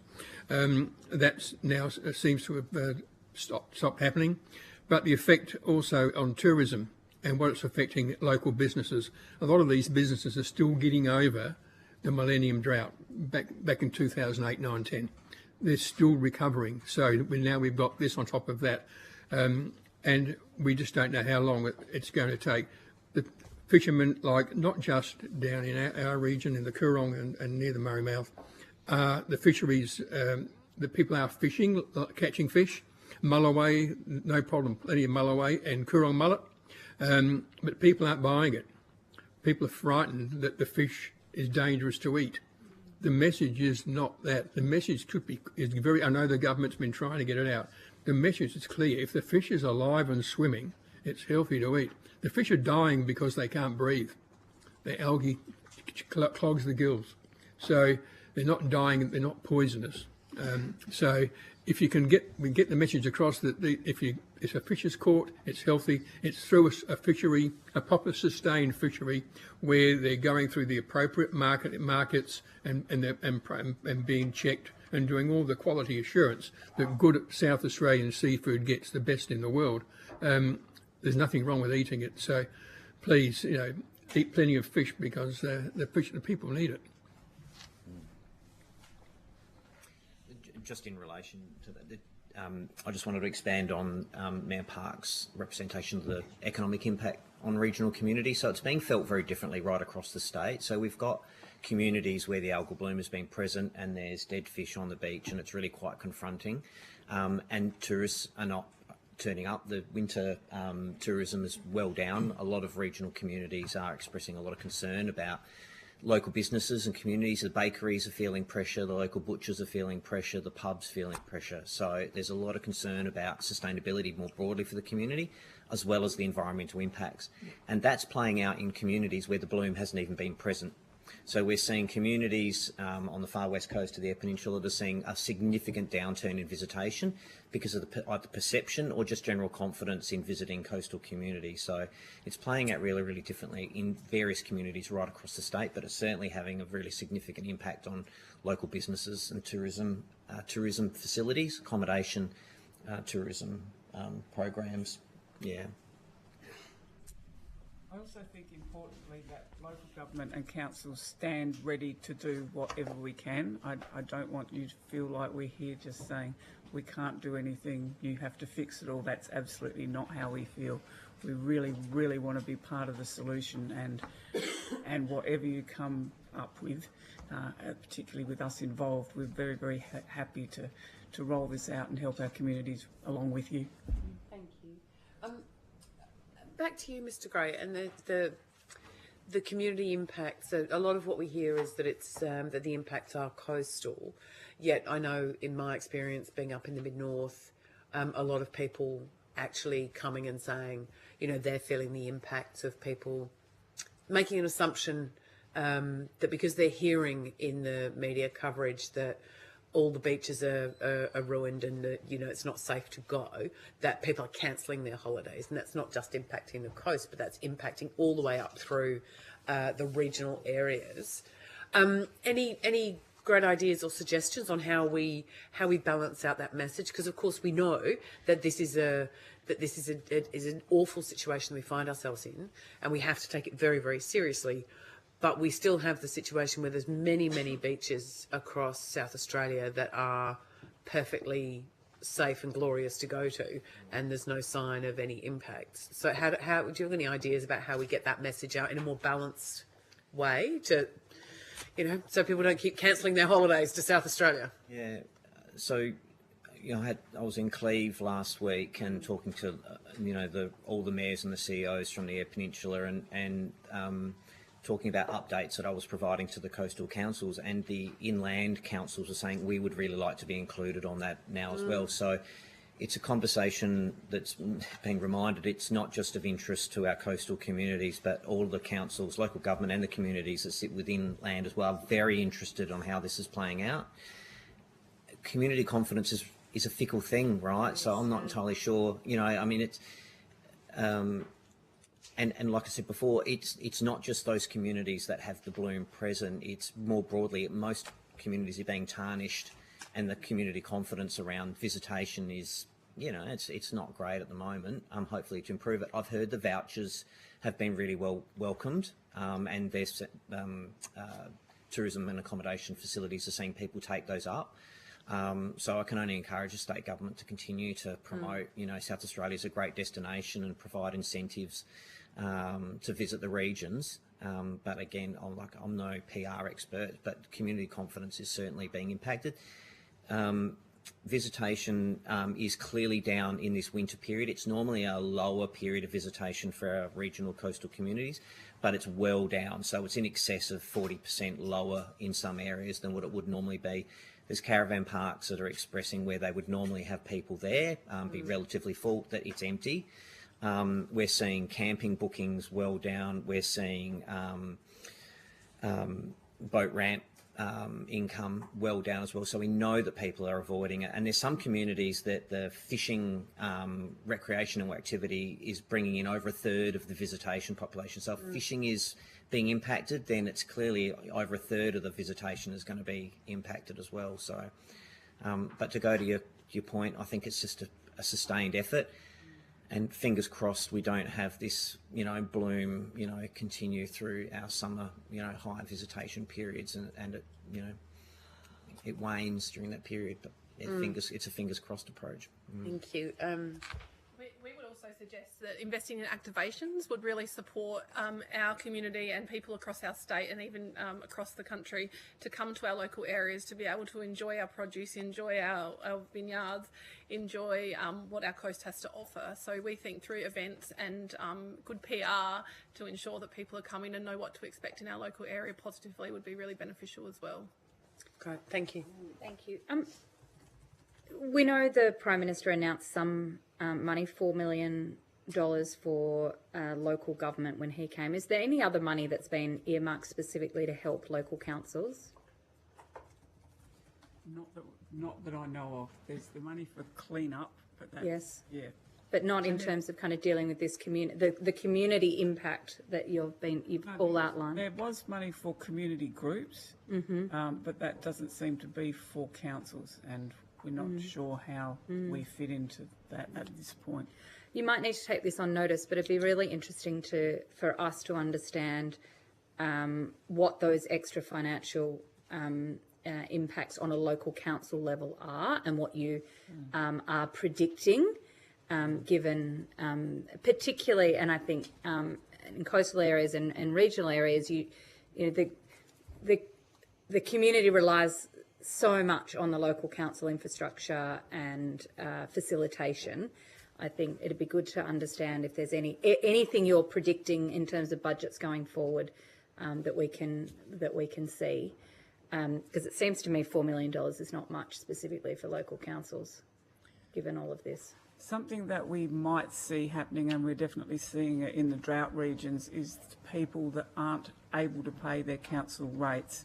And that means council isn't able to continue to deliver the services. So there might need to be an offset of that. So what we've asked state government for, and they're still considering in the drought regions, is that they fund an interest-free loan to councils to cover the deficit. And so for the residents, that would mean a 3-year deferment of the rates, and so they have 3 years to build up and pay it back. But it would also allow councils to be able to continue to deliver, particularly when those rates, you know, might make up perhaps a third of the rate base. You know, that makes a significant hole in council budgets. So that's one thing that I can see would possibly be happening. Yeah, that's interesting. It strikes me that a lot of the discussion around financial support has been about those businesses that are directly impacted. So, your fishing industry, and some within the tourism industry, but not everybody. I'm conscious that if people aren't going to do their rec fishing, or they're not those kind of more fishing intensive communities, it's the knock-on effect of all of that. It's the fish and chip shop. It's also the local supermarket. It's all of those things. So how do we account for that and put proper pitches to state and federal government for support for those smaller businesses? And just springing off from that as well, when you've got the whole esplanade not being walked on, you've got all of the coffee shops, all of the restaurants. We've got 330 small businesses just in the Jetty Road Glenelg precinct who are dependent on that walking by traffic every single morning, and they're just not there anymore. And they are the people that are going to be requiring assistance going forward. Do the current grants that the state government is issuing, does that cover those people? No. They need to show that they've had a loss for 3 months in a row. They can only access $10,000, but they can. I don't think that if they are coffee shops on Jetty Road that they can apply. It's a very narrow category. Yeah. And then additional costs to council as well is the cleaning of our infrastructure on the coast. So all of our seawalls have had to be cleaned off, furniture repeatedly because it has the bloom on it. And also, obviously, our caravan parks will be down, and also parking tickets for people to come down to the sea to park, Yeah. No, paid for parking. But it's part of our revenue stream. And if that doesn't come in, then that's a problem. Can I ask when was it that the state government first contacted local governments about the algae bloom? Was there a May? Is that the same for even down south? Yes, but we were making noises about it early March, and it wasn't until it hit the Adelaide beaches until they listened to that. That's pretty standard. Anything happens in the regions, they just don't listen to us, unfortunately. And the regions are where most of our community go for holidays and recreation. So it's a shame that they didn't listen to us early. And the evidence is there on the satellite imagery they've got of the ocean of South Australia prior to the bloom hitting, and the process in March as the bloom started to appear at Murray Mouth, then spread around to Algal and across to Kangaroo Island. And what it's done, it's followed the normal ocean currents that are normal. So it's moving around in the way the ocean normally carries it. And so there wasn't any coordinated or direct contact from SA government to local councils until May. I'd like to ask Mayor Parks, you mentioned the Murray Mouth. The one area that really seems to be hit very, very hard by this, and the scientists are telling us may never actually recover at this point, being the Coorong. What does that mean for your local community? So when we look at when we first got the bloom and we started talking about it, and there were a number of issues. Obviously, we had sea level rise of just over 2 degrees. We've had a drought, a significant drought and dry weather, no rain. So the ocean temperatures are up. So the ocean was already at a tipping point as far as things going wrong, like blooms. Then we had the 2022-23 floods, and so if you're able to look, you can look back and look at the photographs. But if you saw the floods going out through the Murray Mouth, you saw that the plume that went out there was black, absolutely black. If you go back in history, and look at previous discharges through the mouth when there's been significant flows, it's a sandy colour. Now, Yeah, it was pretty gross. I remember being pretty down there terrible. saying- So you go back up into 2017, 18, and then later in 19, with massive fish kills in the Darling and Medindi. All of that stuff, as well as all the nutrients, all the phosphates, everything else from the entire Darling system has been sitting in that system for years. This big flood, the third largest flood in history of the river, took a lot of that out and dumped it on the ocean floor and caused huge damage. When you look at the way the plume went, it went exactly the way it's done for generations. So we're fortunate that we've had a federal government and we have a grant and we have a water monitoring station at Goulburn, the Klim station, which is monitoring water in the Coorong Lower Lakes and Murray Mouth. The South Lagoon of the Coorong is at the absolute critical stage, just about gone. The most beautiful, pristine region in South Australia, if not one of the best regions in the world. It's a Ramsar site, and it's on the edge of tipping. The funding, that group of monitoring water, and thank goodness, it's an $8 million program paid by the federal government. But they're about to run. They've got about 6 or 8 months more to go with no future funding. What we're calling on the federal government, this should be a national disaster, because river systems around Australia are emptying into the sea in sea levels that are increasing in temperature and are in danger. But we need to start monitoring the Murray-Darling system from here all the way up to its tributaries to find out where these nutrients are entering the water, what the water quality is. I get a weekly report on flows and salinity. What I'm saying is we need to know the rest of the chemistry of the water so that we get an early warning there's something going wrong, or find out which part of the system is causing a problem that we can address. The whole system, according to CSIRO, is in trouble. But well, at a meeting this morning with the Murray-Darling Basin Authority, and they're about to review the basin plan. And we're hoping as part of that review we'll be looking at not just the extraction levels, but the quality of use, the quality of use of the water that comes out, and how we can keep the river healthy. Thank you. And we are, as a committee, going down to Victor Harbour on Friday, so I'm sure we'll get stuck on into some of the detail on that issue on Friday. But thank you, Mayor. Do you have any burning questions from this end? I've only got one. Yep, basically. go for it. I just wanted to dig a little bit, following on from the Chair's comments, just I think in relation to some of the grants. I will go probably to the Mayor Wilson. Glenelg's a really interesting place in South Australia in that it is, and correct me if I'm wrong in any assumptions, but it's quite a small, I guess, base in terms of ratepayers. But the visitors that you get into your council area is probably quite high in relation to other councils. I guess, how do you feel like you have enough support to make sure that you can keep, I guess, the tourism visitor aspect of it? Because, you know, I look out and you mentioned 140 tonnes of things that you've taken off of the beach. That obviously comes at a cost.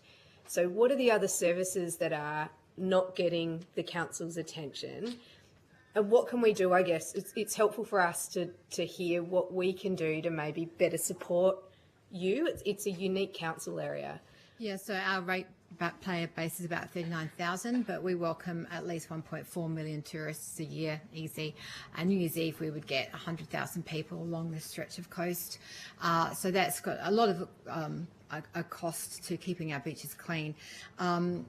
Because we've got such a high standard of making sure our beaches are pristine, and our team at the depot, they're working every morning, they're checking the beaches, they're cleaning them up and down every day. If they're not cleaning here, they're cleaning all the way up to Glenelg. We've got depot crew that have been taken off of jobs such as roads, footpaths, those sorts of things to make that happen. Another thing that has happened is that we've had to cancel events. We would ordinarily have the Sea to Shore Festival in October, where we celebrate South Australian seafood and have a big street party all on the foreshore. But because we were unsure about how that was going to go with the seafood, we've had to postpone that event.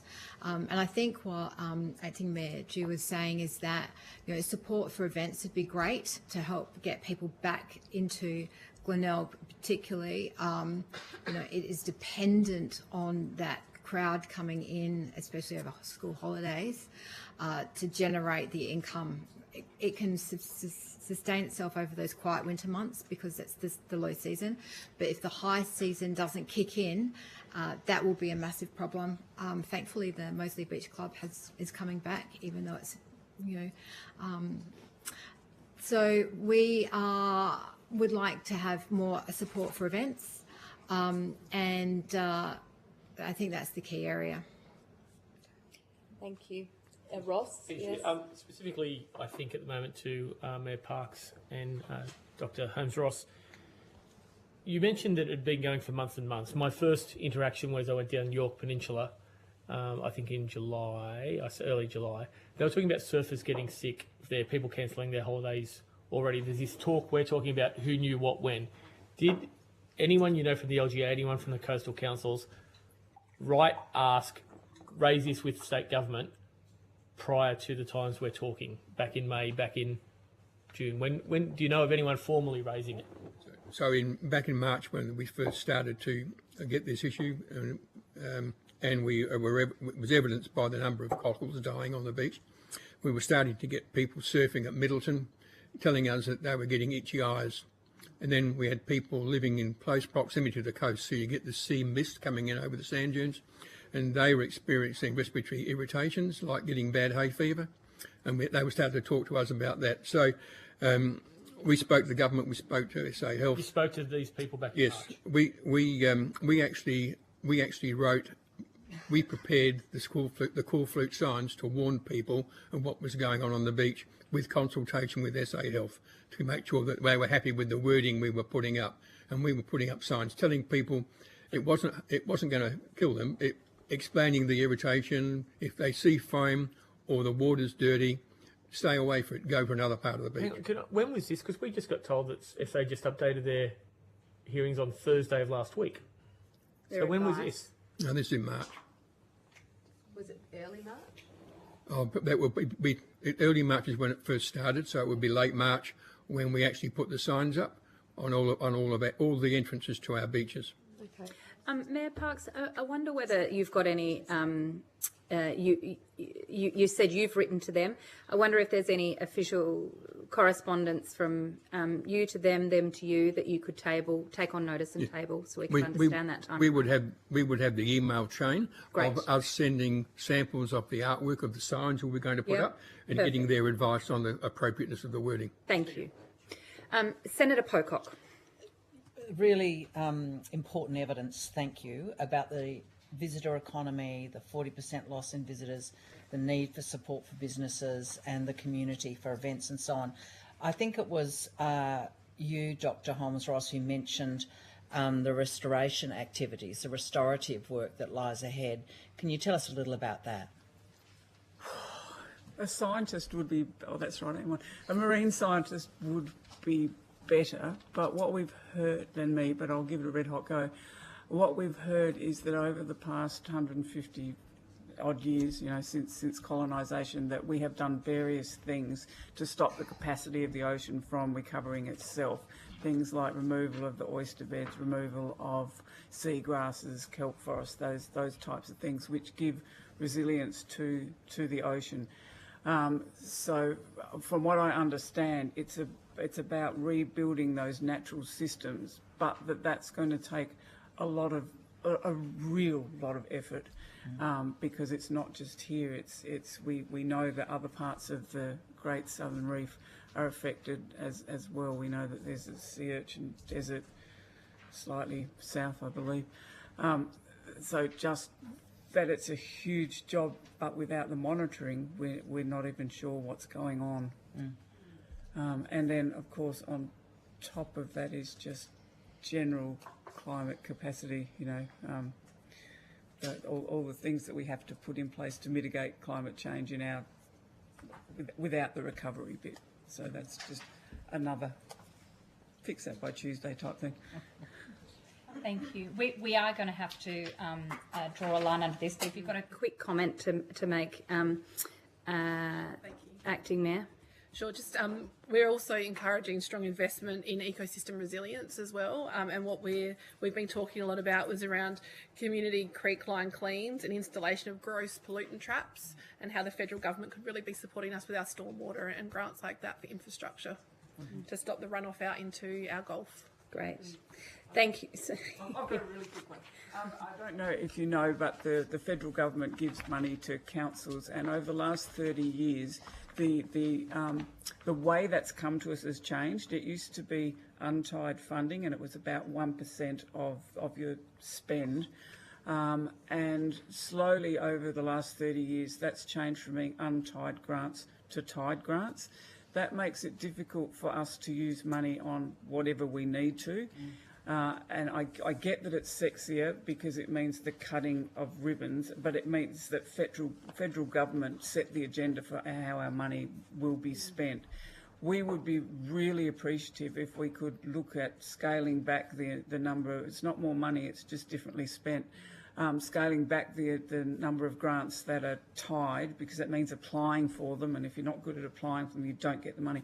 And going back to an untied grant where you can spend it on things that aren't sexy, like cleaning up your beach, like improving your stormwater, all those things that are difficult to sell to your communities, but that you can do. But need to be done. Yeah, yes. A bit more flexibility. Yes. And adaptability, resilience. Yes. So there is a review, local government review. Yeah, if you could do something with it, someone, and then decide to give us more untied funding, that would be super. All right. Thank you all very much. Appreciate the time that you've given us today and your various submissions. Thank you. We will suspend here for our lunch break, and we'll be back in the room at 2:10. Half an hour. Half an hour. Pardon? Doing well, though.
Yep, great.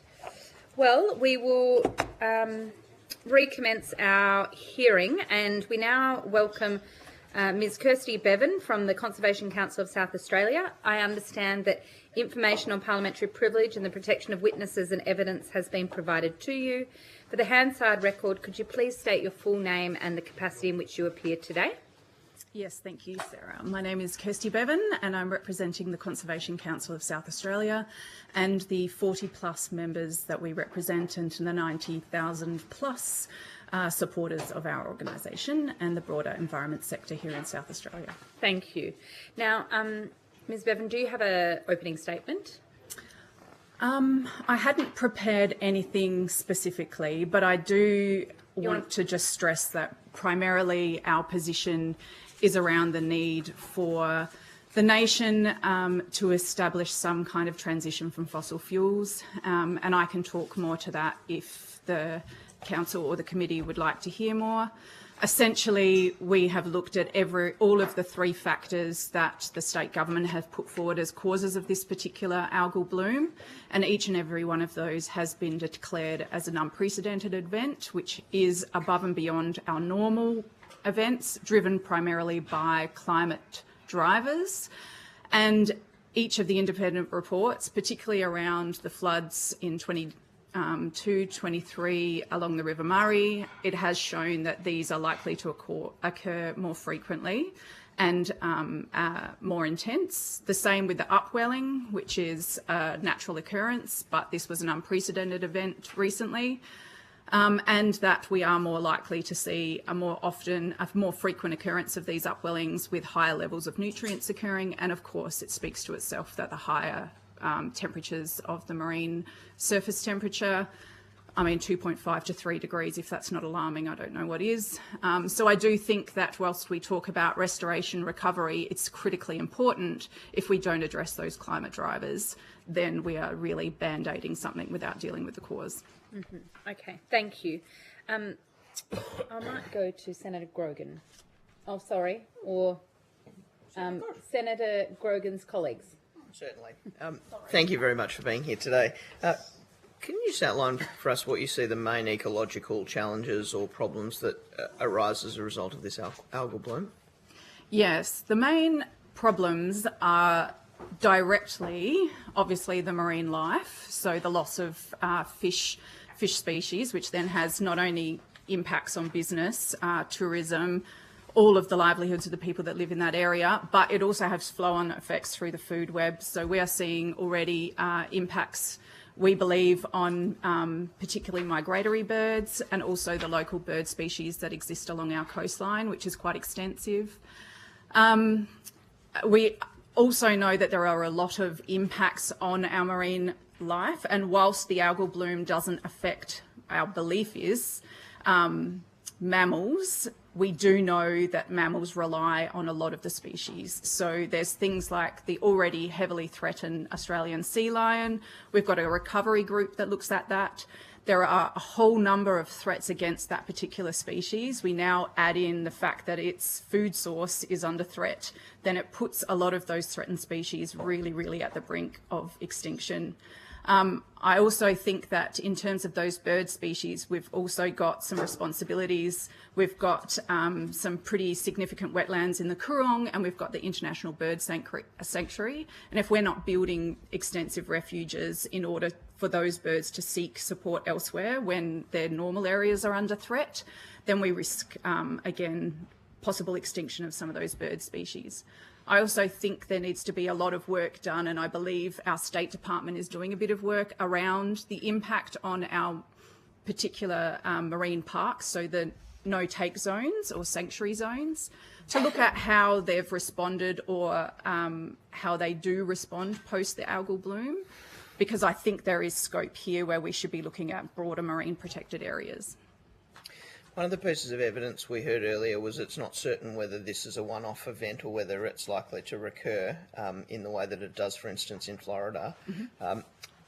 If this is something that occurs again or is something that occurs on a semi-regular basis, do you see that worsening the ecological crisis? Is there an attritional effect over time if this keeps recurring, or do ecologies and systems adapt? Yeah, absolutely not. So one of the public statements our department is currently making is that the marine system will recover. But that's not considering the fact that even if we do get on top of this bloom, that the conditions that cause the bloom have not been dealt with. And therefore, we know for a fact that it is likely these unprecedented events will occur more intensely and more often, which are just the perfect scenarios for additional blooms. If we don't get a break in those systems, then we will see other species, not just the fish stocks, which are diminishing here in South Australia. We will see other species, as I mentioned before, which rely on those in terms of the food web, that will start to decline. One of the ways we can buffer or mitigate the risks we heard earlier today was things like reef restoration, which provide natural barriers or ways to slow algal growth or the speed of algal growth. In addition to reef restoration and local or native oyster species regeneration, are there any other methods that are on your radar in terms of slowing or preventing algal blooms in future by strengthening the local ecology or ecosystem? Yeah, so I guess the oyster reefs are really important because they're a filtration system. We also need more seagrass, and I mean pretty much there are some awful photos of when our oyster reefs were essentially just completely dragged out of the ocean and turned into road base back in the day. So re-establishing those, I think, is one step, absolutely, that's critically important. The other one is re-establishing the seagrass, which reoxygenates the water. But in addition to that, in order for those fish stocks to recover adequately, we need to establish more of those no-take zones, which usually aligned to breeding zones for those species. And then, as we know, fish move, so they're breeding zones you don't fish within, and then they are able to recover, and then those fish species move on. So I would suggest stronger and more marine protected areas would be an important aspect. I also think that when we talk about the monitoring that is required, we also need to look at the other indicator species, and I would suggest that some of those bird species along the coast are a really critical one, particularly because they are relying on that marine environment for their food, and then possibly, as I mentioned before, funding some refurbishment or refuges for those bird species would be a really good way towards building recovery and resilience within the system. Are there other specific methods or locations of monitoring that you'd like to see put into place? I think I would leave that to some other scientists to declare, but I will say that every piece of evidence that talks to how and why this bloom came about, that data already existed under existing programs. That wasn't newly acquired data. What we don't have is an expert body with scientists that are actually looking at those indicators and then providing early warning for what the high risk to either our marine system or beyond are, based on the fact that we're continuing with these additional climate drivers based on our use of fossil fuels. Is part of that issue related to the lack of a single repository for all those different pieces of information? Is that one of the changes we need to implement? Well, I think we just need a dedicated body, absolutely. I mean, if you look at the rail industry, for instance, if they've got rail heading through, the driest part of our country, they have a warning system, and that warning system tells them about when, likely flood events are occurring. It ends up going to a hydrologist, and that hydrologist is the one that says whether or not this is high risk or low risk, or where they need to put their effort. In terms of the fact that we don't have yet a transition plan to move away from fossil fuels, we are going to see these events. That is an absolute given. So I would ask that we have a transition plan. I'm a realist. I don't expect us to turn the tap off tomorrow, but we do need a transition plan, whether it's a 10-year or 15-year plan. And in the meantime, we need a dedicated group of experts who are actually looking at how the climate is changing and how those conditions are causing perfect storms and the likelihood of these events right around the Australian coast.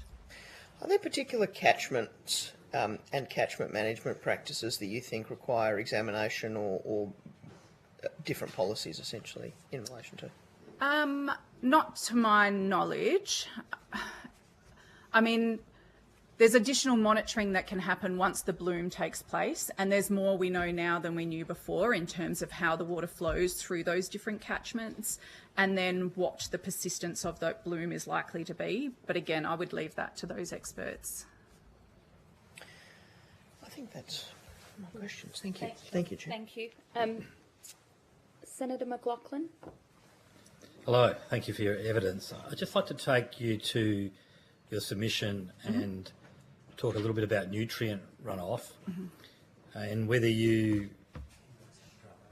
feel and believe that greater work needs to be done in relation to monitoring nutrient runoff, and also take you to the Murray Basin, which you've indicated and we've heard evidence could be a contributing factor. Well, I'll start with that one because I think that I believe the science is out, and I hear and have read a lot about the fact that that was such a huge volume of water that the nutrient load is less likely to have been a problem, and it may have been more the mass fish kills that happened afterwards. We know, all South Australians know, that the particular Coorong Lower Lakes is suffering from years of abuse. And I think more to the point is that when we get an extensive flood event, it is going to cause run out. I don't think that's preventable, and I think we're going to see more of those flood events take place based on the fact that we're not addressing the issues that are driving climate, and these, 1 in 100 year events are going to happen more frequently. But I do believe that once that flood went through, that not a lot of work was done in terms of what that enduring effect was, particularly because it moved through so quickly. Everybody thought this was going to be a refresh that the Coorong Lower Lakes required, but because it moved through the system so quickly, I don't think that anybody had anticipated what the consequences of that were going to be. I also think that there needs to be some additional funding, and I know, Sarah, you put a lot of work into getting some additional funding to try and support the Coorong Lower Lakes in terms of its resilience and its recovery. But again, when we're balancing in a crisis like this a whole number of personal, business factors, the environment gets the least amount of money. And at the moment, all of that funding is going just towards shellfish reefs and mitigating the actual bloom itself. Nothing is going towards the recovery of the actual environment. Have you given any thought to accelerating perhaps wetlands or other buffers? I mean, from a South Australian perspective, obviously South Australia can't necessarily control what comes into the state. Yeah, absolutely. Well, I mean, we know in terms of storm surges that mangroves is one of the best buffers. Our mangrove system has been, again, under immense amount of threats, bloom aside, largely due to, mispractice. We've had some leaky salt ponds, but in terms of that particular area of our state, we have the International Bird Sanctuary, and we know that this is impacted by the algal bloom because we have bird species in there that are struggling to, feed their entire, place they normally harvest or where they breed is impacted by the bloom. So it has flow-on effects. And I believe that some of those wetlands within the Coorong have also experienced impacts. So, but at the moment, none of the federal or state funding is going towards those environments in order to make sure that they're resilient towards any of this current crises or beyond. Do you have a view on, we had SA Water here, but we didn't have an opportunity to properly explore their evidence. Do you have a view on urban runoff, which from my reading also appears to be a significant issue for marine life? Yeah, I mean, I know that in South Australia, because we go through droughts and we went through our millennium drought, I know that a lot of practice was put into place in order to do better in terms of our irrigation framework. And I know that a lot of our farming industry really pride themselves on how they've adapted to that and implementing those things. Does it mean that we're best practice? I don't think so. And is there still room to do more? Absolutely. But we need the right funding mechanisms in order to do that. From your organisation's perspective, do you think we're monitoring water flows into the sea sufficiently for organisations like yourselves to form a view on how bad it is? Well, possibly. I think it's more to the point of what I said before. Yeah. I actually think we have pretty good monitoring. Right. We have fairly good monitoring within the Coorong, and mostly because we have to.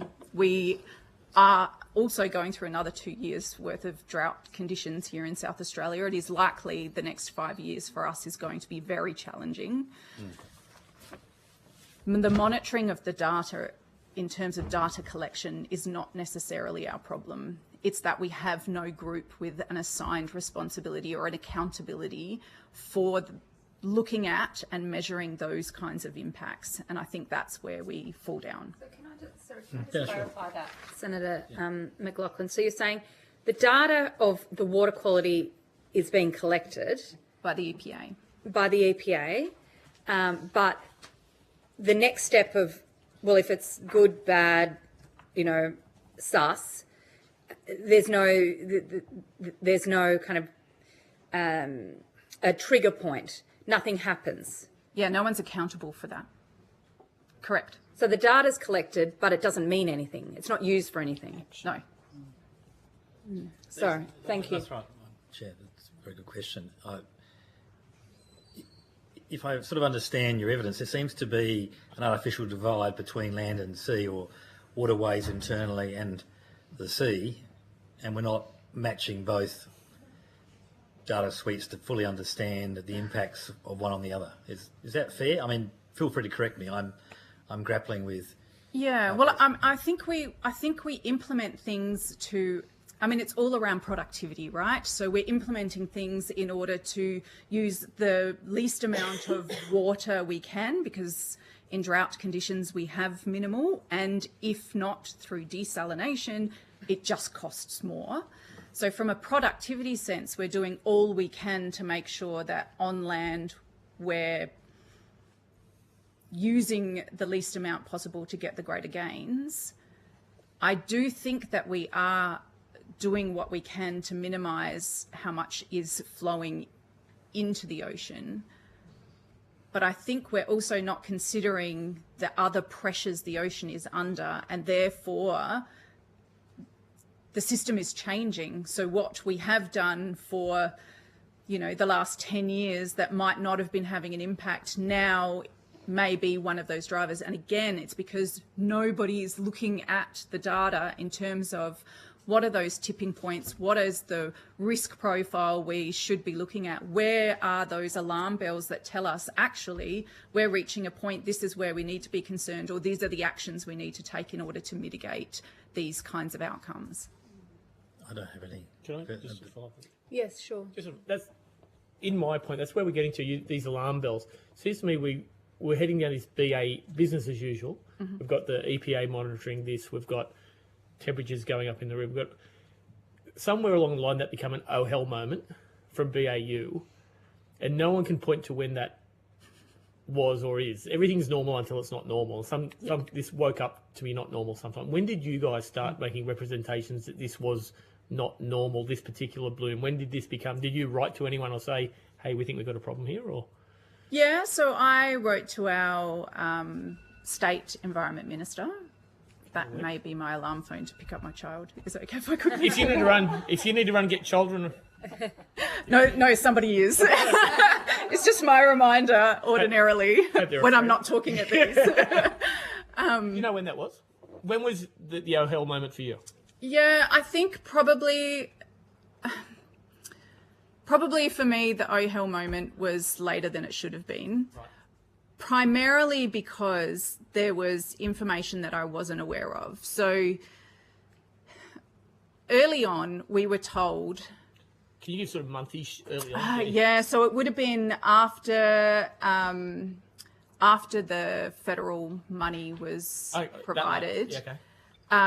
I was in a reference group meeting, and it was declared that the temperature, the water surface temperature, since 2024, September of 2024, showed an indication that it was 2.5 to 3 degrees higher than normal. And that wasn't shared. If that wasn't alarming, Yep. I don't know what is. And it wasn't shared. But that wasn't shared at that time. That wasn't made available. There was no one saying, well, what are the impacts of that? And this is where I think the problem lies. Like, they could go back and look, well, what was our surface temperature looking like? And they know that there was a marine unit that collects those temperatures. So they were able to go back and say, oh, actually, it's been warming since September 2024. But how come that didn't raise an alarm bell in September of 2024? If you're in my office, a phrase that will annoy you to the end of your world is data plus context equals information. Absolutely. We had the data, we just didn't have the context. Is that what you're saying? Yeah. Okay. And so, who had that data? Who knew that the surface temperature was an average of 2 to 3 degrees higher? So I believe, and I don't want to get the acronym wrong, I believe it's the AIMS data. Is that the right group? I think they spoke earlier. Yeah. So it's their monitoring data. Yep. And I heard it from Medi, who's the CE of PIRSA. Yeah. So amongst the state departments, they knew. I wonder if we would check these dates, because I'm pretty sure I'd seen it before then. Yes, but I think but not in September of 2024. Oh, no, but you're saying I would have heard July down the line. 2025. Correct. No. But what Ms. Bevan is saying is that in this reference group, it was the information was put that they knew that the water temperature was back in September. And that didn't raise alarm bells then, is No, that's the problem. And in hindsight's a wonderful thing. Isn't Oh, it? absolutely. But if that doesn't then lead us to go, right, well, we need some kind of scientific expert body that is at least flagging with, I mean, I don't know what those drivers you want to look at, and maybe marine surface temperature is just one of them, but there has to be a number of those indicators that is going to show that we've got the highest likelihood of these kinds of events taking place. Do you mind if I just Yes, have a please. follow-up?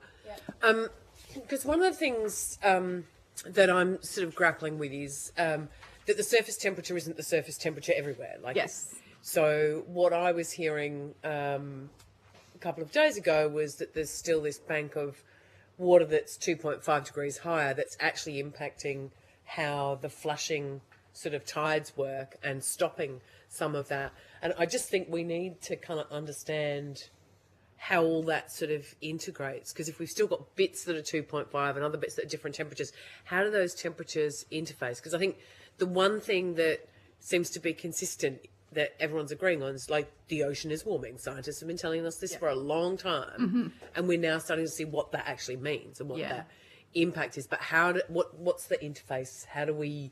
Well, and how do we because deal with it's two, there's different strata within the water system. Yeah. And we're talking just about the surface temperature, essentially, which again, water moves. So yes, you're right. It does, it does change where that the temperature changes depending on where you're measuring. But there's also the upwelling, which is one of the other things that was out of the three factors that the State Department has said are the causes of this algal bloom. And upwelling, again, is a very natural cause, but that's when the cold water basically circles up from the bottom and brings with it a whole bunch of nutrients. And, they've said there's reports done from New South Wales and other, universities that basically say that upwelling that happened in 2023, 24 was absolutely unprecedented. It was brought with it nutrients like they'd never seen before, and it was, beyond what was considered normal. Again, they had data that showed that.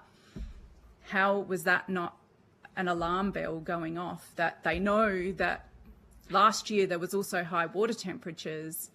And again, maybe it's because we hadn't experienced a bloom of that scale here before. Do you think they should have been able to predict that there was going to be an algae bloom? Is that what I mean, if I get a high temperature and I've also got the runs, I'm pretty sure I'm going to be sick. You know what I mean? It's kind of the same. If the environment is showing, well, it's 3 degrees higher than normal. It's not 3. You know, that is. I'm keen for us to stay balanced about how we interpret things and not just leap to someone somewhere should have known something and done something to stop this, because I don't think that helps us. Well, I think understanding what we need to do now, how we need to mitigate for the future are the important questions, not trying to find someone to blame necessarily. If there is blame to be had and people have done things too slowly, then sure, but I don't think that should be our main game. I think our main game needs to be a solution. Our main game needs to be where are we going, and along the way, if people need to move quicker, we need better systems, which I think we do. Then we need to identify those. I absolutely agree. To be fair, I think Ms. Bevan is saying that. These are clearly things that if we had used them as alarm bells, we could have. It could have been. And the scientists were right. And the scientists were right raising these things. But the scientists were right 20 years ago. Do you know what I mean? I think that's the thing. It's like, how do we make sure that we get this evidence and the triggers we use and the systems we have in place, assess those things that are out of the normal or out of the ordinary or out of what we... I know this is a great discussion, Senator Grogan, but do you have a question? We got to... No, Chair, you go right ahead. No. I'm just saying, like we're going back and forth, but we are running up against the clock. Senator Grogan, I do agree with you. I absolutely do. We need to look forward. Conversation offline, because I'd be really keen on your views. And I do look forward to the opportunity to build that into our regulatory framework so that we can be looking and finding those indicators of high risk that then we can address, as opposed to looking into the past of what we did or didn't do. Okay, thank you. Any other questions for Ms. Bevan? No. Okay, well, thank you so much. I think your evidence has clearly given us a lot to think about, and if you want to give any more information through a supplementary submission, please feel free. Wonderful. Thank you. Sorry, Carol, I just had people jumping up wanting to...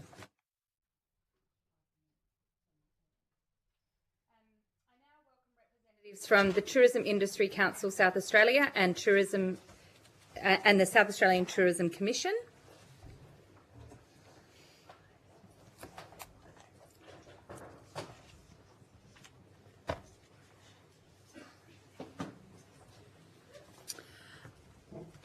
Hello. Thanks for your patience. I understand that information on parliamentary privilege and the protection of witnesses and evidence has been provided to you. In relation to the SA Tourism Commission, which of course is government agency, I remind senators that the Senate has resolved that an officer of the Department of Commonwealth or State should not be asked to give opinions on matters of policy and shall be given reasonable opportunity to refer questions asked to a superior officer or minister. This resolution, as we know, prohibits only questions that asking for opinions on policy, does not preclude questions asking for explanations of policy or factual questions about when and how policies were adopted. Officers of the department are also reminded that any claim that would be contrary to the public interest to answer a question must be made by a minister and should accompany a statement setting out the basis of the claim. Now, for the Hansard record, could we please get you all to state your full names, the capacities in which you appear? We might start with Ms. Terry and go this way. And do both organisations have an opening statement? Yes? Okay. So let's just introduce yourselves, tell us who you are, and then we'll go to statements. My name is Emma Terry. I'm the Chief Executive of the South Australian Tourism Commission. Thank you. My name is Vicky Frede, and I'm the Chair of the Tourism Industry Council of South Australia. Thank you. And I'm Linda Lacey, and I'm Head of Programs and Strategy at the Tourism Industry Council of South Australia. Great, thank you. Well, let's start with the Tourism Commission. thanks for being here today.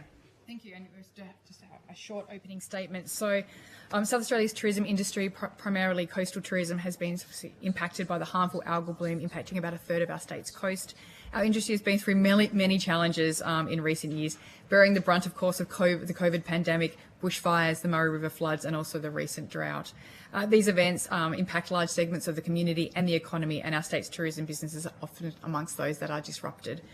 Industry is made up of businesses that interact with the ocean, including fishing charters, experiences that swim with marine life, surfing schools, boating, and jet ski experiences. Other coastal businesses, including accommodation experiences as well as hospitality, are also impacted by the algal bloom. The algal bloom is impacting communities in different ways, some through perception and then some through the realities of the bloom itself. For example, we've heard accounts of downturns on the west coast of the Yorke Peninsula, which is unimpacted presently by the bloom directly. For many of these types of businesses, the algal bloom has so far only impacted them through the normal, quieter winter months. So many are bracing themselves for the challenges that come with the warmer weather when we have South Australians and many of our visitors visiting our coastal communities. The harmful algal bloom has been an emerging challenge for the South Australian Tourism Commission. While there have been algal blooms in the past, obviously, certainly hasn't been anything of this scale. Since it was first reported in March, we've been working with operators and stakeholders to understand its impacts, develop the appropriate targeted response, and deliver that response to those who require it most. This is currently evident through the rollout of our Coast is Calling Travel Voucher program and our subsequent marketing campaign as well. We're standing alongside our industry and working with them in a joined-up approach across government to support them as well. Thank you. Great, thank you. And the Industry Council? Okay, thank you for the opportunity to appear today on behalf of the Tourism Industry Council of South Australia. We are the peak industry body for tourism, representing about 1,150 members and broadly 20,000 tourism businesses. Our industry is worth just under 10 billion, employing approximately 41,000 people directly and 30,000 indirectly. The harmful algal bloom is an unprecedented environmental event and economic social crisis for our coastal communities. Tourism operators are reporting average losses of 52,000 in revenue and cancellations well into 2026. At the federal level, we need environmental leadership and investment in research for baseline and ongoing monitoring of the Great Southern Reef to better understand the causes. At the state level, we need to continued support for affected businesses and strong investment in marketing South Australia's coastal destinations. At the local level, councils must be resourced to maintain coastal amenity and clean up of dead marine life so that towns remain welcoming. Tourism is vital for our coastal communities. Coordinated action at all levels of government is essential to business survival, community resilience and environmental recovery. Thank you. Thank you. Questions? We might start down this end of the table. Yeah, sure. Happy to. I guess thank you for appearing before us today. It's really helpful for us to have an understanding of how this is impacting tourism within South Australia.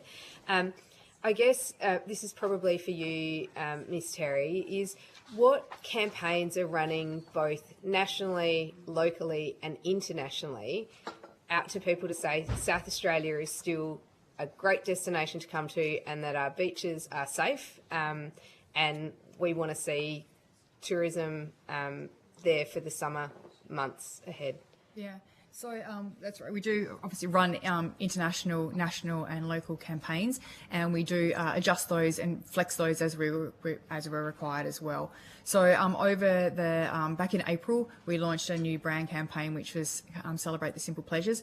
That has been running nationally since then in different guises, using different media over that period of time, which is all about getting people to think about South Australia as a holiday destination. Internationally, we work mostly with our trade partners, and that is about promoting South Australia as part of itineraries for their international visits. So we continue on with that work. We've just had a roadshow in New Zealand, for example, taking a number of our operators there. We've also got one into the US next week as well. So that's working directly with trade, which we find most effective for a smaller state to be able to be on those itineraries. So they continue on. We haven't heard any pushback or anything from trade worried about coming to South Australia because of the algal bloom. We do monitor, of course, international media. We have international resources in our key markets. they keep an eye on both what commentary is coming from our trade partnerships, but also some media. And while there has been media, mostly it's been in the scientific space, is my understanding, but rather than in the travel area. So while no doubt there are people that do understand the algal bloom, we believe this is quite small at this point in time. So we continue on with our normal campaign work, which we believe is effective. Now, for South Australians, obviously, majority of South Australians have heard about the algal bloom. So the Coast is Calling campaign is designed to support our coastal communities. That involves both a voucher program, but also a marketing campaign. We have, even before the kind of Coast is Calling over the last few months, also upweighted a lot of our digital activity as well to support those coastal communities. So we're flexing our marketing program all the time to make sure that it's as responsive as possible.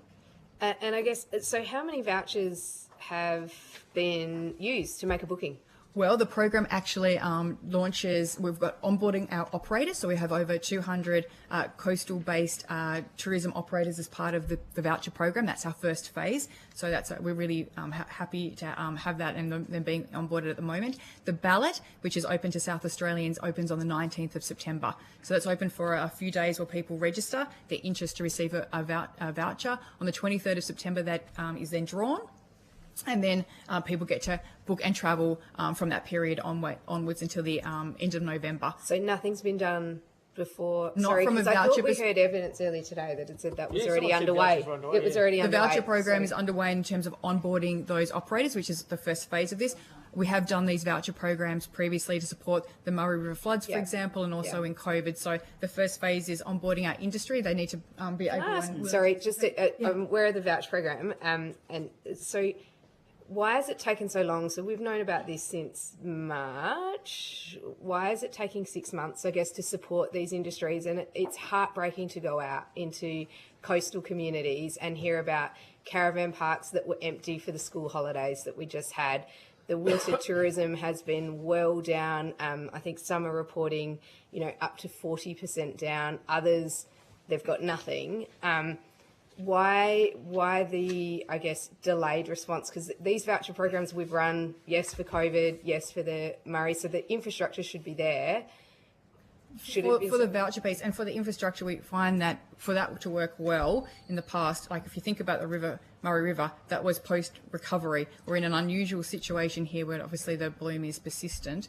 So for us, we've also been running, it's not just about vouchers, they are one mechanism to support those coastal communities, and we're making sure that they're supporting them for this school holidays and up until end of November. We have been running marketing campaigns though, and upweighting our digital activity. We've had a winter program out in market as well, and we have been working with industry to understand what that looks like and support where we can in that as well. So it hasn't been that we haven't done anything, it's just the voucher program requires us to kind of put all that in place, but we have been working with industry. How many vouchers will be available in 20,000 are available. 20,000, and you're expecting people to then make bookings for the school holidays that are coming up? And beyond, absolutely. Okay. So 20,000 and they can travel from the book. We don't think we might have missed the boat, people going to other spots? We've still been running some digital campaigns, etc., to get people out and about in coastal regions. Vouchers are one mechanism, marketing campaigns are another mechanism.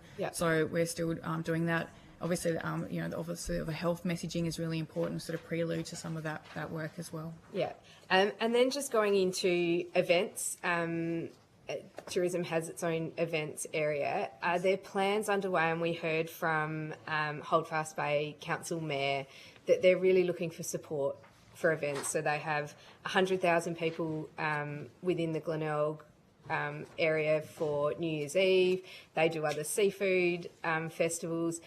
Are you working with local coastal communities to make sure that you can do some events in conjunction with them just to bring people back into the areas?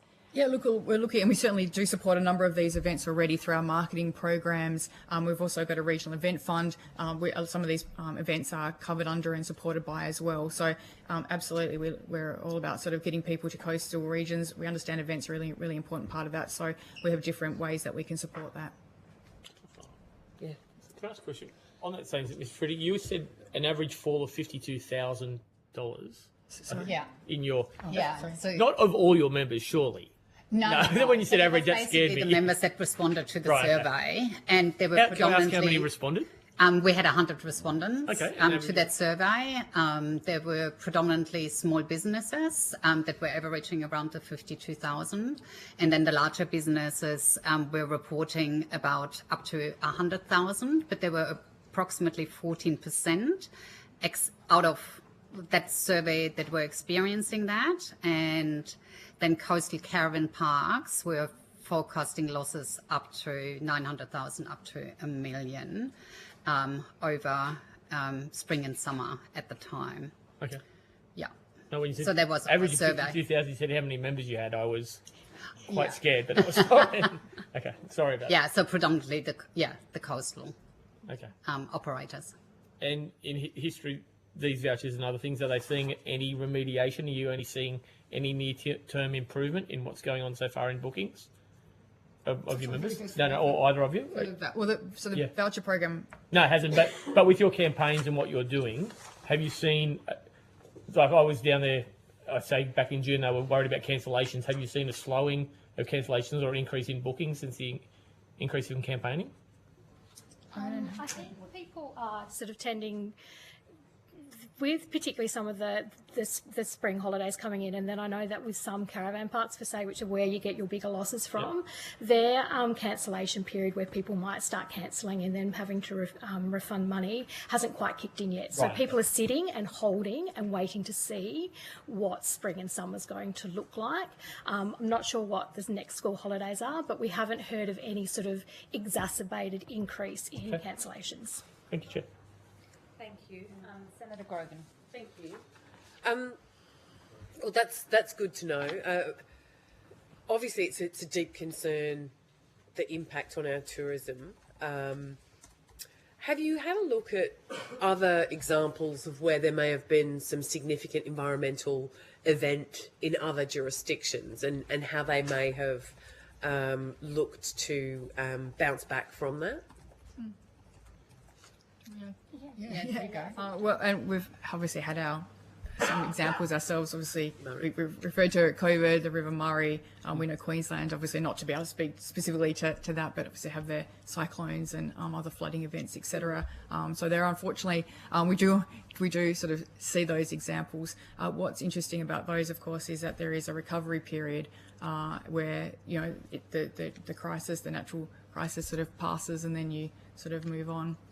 Of getting people back. And I think what we've seen from those is people do respond really, like once you're able to sort of move through that, tourism does bounce back pretty well on the whole. People do love to take their vacations, their holidays and get back and support. And we've seen actually there's, a real want to support the tourism industry as well, which is really important. We obviously had the fires here as well on Kangaroo Island back in 2020. So we've had a few of these that we've worked through. There are definitely case studies of where obviously putting the right, whether or not it's marketing or a voucher program or a combination, it is about sort of, putting that message out there that come back, it's safe to do so and please enjoy. So that tends to be the normal kind of way that we promote our destinations post those sort of natural disasters. I don't know if, we continue to obviously feed our data directly from our tourism industry back into SATC and also into local, in other government departments. So our CEO sits on a number of committees and sort of really closely monitors we work everything. Really we work together. very closely together. Yeah. So in terms of, what more could we be doing? What are the other things that we could do? Obviously, the potential impact on our summer tourism is something that's of concern to many of us. Are there things that, federal, state, local government, local council, is there anything else that people can be doing? I think the communications is really important, isn't it? Outside of the algal bloom, if you think about other things, when there was a bushfires across Australia back in, I think it was 2020, if I recall correctly, people thought it was all of Australia on fire, and therefore they have misinformation and therefore making decisions that not based on on the reality, and that I think is a piece that's at play as well. We've certainly heard from some of our operators that haven't got the algal, haven't been impacted directly with the algal bloom, but perceptions extend beyond that. So I think having continuing on with those communications and being consistent in that is really important as well, which we're doing. But I guess having that come from at all levels and all stakeholder groups as well is really, I think, a really important part to build that confidence. And then our marketing programs that are all about sharing and reminding people about the amazing experiences that you can have in these regions. And on our coasts, obviously, looking out here today, it's we're drawn to the water, but these destinations have a variety of things to see and do. So being able to really sort of showcase those to people as well is important. Yeah. I think communication is really critical, and it's one thing that our industry really called for very early on in terms of where the damage was impacting, was people making assumptions about a destination's offering or the safety or what the impact might be. And so people were choosing to cancel even when a region wasn't necessarily heavily impacted, because people assumed, there's this, crisis going on. And so we sort of really called very strongly to government for some clear current information that industry could also start taking into their businesses. It's how they communicate to their customers as well, to maintain bookings, and also to encourage a different way of perceiving what the algal bloom is and how it may impact your experience when you come to the coast. And certainly the SATC and the government were very quick in responding to that that call for that clarity and more up-to-date information, so businesses can start to get back in the driver's seat around how they respond and what they do in their businesses to adapt or to adjust or to communicate to get through the next 6 months. Last very quick question. Are there any types of tourism businesses that you're seeing that are least impacted? That's a good question. This is a tricky one. This is the challenge. This is the challenge, and when talking about direct impact, because often businesses are experiencing, they have their individual experiences in this, because depending on who your audience is, who your market is, what your business offering is, it does vary quite considerably across the regions as well. It's really hard to go, well, this is one particular impact, recognising, of course, you've got your survey results. But if you're internationally geared, maybe you're sort of in a region but not on water, etc. Although we've had some water experiences that have done very well over winter. So it really is quite challenging, and I guess then therefore what those support mechanisms look like, you have to kind of work out what's going to kind of capture the most amount of people. But you've obviously from your survey, if there's any particular... accommodation's been really heavily impacted, even though they're not necessarily on water or you're directly engaging with the marine environment, simply because I think, and it comes back to that marketing, which is really important, that communication, is that people are assuming, we can't go to the York Peninsula because we can't go to the beach and we can't fish. So therefore there's no point going, whereas there's lots of reasons to go. And then we also know of marine tour operators, and it's the way that they've communicated what the algal bloom is and how they've engaged with their customers and provided a level of information so that people are actually still coming because they're very curious in the science and they really want to understand what this means from an environmental perspective. So where we would have thought they had, they would be shutting down, they're actually holding. Okay, thank you. That's really, really helpful. That actually goes to one of the questions I wanted to ask, which is, talking to just several tourism operators over the last few months, their thoughts of kind of changing their model and what they're providing, particularly to support citizen scientists who are really engaging in this issue going forward. Is there anything coming out of state government or local governments that you can use to help, encourage your members, or to, at least bridge that gap for them? I think we're running a webinar tomorrow, actually, where we are taking this example of how this tour operator has, it's on Thursday, has communicated and how they've tapped into local citizen science initiatives.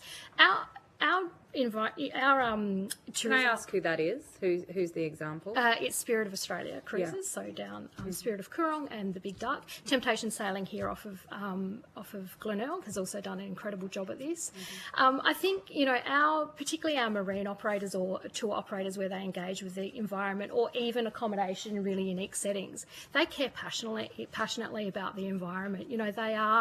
They recognise that that's why people come, and so we've got an industry that's really looking to, and that's our challenge as an industry council too. How do we build the capabilities of the tourism industry in South Australia and those small businesses to be able to respond to these types of crises that climate is changing around us.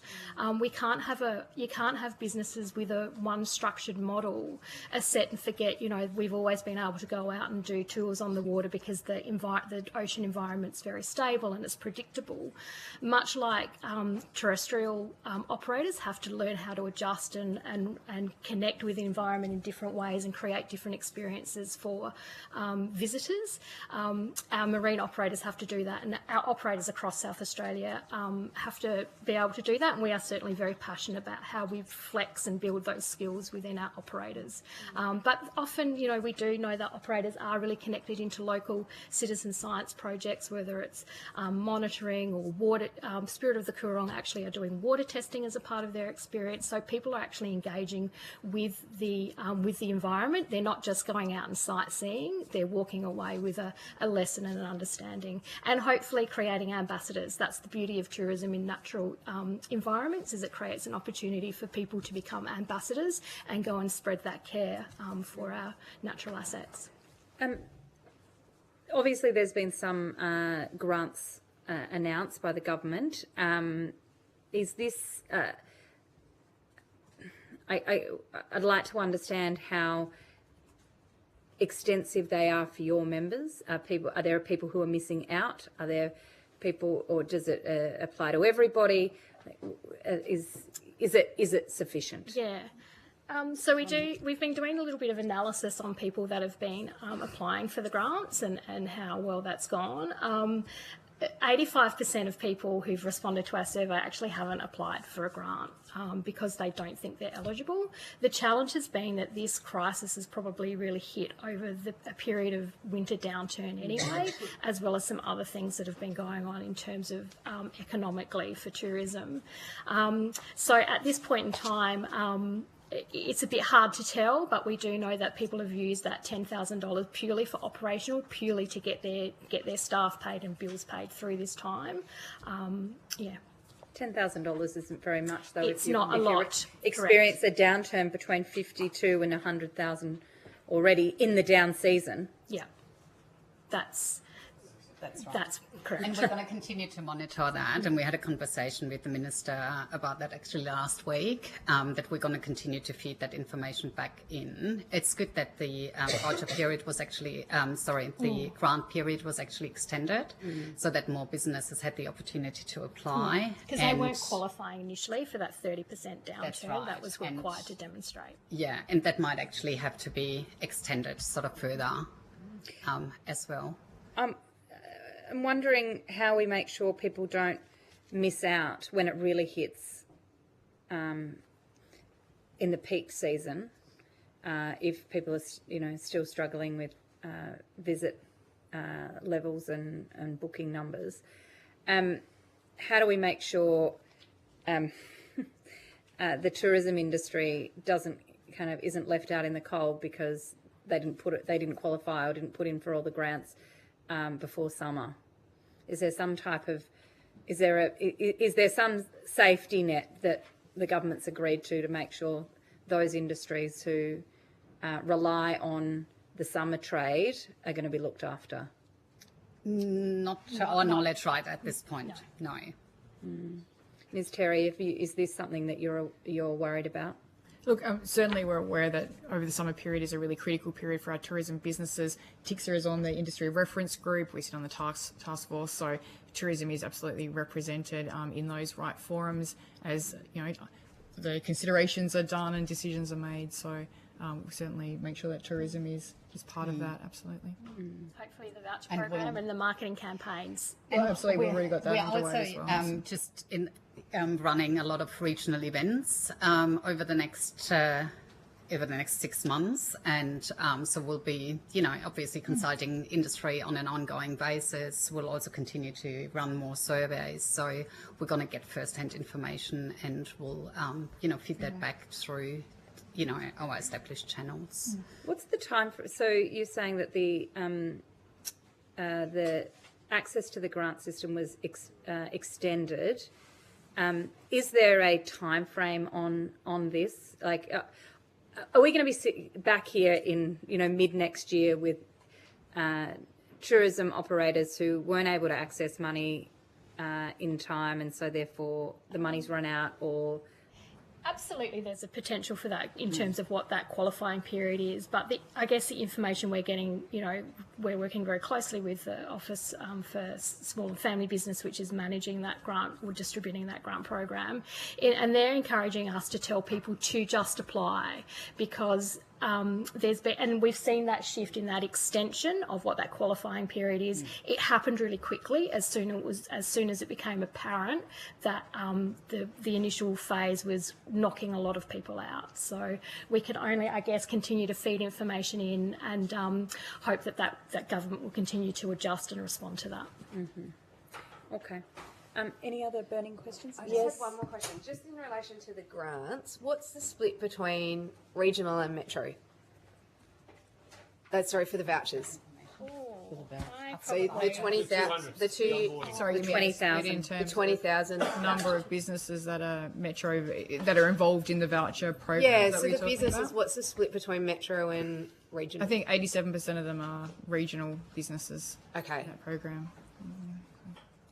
So definitely heavily skewed towards the regions, but yeah. And assuming that all coastal. That's right. That's all right. coastal. Yeah. That's right. Okay. No other burning questions from that end of the table? No? All right. Well, thank you so much for your time. Appreciate you being here today. With the indulgence of the rest of the committee, I propose we just roll on, if that's okay. Yep. I'm just going to grab a copy. I'm going to sandwich up the back of the room. Okay. So I don't dribble in front of you.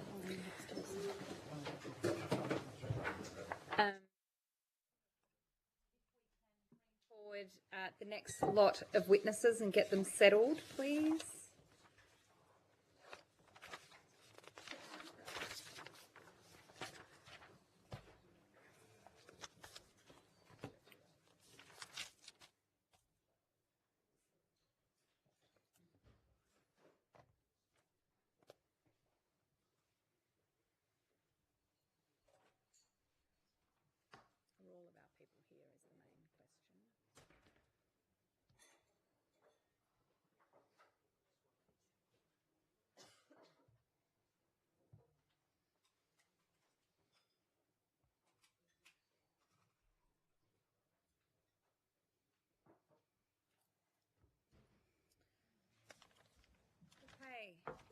Hansard ready?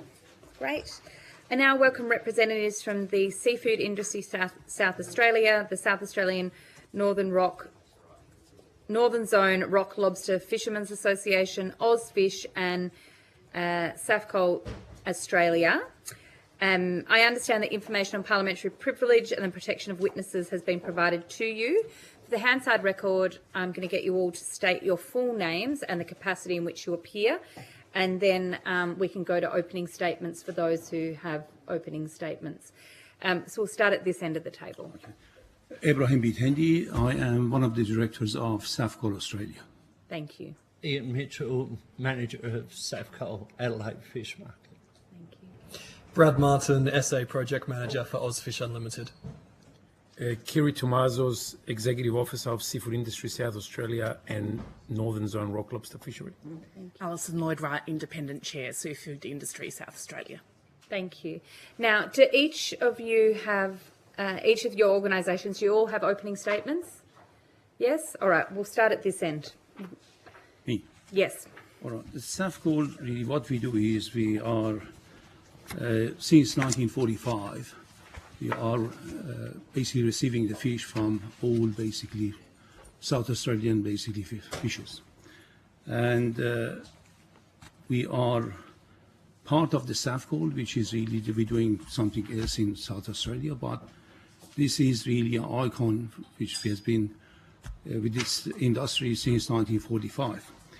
What I can see that really, I worked on some figures, and based on the report we supplying to Saudi, and I did it for last 3 months of 2025 versus 24, and clearly we can see that really we are receiving, the quantum-wise, we're receiving 20-25% less, and value-wise also about 27% less than the same period last year.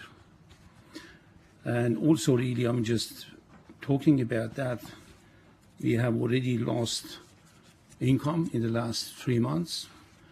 The issue started earlier this year, but again, we can see the result for the last 3 months and is ongoing. And also really, just the issue in here is we are spending $10 million for the new fish market, which we started 2 years ago, and with the view we see now, I think, is a question mark whether it would be basically viable business to carry on. And that is my statement. Thank you. Okay, first thing I want to say is we are proud members of CISA, and we stand by their submissions. That's the main point. My main concerns aren't about what's happened so far. It's about what's going to happen in the next 12 to 24 months. We've seen a steady decrease in fishermen over the last 3 months. You know, Gulf St Vincent is virtually unfishable to a commercial fisherman now. And it started with Kangaroo Island, moved its way up. We actually have record catches of King George whiting. Squid just disappeared, but we have record catches in front of the bloom. But going by those catches, you could see where the bloom was in relation to the actual Gulf, because the fish were staying ahead of it. And hence, our netters could catch more fish.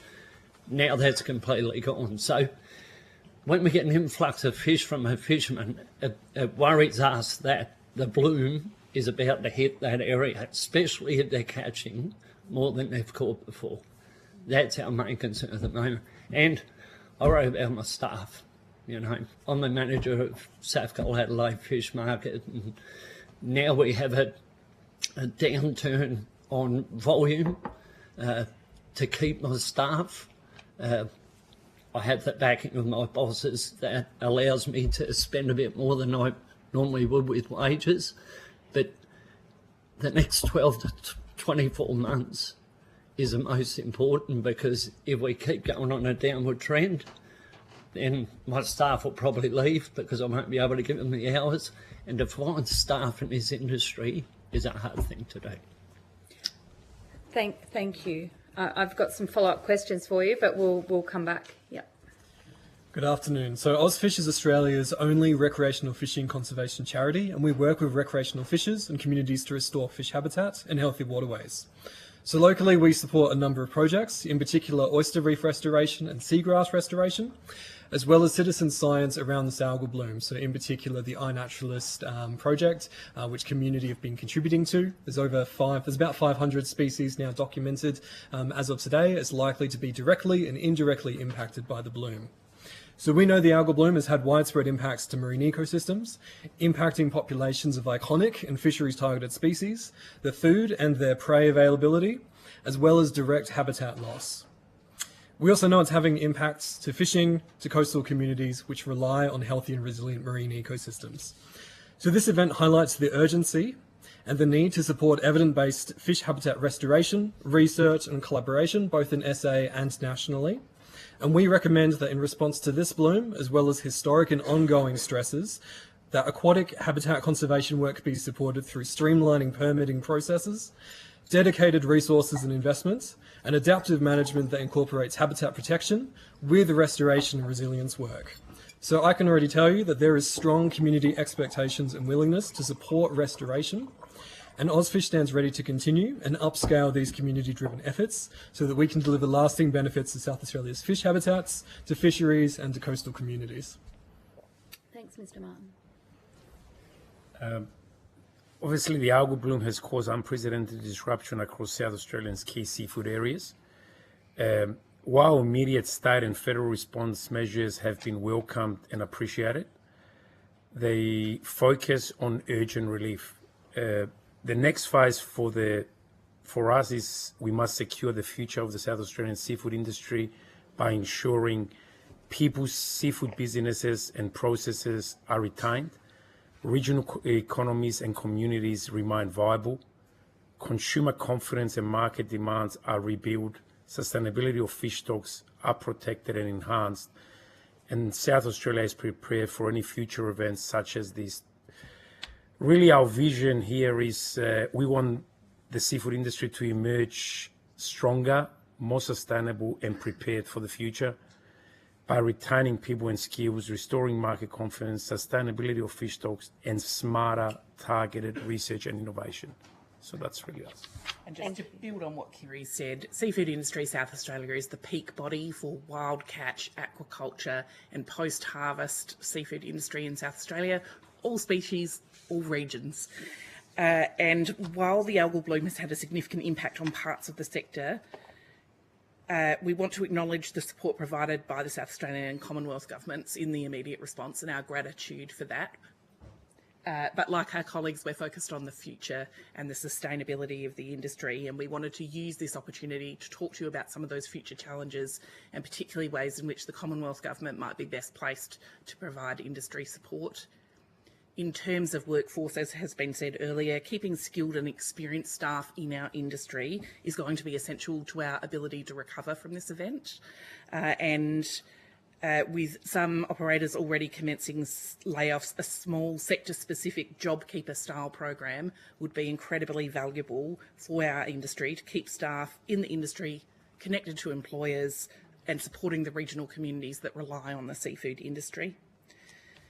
We're concerned about our ability as an industry to respond to this event as it changes and moves into new areas in terms of resilience, mitigation, business continuity, off-water income for seafood operators, but also the unknown consequences of this event on stocking levels. It may be that if this event resolves tomorrow, there would still be many seasons of impact for the seafood industry. We don't know. You're quite right, Senator. And finally, as significant as the algal bloom has been for our industry, at this stage, the change in seafood consumption may be as or more harmful. So we are starting to see seafood operators who are unaffected by the algal bloom, which is to say they're fishing in waters that are unaffected by the algal bloom, having to lay off staff. Such is the drop in consumer demand led by concerns around safety of consuming seafood. Yes, thank you. Both that concern around the sustainability of the industry, I'm very keen to unpack, and also, Mr. Mitchell,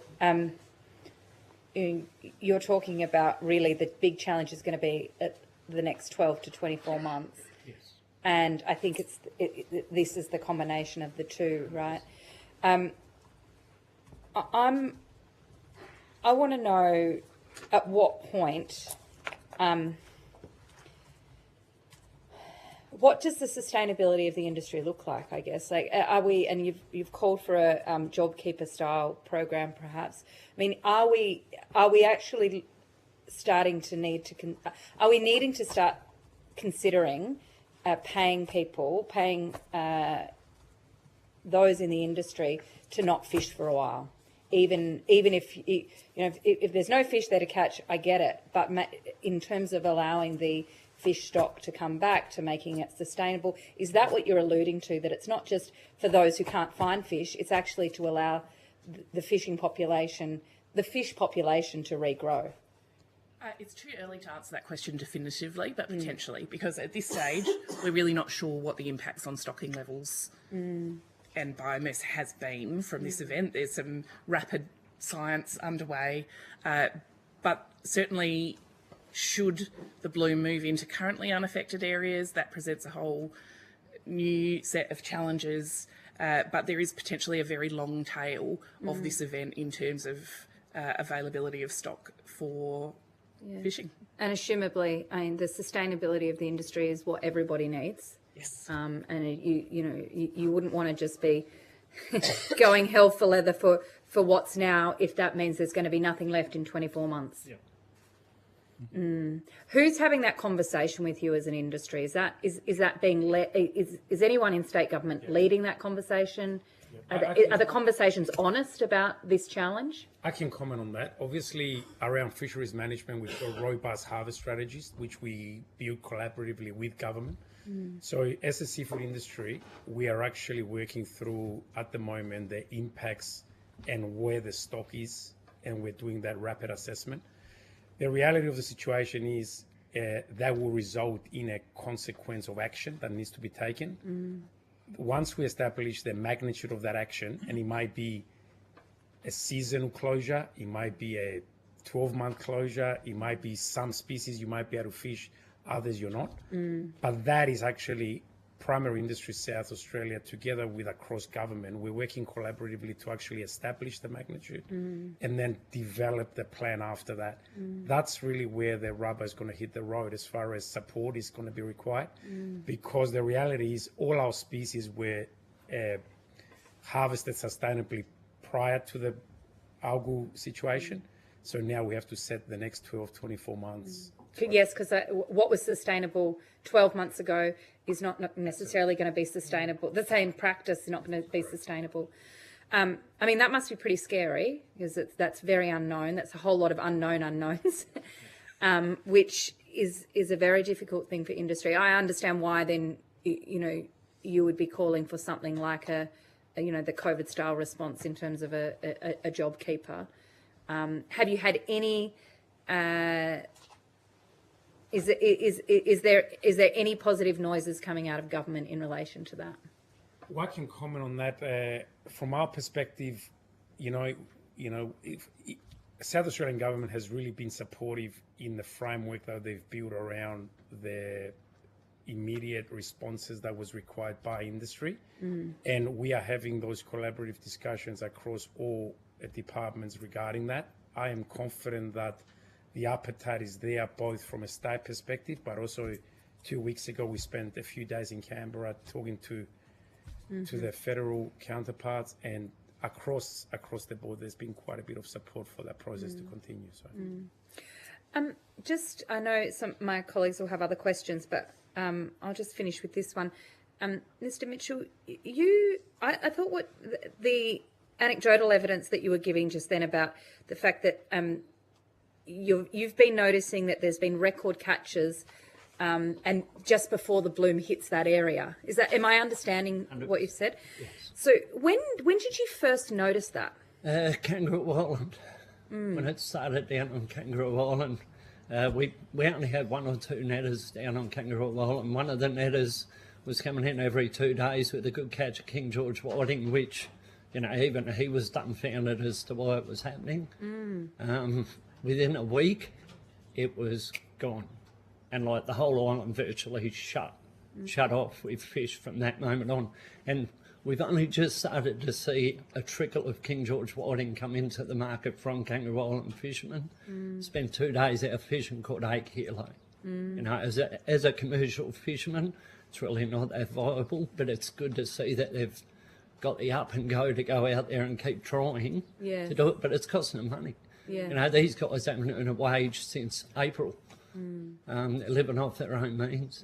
But, we watched it coming up Gulf St Vincent and catches up around Stansbury, and it moved up and up and up to Port Wakefield. Catches were really, really good. And then they're not. People were excited, and, we got one fisherman at Port Wakefield hasn't caught a fish since 21st of August. Not a fish. Goes out every day. Wastes his money on fuel and, ice. Comes back with nothing. You know, it's heartbreaking for these guys.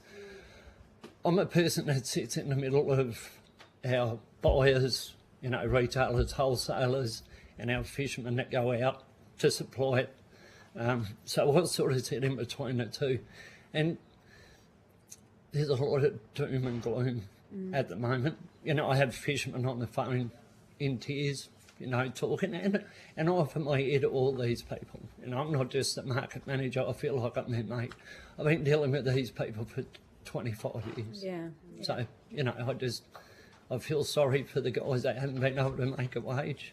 And I feel sorry for our retailers who, at the moment, they're buying record amount of squid cartons because they're filleting fish and freezing it because the public won't eat it. Wow.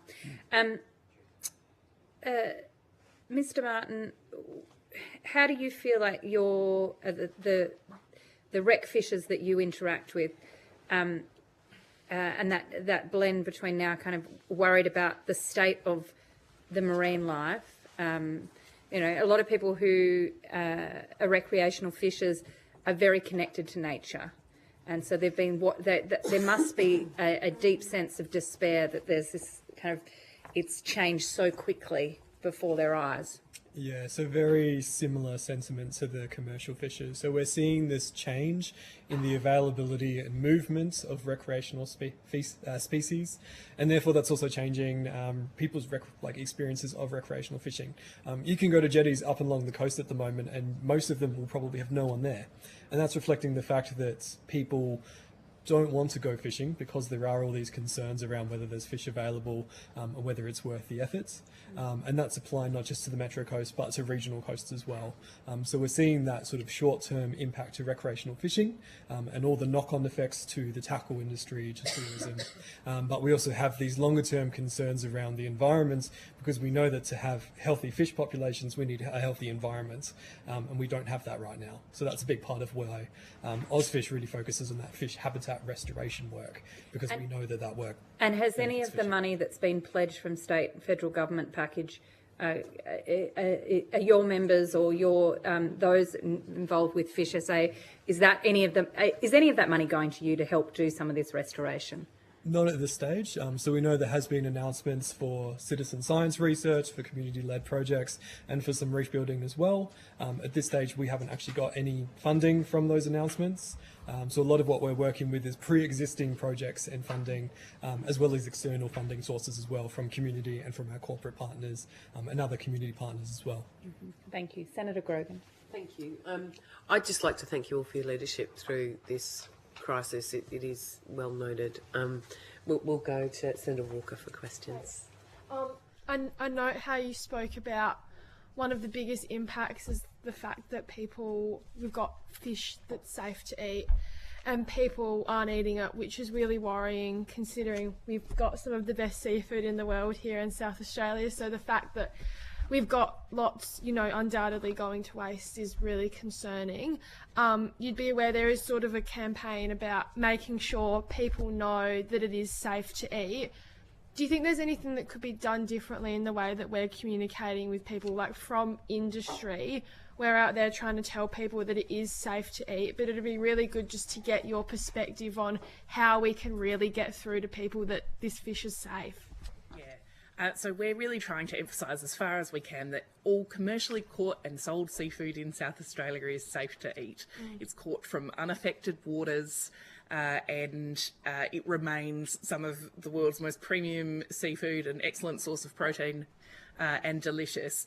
Unfortunately, I guess some misinformation and poor communications along with a media focus that is very much kind of photographs of dead marine life hasn't been helpful in providing reassurance to people about the safety of seafood. We're excited for that campaign that we asked the government to support, and they have done so. And it's really critical to us to drive up this demand because there are key parts of the seafood industry, like our post-harvest processors, the people that fillet the fish, essentially, that are essential to us retaining our access into overseas markets. So our ability to sell high quality premium seafood into overseas markets relies on us having people here to process it.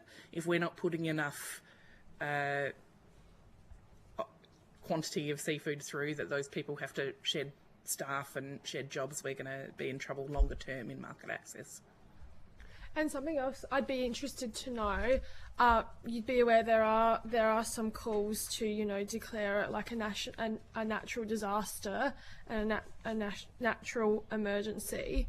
I'd be interested to know if you've noticed any impacts of those calls on industry. So in the description of the situation, do you think that's potentially making some people feel this situation is bad, and it is, and that's carrying through to I'm not going to eat any seafood? I can comment on that. Basically, in one of the sectors that I represent is an export-focused industry. We just come out of trade disturbance with China for 4 years. That was really nearly enough to break the industry. The resilience continued us trading.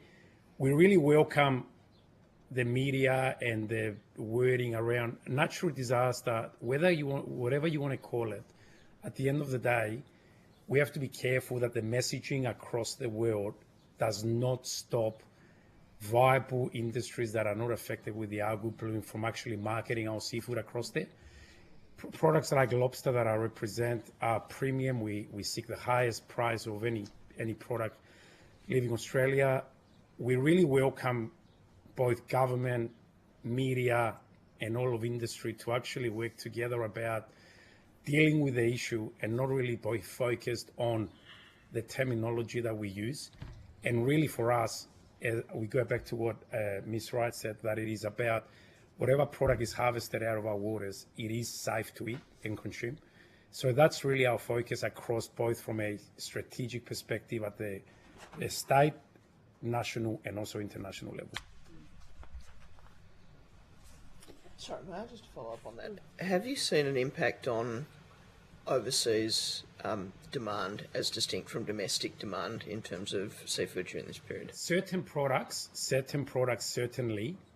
Some of the aquaculture products we've seen, and you guys will hear about it when you get to Port Lincoln, they have had some pressures on it, and the questions do come about that natural disaster discussions that are going on. So from our perspective, there's been a lot of questions asked, and some species are going into their season starting now, beginning of September. So we're really, really worried that that might actually cause us quite a few more questions to be answered. Thanks. Senator Cadell. Thank you. I've spoken in Canberra a bit, and I noticed Bart's. I went your whiting catch up there with your brother in Port Wakefield a while ago, but specifically what you're talking about, your fish filleters and your skilled post-production stuff. We've spoken conceptually about a quota lease back to help keep fishes. What do we do for the processors? What do we do there? What's your ideas around that? Well, I think the processes and the markets probably have more specific views, but for us, I think it has to be a holistic package that gets put together, and that's what we're actually talking to our state government about. Obviously, we need federal support, but it's a collective package that's going to see us get over this. I don't think specifically focusing on just the catching. No, that's what I said. What is the next phase of that? What do you reckon? And this is where a JobKeeper type program has some merit in keeping people connected to their employer, not out for new work, and they're available when we're ready to fire back up again. Is that what you? Yeah, 100%. Because in Queensland, I've seen when there was quota issues and fishing issues, the big corporations, foreign investment company, came in and bought up quota, and now they're leasing them back per season more than they bought them for back in the. I don't want to see that done here in these predatory times. So how do we go and protect the quota catch of your members? How do we go and protect that so they're not selling up into stress? I would say that the idea of lease, once we establish the impact with the rapid assessment, once we establish that, then we'll be able to sit down as a collective and actually, the lease back idea is really good. I think there's going to be discussions about rec commercial, because at the end of the day, the recreational, you can't keep recreational anglers from not catching any fish for years to come. So we have to be really, really careful in looking after all the stakeholders around the table. And I think there is some of those ideas, Ross, are really important where we can actually work together to have a win-win. Yep. And here in South Australia, we're very fortunate to have a very good environment across commercial and recreational sectors work pretty closely together. So I think we're going to have there's goodwill and appetite to actually achieve that. But even environmentally, it allows the establishment of no-take zones for that period of the lease back, so the fish, they can go again. You can get the habitats going again. I just want to raise something about the no-take zones, because comments have been made previously about no-take zones. Environmental disasters don't have boundaries, and unfortunately, here in South Australia, we have had a very robust framework of marine parks, both at the state and Commonwealth level. We've just redone our State Marine Park Act here in South Australia only recently, collaboration with conservation sector, recreation sector and commercial. So I would say that here in South Australia, we have future-proofed that network, and it's going to set us really strong in the years to come. So when I do hear marine parks are going to do certain things, we've actually gone through that robust process and we have set a framework for the next decade. So we're really, really welcoming that. Come to that. Yeah. Mr. Bidetti, you said that the market and value has gone down by 27%. Yep. Do you know what that represents in real dollars? In actual... Again, average per month, we've got different basically businesses, but for what fish the scale fisheries we have is, I can say that really in average per month has dropped by $200,000. Wow. Yeah. Okay. Good. And that's a loss to our fishermen. Correct. Fishermen, yep. Yeah. Correct. And the regional communities. Yeah. Yeah, they go. Yeah. 100%. And we supply these records every month to SARDI. It's based on detail of who is sending what quantum and what is selling price. And SARDI has got those details every month. From a future habitat thing, I'm hearing fisher people that used to be in St Vincent go across to Spencer. Is that going to deplete Spencer in the long term, those actions? And it's only those guys that can afford to relocate, so it's limited to who can do it. Is that going to have a problem, you think, for the fishermen in Spencer? Probably. I don't think so. Right, okay.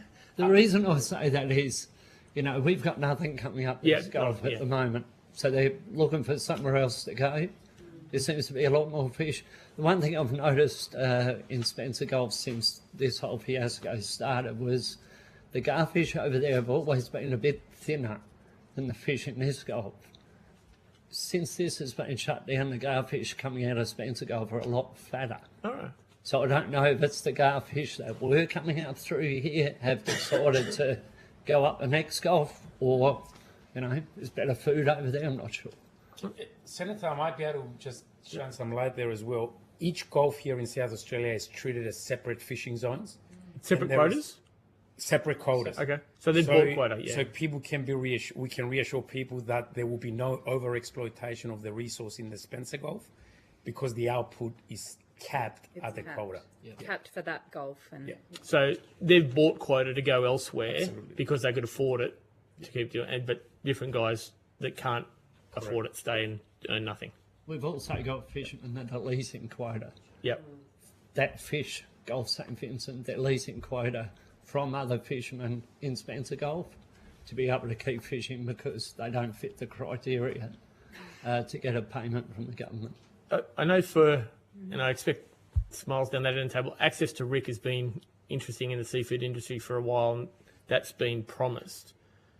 I think there's some legislation that comes through on that. Are those loans from the RIC enough, or do we need more and more than that? It is, from a seafood industry South Australia perspective, we welcome all levels of support. I don't think personally the RIC is going to be something that's going to, at the moment we need immediate support, and we need support that's actually going to be able for people to repay back We just don't know the length of the problem. If this problem ends up being a 3 to 5 year problem, is what we're hearing from world experts as far as rebuilding without a reoccurrence of the event. If that is the case, then I don't think the rig itself is going to be the silver bullet here. Thank you, Jeff. Senator Pocock. A couple of questions. Mr. Mitchell, I think it was you who mentioned the JobKeeper proposal or possibility. Have you got a sense in your mind about how many people would need that kind of support in the different parts of industry? And have you got any thoughts about how long that level of support might be necessary? Sorry, was that you? Okay. Yes. Not immediately, although that's certainly something we could undertake to survey our members and provide some further information back to the committee. Again, there's unknowns and unknown unknowns about how long we're looking at here.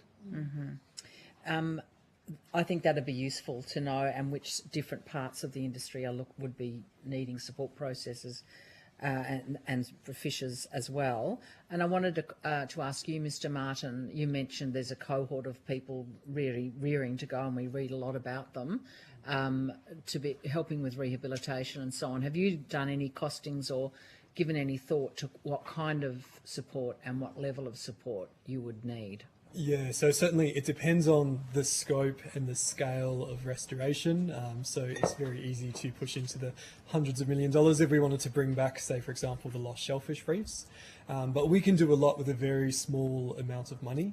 And ideally what we want is lots of small amounts of money so that we can get lots of different types of projects in lots of different areas. And that's partly because we know that community members are coming to us either to support the restoration or to support citizen science, because it's a way to positively give back to the environment. It's a positive way to try and boost fish stocks, which therefore supports recreational and commercial fishing, and it supports people's mental health. So there's a lot of benefits to sort of what we do, and any resources that we can get will be much appreciated to continue that work. Great.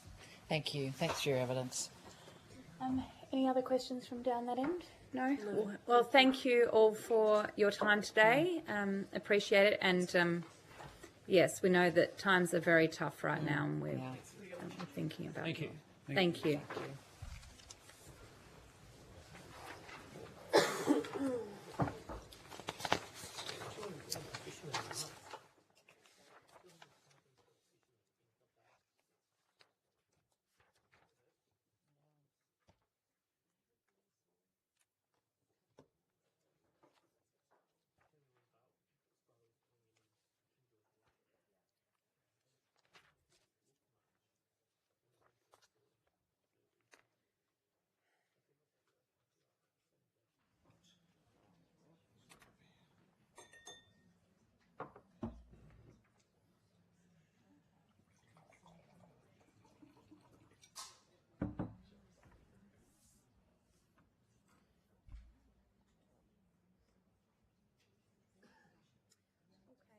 Have Pat Tripodi on the phone.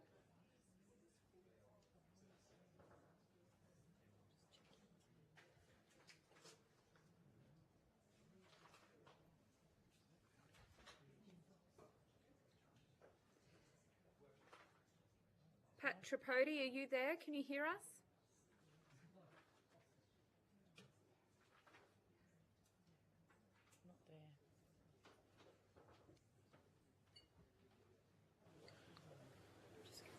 Yeah, we'll just make a phone call. Are we missing a circle? Madison. Yes. Yeah, we might just suspend for a minute or two, if that's okay.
If Pat joins, then we can just join them in.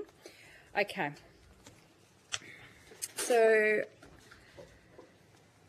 I now welcome representatives from the Australian Southern Bluefin Tuna industry. Thanks for coming today. Just for those following along at home or watching the gallery, we were going to have representatives from the Surfing South Australia and also the Marine Fishers Association, but Surfing Australia representative is sick and isn't able to join us, and we're not sure about the Marine Fishers Association. If they come along, they come along. If they don't, they don't. We'll go with the bluefin tuna industry. Could you please state your full name and the capacity in which you appear today? Daniel Casement, Chief Executive of the Australian Southern Bluefin Tuna Industry Association. Thank you. Now, information on parliamentary privilege and the protection of witnesses would have been given to you. Do you have a short opening statement you'd like to give us? Okay, thank you. Thanks for the opportunity to address the inquiry today. I represent the Australian Southern Bluefin Tuna Industry, and here in South Australia we focus on sea cage ranching of southern bluefin tuna, or SBT. Our sector is a vital contributor to the economy and to regional communities, providing employment for up to 1,000 people and export revenue often exceeding $100 million per annum. It goes without saying that if this sector alone falls over, the socio-economic impacts on Eyre Peninsula will be massive. To date, our sector has not experienced impacts at the level of other sectors, but the probability of impact increases every day that the bloom continues. Indirectly, we have experienced operational issues like the supply of bait from the SA sardine fishery. The duration, intensity and severity of the bloom poses significant future threats to our operations, to our fish health, to the marine environment and to our long-standing mature markets. What I really would like to highlight today is the unintended consequences of the negativity around where we are to an industry that is not impacted. We've heard a number of those stories today. And if we lose businesses, workers and reputation, we may never get them back, and that social impact will be enormous. Again, I reiterate, in our sector alone, that could be more than 800 jobs in Port Lincoln. You're starting to get to the same quantity as the Whyalla Steelworks. Proactive action is required. We acknowledge the local impact here in the GSV, but again, we need to think about South Australia more holistically. I might leave it there and take questions. Thank you. I think the example of the Whyalla Steelworks is very interesting because the response to that was pretty swift, was pretty big. Prime Minister was there, big press conference. This has been a much more prolonged process, and from what the scientists are telling us today, and even the government officials, this could go for much longer. What are you asking for from government in this context, especially when you're saying that at this point the tuna industry hasn't been hit in the same way as the fishermen here in this Gulf? Yep. I guess there's a balance to come out in the story, and so for many of the seafood sectors, including us, not panicking and not spooking the market early with a view was actually really important.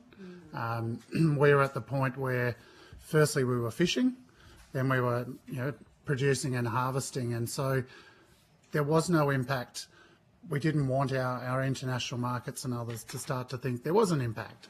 So there's a fine balance early on of when you start to drive a need for a response and a change, and I guess it's that uncertainty. As industries, and particularly in our industry, we see algal blooms often. They're very small, they don't look like this, they don't feel like this, and we've learned to respond and change operations to meet that. year on, year out. And we have an amazing level of innovation that's got us to the point where we do that really well. Where do we go next? I really do get concerned about the reputational piece. So for us, we need to keep reminding our consumers, our community and others that there is a lot of South Australia not impacted or impacted to very different levels. You've heard the stories about seafood is safe to eat. We need to continue to drive that message. We need to make sure that our export markets understand that. And to date, our major market is Japan, and they have not raised concerns, and we continue to support that notion. If we can continue to do that, hopefully we get through. But the uncertainty is what creates the concern for us. It's uncertainty around the reputation in markets, and it's the uncertainty about what may or may not come if this bloom continues into the future. And if we have impacts on our sardine fishery, that is our source of feed for our tuna, and we would have to source something different from overseas or from a different fishery, and you cannot just turn that on quickly. And so I reiterate, if we had to stop for a year or 2 years, is pretty scary, and that social impact, the welfare needs, and then all the negative things that happen in a community when your unemployment levels go up very rapidly. So for us, we need to focus on reputation. We need to focus on managing that message, and we need to make sure that we are supporting the retention of skilled staff and making sure those industries are there well and truly into the future.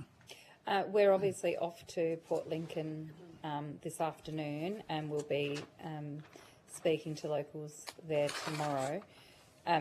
What do you think we should be prepared to see, and what should we be looking for? Look, I think you will hear the same concerns, and it's really that uncertainty, particularly for Spencer's Gulf and for industries like ours. We really don't know what's coming. Things might clear up in a matter of months, or it may not. And if it continues, what does that mean? For us, we will see increased costs of production.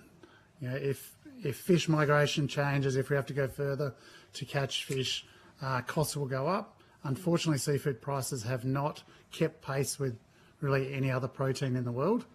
So we've seen our prices drop, yet our costs of production have gone up. This again will exacerbate that and really starts to put pressure on the bottom line for many of these industries. So we walk a fine line right now, and so for us, we need to manage reputation. We need to start thinking about the cost of production, and we can't afford to see across the sectors loss of staff, massive increases in costs. I'm sure that's what you'll hear from Port Lincoln, that uncertainty piece. Thank you. Pat Tripodi, are you on the line now? Yes, I am. Thank you. No worries. Could you, you're here, this Senator Sarah Hanson-Young here, just speaking to you. We have started this session, but what I would like is if you could give us your full name and the capacity in which you're appearing, and then we can get senators to ask you questions as well. No problem. Thank you. My name is Pat Tripodi. I'm the Executive Officer of the Marine Fisheries Association. Thank you. And Mr. Tripodi, do you have anything you want to say up front before we go to questions? Nothing up front. Just I'll give a little statement actually. Sure. The marine scale fisheries being severely impacted by the harmful algal bloom. We've got some fishes now that have been impacted for almost 6 months, and it's been actually quite devastating for the sheer scale of the bloom, and also the impact it's had on people's earning capacity. It's totally been stripped from them, and I think, as Dan just mentioned, it's a total uncertainty about the future that are really concerning, and if there even is a future for some people, it's that bleak. Thank you. I'll go to questions. Senator Cadell. What asked you, Mr. Casement, originally? The unknown is problematic. You said that you're concerned about reputational damage. Are you seeing any change in your demand? You said Japan seems unaffected. Are you seeing a change in demand or the value of your product so far with Reputation? The answer is So no. with Reputation, Sorry. I'll go to No, Mr. Casement no. first, and I'll go to you, Mr. Tripodi, if that's okay. Yep. oh, sorry, I can't. Sorry, I can't. Yeah, Yeah. that's right. Okay, so in the short term, no. Right. From the southern bluefin tuna sector, we've certainly seen obvious impacts domestically Yep. in demand, and we do not want to see that continue to expand. And so I'll drop in a key point there that language is important. And so I know we continue to talk, as an example, about a harmful algal bloom. I understand that's the accepted term, but the more we talk in the media about a harmful algal bloom as opposed to an algal bloom, we just keep exacerbating the message. And so short term, no in the export markets, definitely noticing it in the domestic. Did you have something on that, Mr. Tripodi? I was just going to probably reiterate what Dan said. We don't really have much of an export market. We have for a couple of species, but the majority of our fishes are local to South Australians and interstate to Sydney and Melbourne. But we have definitely felt a big impact in customer confidence, Yep. Consumer confidence. It actually started in Melbourne before it did in South Australia. We started having people in the Melbourne markets actually turning our product away over fear that may be unsafe. Right. So the South started in Melbourne. South Australia, who are familiar with it and probably get it more in the news, is that now caught on here as well in your own state? Yeah, and I think a lot of it's got, I think we've got to lay a lot of the blame with social media and people putting false, information out there or unfounded information. And we just need to stick to the facts about the product. That we've got, departments that are vouching for the quality and the safety of our food. And we just, if there's any time that our fishermen need support, it's right now. And the product that's out there for sale is perfectly fine for consumption. Okay. Mr. Casement, you mentioned about you haven't been affected per se directly with the algal bloom yet. Have you? You talk about wild catch versus cage. Cage can't run. You can move cages. That's difficult if it gets to you.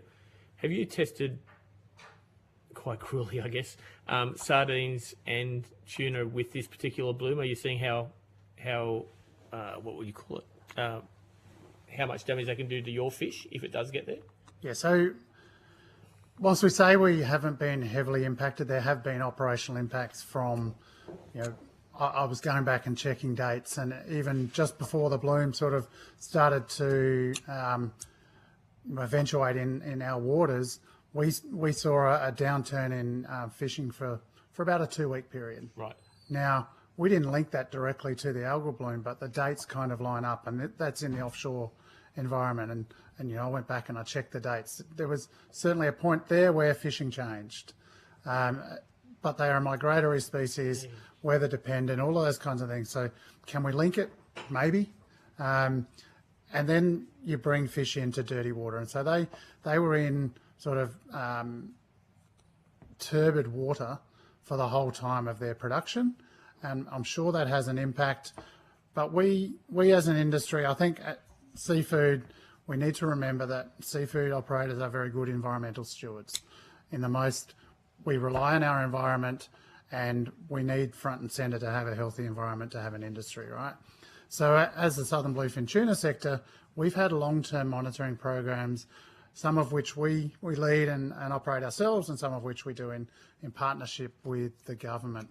So that's from water temperature, ongoing algal monitoring. We do a residue survey every year to check our fish and make sure we don't have anything that we don't want within that. And that has continued on. All of our NRS results all happen within this season. And whilst we saw operational impacts, we have not seen the impact that other fisheries have had, particularly in this Gulf. Mr. Tripodi, are you seeing a difference in different species of catch or different fish affected differently? Yeah, a little bit. Our members have noticed a progression of impacts as the bloom starts to impact an area. There are species that are affected before others. So, for example, cuttlefish and your cephalopods, calamari, are generally affected first. and then there'll be other species like site-associated species that will then be probably start being impacted next, like your leather jackets and your wrasse and your reef fish, and then it will slowly progress to your garfish and then your whiting and snappers sort of later down the list. And the scientists will probably explain it much better, but there seems to be site-associated fish aren't as good as escaping from the bloom as more mobile species of finfish. But once it's fully set into an area, there's absolutely zero to be caught. It becomes a desert. Have you got any of the early sufferers? There was some evidence given in the previous one. I'm not sure if you're listening, that around the islands have gone out and some fish have come back very low catch in the last couple of weeks, but fish are coming back around Kangaroo Island. Are you hearing anything like that from your people? Oh, look, guys are going out there having a look. There are some guys getting their occasional fish here and there, but it's definitely not the commercial quantities to make a living on. The one thing that's very notable is a total absence of calamari. Yep. There has not been, in this financial year thus far, only 24 kilos have been caught in Gulf St. Vincent. And by this time of year, a couple of months into the new financial year and quota season, we should be approaching nearly 20 tonne of catch. Wow. Thank you. Senator Grogan. That's an alarming figure for someone who loves calamari.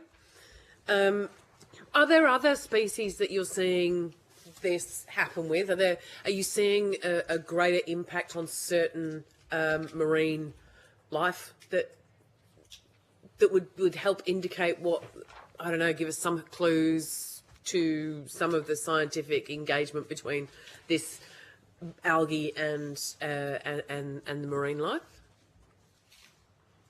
That's probably a bit hard to, there are species that are impacted more. So like I said, your cephalopods are impacted straight away.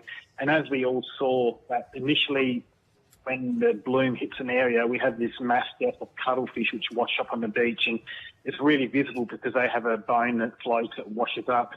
But there is, definitely, once it's settled, there's literally nothing in those areas where the bloom has gone through. So I can only talk about marine scale impact. From our species, it's literally, it affects every species to differing levels, but it's a progression of impact. Okay. Thank you. In terms of, Mr. Casement, you mentioned that you noticed a change a couple of weeks out before the bloom became very evident. Is there, how much attention is paid to what you guys see out there, be it commercial fishing, that's taken into account in terms of monitoring waters, monitoring marine life? There was a conversation earlier around, the early information and water temperatures. For the last 2 years, there's been a regular marine environmental briefing. Happens sort of through the key fishing seasons. It happens about every 6 to 8 weeks. CSIRO and others have been forecasting this and have put those forecasts out. They're very publicly available. They're on YouTube. They're everywhere. And so for us as an industry, we've been very cognizant of that. We understand that for most fisheries, that has a direct impact either on migration or on egg production or something else. And so that is front and centre for all of us. For us, in a pelagic fishery like the southern bluefin tuna fishery, water temperatures are really important to monitor where the fish go. And we did see with the upwelling the previous year, the cold water brought up, it actually changed fish behaviour at that time. So whilst we were monitoring a marine heat wave, we saw locally through the upwelling very cold water. And so those things are very evident, and we have to work within those parameters each and every year. And are there ways, so there are these kind of reports that you get, and then there's the experience that you have out there. Do they match? Are they gelled together? Is there better ways of building in your experiences? And we had people earlier today talking about noticing that something had changed, noticing that something was different, maybe not being able to quite tie what it is. Are there better ways of us monitoring the environment out there? I guess I would go back to my point around industry being a strong environmental steward, but it's also one of the key inputs to data, right? And so we collect real data. We have water temperature monitoring. We have anecdotal evidence, all of that. I think we can do more with data between both industry and science to start to create those patterns and understand it. And we've already, as an industry, started to think about how we do some of that mapping and that data mining to understand that, see what we know and how that's influencing both behaviour and lining up with fish behaviour as well. So I think there is more that can be done. So how do we bring together what your industry does, what government does, what the various monitoring agencies do to actually have a better system? Is there a way of improving the system by using everybody's interface with the marine environment? It's an ongoing conversation. We've been talking about it. I would hope that this is that opportunity that we bring more of it together, and that conversation is certainly happening between industry and government. Thank you. Mr. Tripodi, I don't know if you have a perspective on that? Our fishers definitely saw some things that, were out of the ordinary, and we actually had some of our members that rang up further concerned and said that, there's things dying, the water's not right, there's lack of life. So they did initiate early action to be taken and prompt some water testing to happen, going back to March. And as Dan suggested too, the guys that work on the water, they are the stewards. It's their livelihoods. Like they are super concerned. A lot of it's multi-generational. The ocean's in their blood, and they are in tune and understand what's normal and what's not normal. And the more harmony we have with PIRSA and SARDI in sharing and imparting that knowledge, the better, and making sure everyone's on the same page when we talk about what we are seeing and acting on it. Thank you. Great. Thank you very much. I'll give that to you. Thank you. Thank you both for your evidence today. I really appreciate it. And if there's anything further that you think we should look at, please put in a supplementary submission. Thank you. Thank you. Thanks, Mr. Tripodi. Thank you.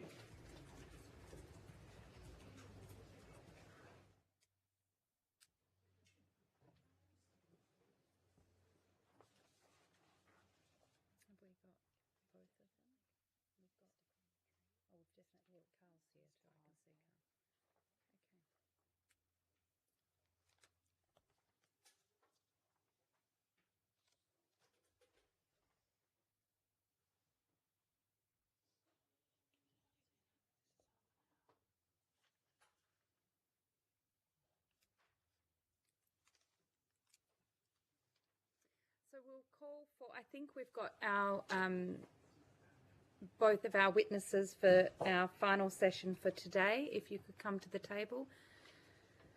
Mr. Telfer and Mr. Colamatri.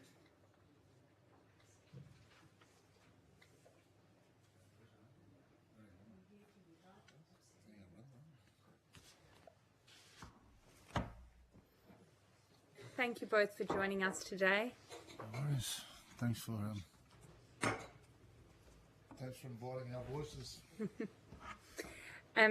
Could I, just to get us started, I just need you both to say your full names and the capacities in which you appear, and then there's an opportunity for an opening statement if you want to just, if you've prepared something, great. If you haven't, if you just want to tell us, the things you want us to concentrate on, and then we'll go to some questions. So we'll start with you, Mr. Telfer. Actually, Ninko Tikandi Nala Kumayartana, Ninko Tikandi Tunukodanga, Nalo Witwali Yartana, Nalo Miani Yarta. I just said, friends, you're sitting here on country here, Tulukodanga. my people and my ancestors have known this country for many generations, and this is Witawali, where you sit right here now. It's a part of the Djibouti dreaming story, and a part of my cultural authority, as that story being passed on to me, and I guess this one here being a part of the coast and the sea country and land country and sky country, and something that has been very damaging for us and our generations, especially when you're trying to carry everything else, your identity. And when you see everything there and in the ocean, when, you know, coming like that for you, and it's your own totems and your own spiritual story of relationship to country and everything else, it's really hard to carry that. And for me, yeah, I'm just concerned with the spiritual and the emotional and the psychological effects that this is having on everybody, because my obligations are to country and kin, and that means kin is everybody and all people that are here now on country. And yeah, I don't know what the solutions are, but I know that the signs have been there for a long time, and it's time for some sort of true alliance to look at what we need to do from this point onwards. So that's all I wanted to say for this point here now, and my brother have his yarn here too now.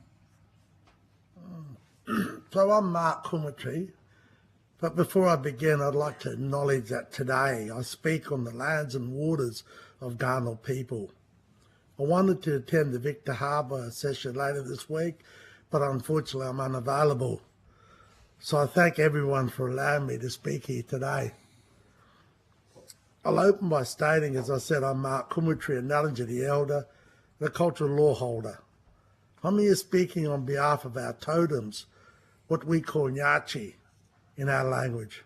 The loss of Nyachi means loss of life, mentally, physically, spiritually, as Mr. Telfer has already pointed out.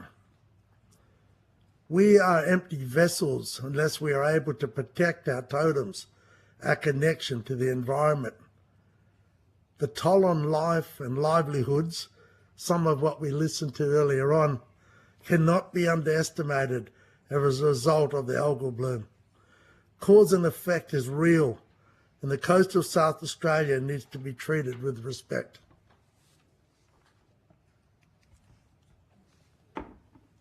Thank you. I'll go to questions.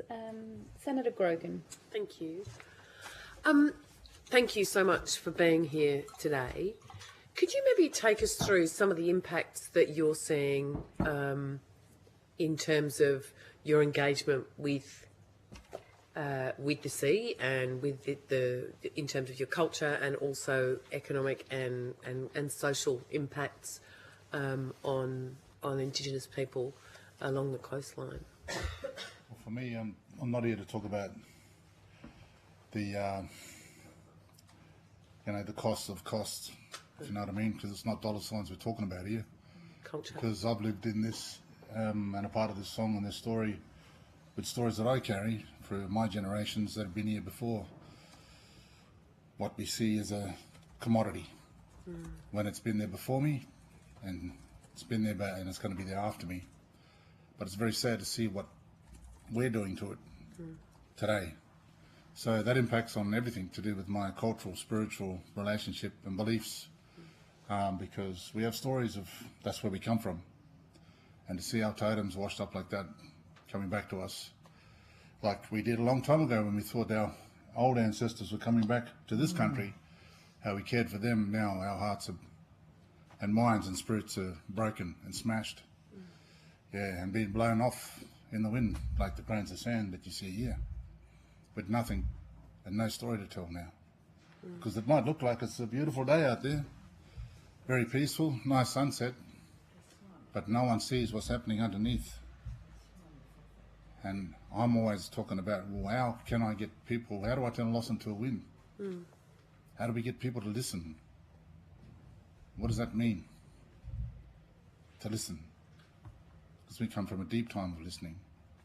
And I think, I'm not speaking on behalf of anyone else, but I speak on behalf of my Malawarmi and my dry forest people country, my grandmother's side and my grandfather's side,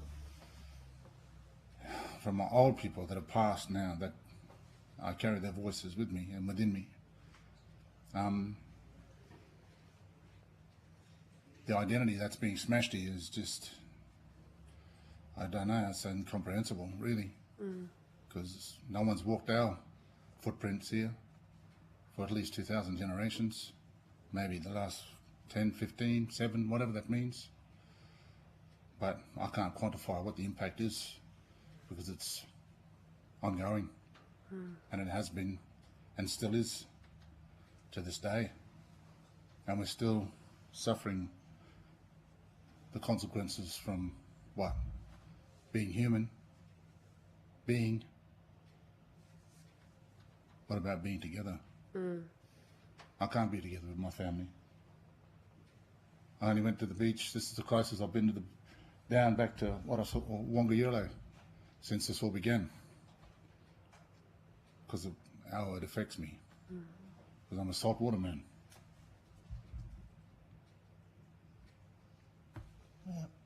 Economically, as a tour owner, I can put a figure on that. But we cannot put a figure on the emotional toll that this has taken on our people.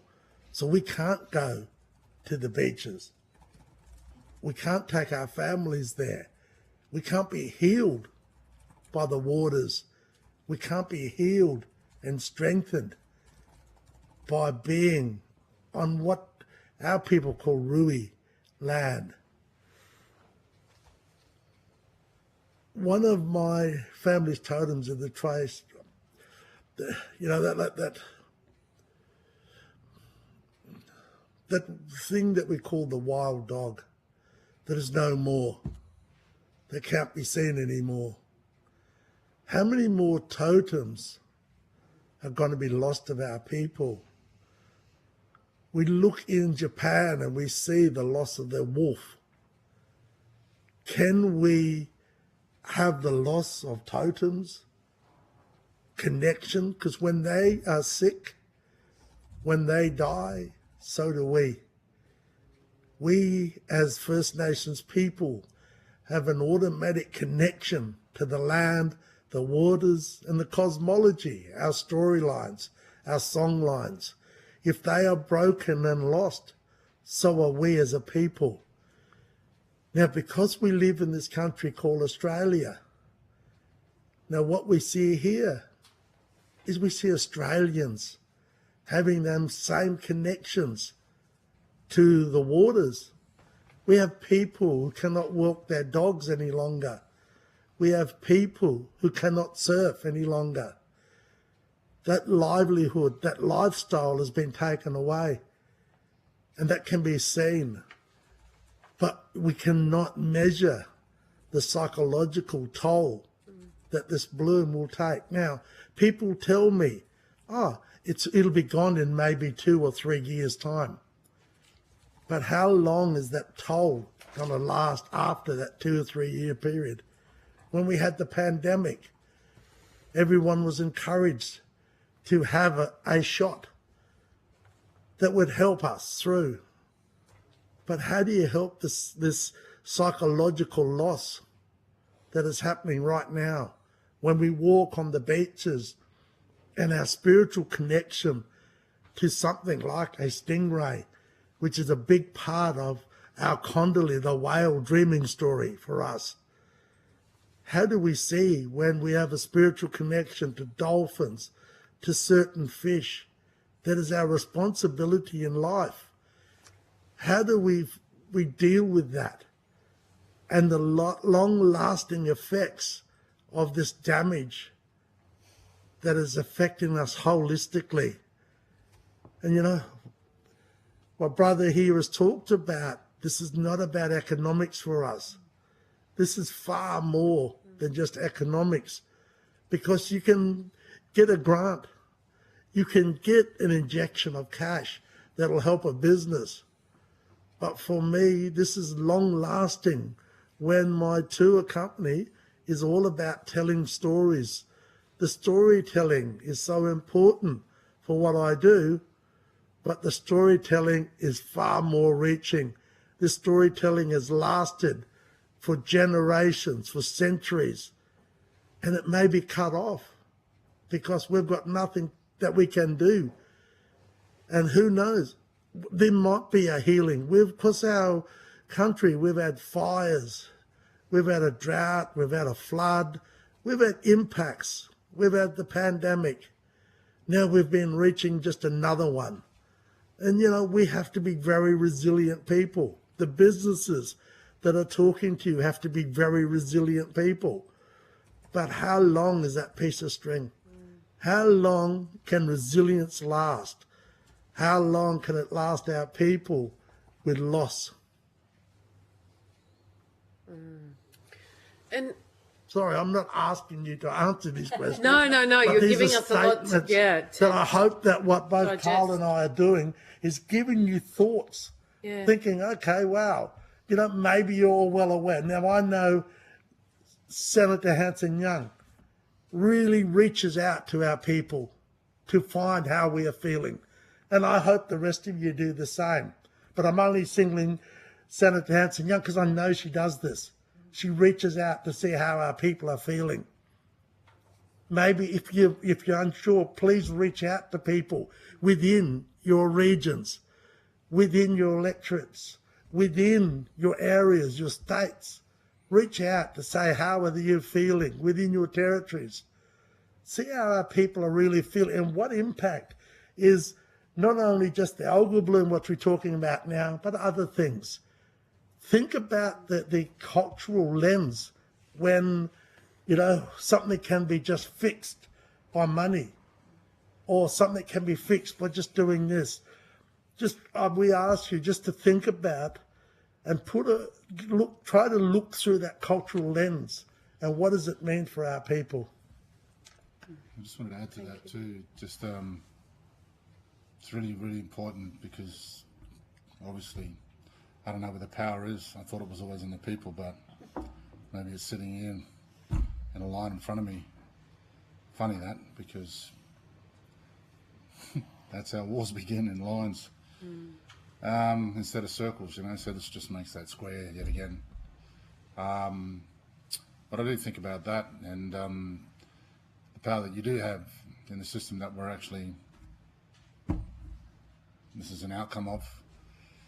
You have the power to create the spaces to listen to the voices of change, and I think it's a part of the obligation that you have in actually taking this seat as a senator or as a spokesperson or as a representative or as a leader, because in my way or our way, the blackfellow way, you're only a leader when you're lifting everyone else up. So that means you've got to lift the people. And if the people is where the power sits, well then sit with the people, create the space. And the fire's there for you, wherever you're from. There's a fire over there in Victoria sitting there, it's been burning for a long time. It's called Camp Sovereignty. And if you want to listen and hear the story about what the fire means for us and what our culture means for us and what togetherness means to us and our survival means for us, then these are the places that you need to support to actually happen, because we need a fire everywhere now, because we need to bring the people back together, because I think now this is talking about our human spirit and our humanity, and it's a question, and we see it in the global political landscape of what's going on, because, you know, that whole idea about, you know, acting locally, thinking globally, or acting the other way around, it's caught up with us all, and we're part of one circle, and that's her out there, and she's telling us now it's time, because we haven't got any more time. So let the essence of time be on our side, like that old song, you know, that the Rolling Stones sung, I think, time on our side, you know. Yeah. Well, let's bring everyone onto the one side. instead of us fighting each other from different sides. Thank you. Thank you. Questions from this end? Senator Cadell. Mr. Telfair, you're the carrier of story and songlines from your peoples. Schoolmate spoke about droughts and floods and fires and these things. Historically, are you aware of any dark time stories about this, the water here in history or times past? How was the healings for that? Is there anything we should be looking at from that can teach us for this one? Totally. It's called climate change. That's what it's called.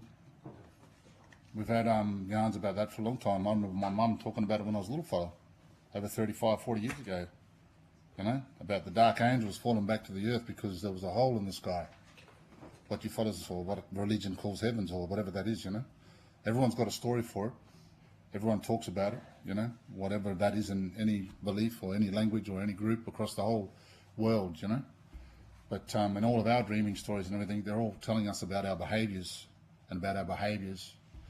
That's why they're there, and they have been there for a long time, you know, and the law of the country, the law of the land. And once we break the balance, well, then something's going to come and tell us that, wait there, you're only a fingernail to the body of this place and this earth for a certain amount of time. So make sure you walk softly, make sure you walk respectfully, and make sure you leave the place, if not better, you know, the same way it was when you entered this place. So they're all the dreamings, because it doesn't end for us. It's constant. It's through our bloodlines, for the first song, for the first sunrise, from the first day. And we have many things to offer, but we only ask for spaces in the squares, because most of the time we're in the corners where the shadows are as First Peoples. And I hope through what we're sharing here now, just through our voice and our breath, that shed lights, or a light on that, for us to enter into this space, into this realm, equally. When I talked about that Yachi system, that system of totems, that, speaking from a Ngarrindjeri point of view, Could you just explain where Ngarrindjeri is? For Ngarrindjeri are from the lower lakes, so we're talking about the lower lakes of of Lake Alexandrina, Lake Albert. We're talking about the lower River Murray. We're talking about the Coorong. We're talking about the Southern Ocean. We're talking about those waters. We're talking where this bloom started. Where this bloom is, where it started. It started on Ngarrindjeri country, and how this is now affecting other tribal groups right around this coast of South Australia. So that's what I'm talking about. But for my people, from our perspective, now the same sort of systems, called different, but same happens. Now, we have a responsibility of looking after something, whether or not it be a bird, a water creature, a mammal, a butterfly, a plant, some sort of tree. And then we have a responsibility to look after that within our group, within our family group. Also, what we have is a system called our miwi, something far stronger than just a gut feeling that directs us to looking after something. Now, when you look after something, you understand it. You then are reliant on someone else to provide shade for that bird, that insect, that butterfly, creating an area that fish and seagrasses and whatever it might be, and the list goes on, can be looked after by you looking after one thing. Now, has climate change happened previously?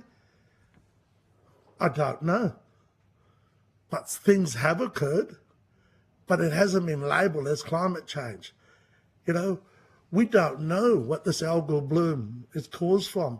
Is it those floods that come down through the Murray River? Has it been that what we've seen is that the warmer waters from climate change? There's a whole mixture of things that we cannot just have that one shot like the pandemic to try to help us.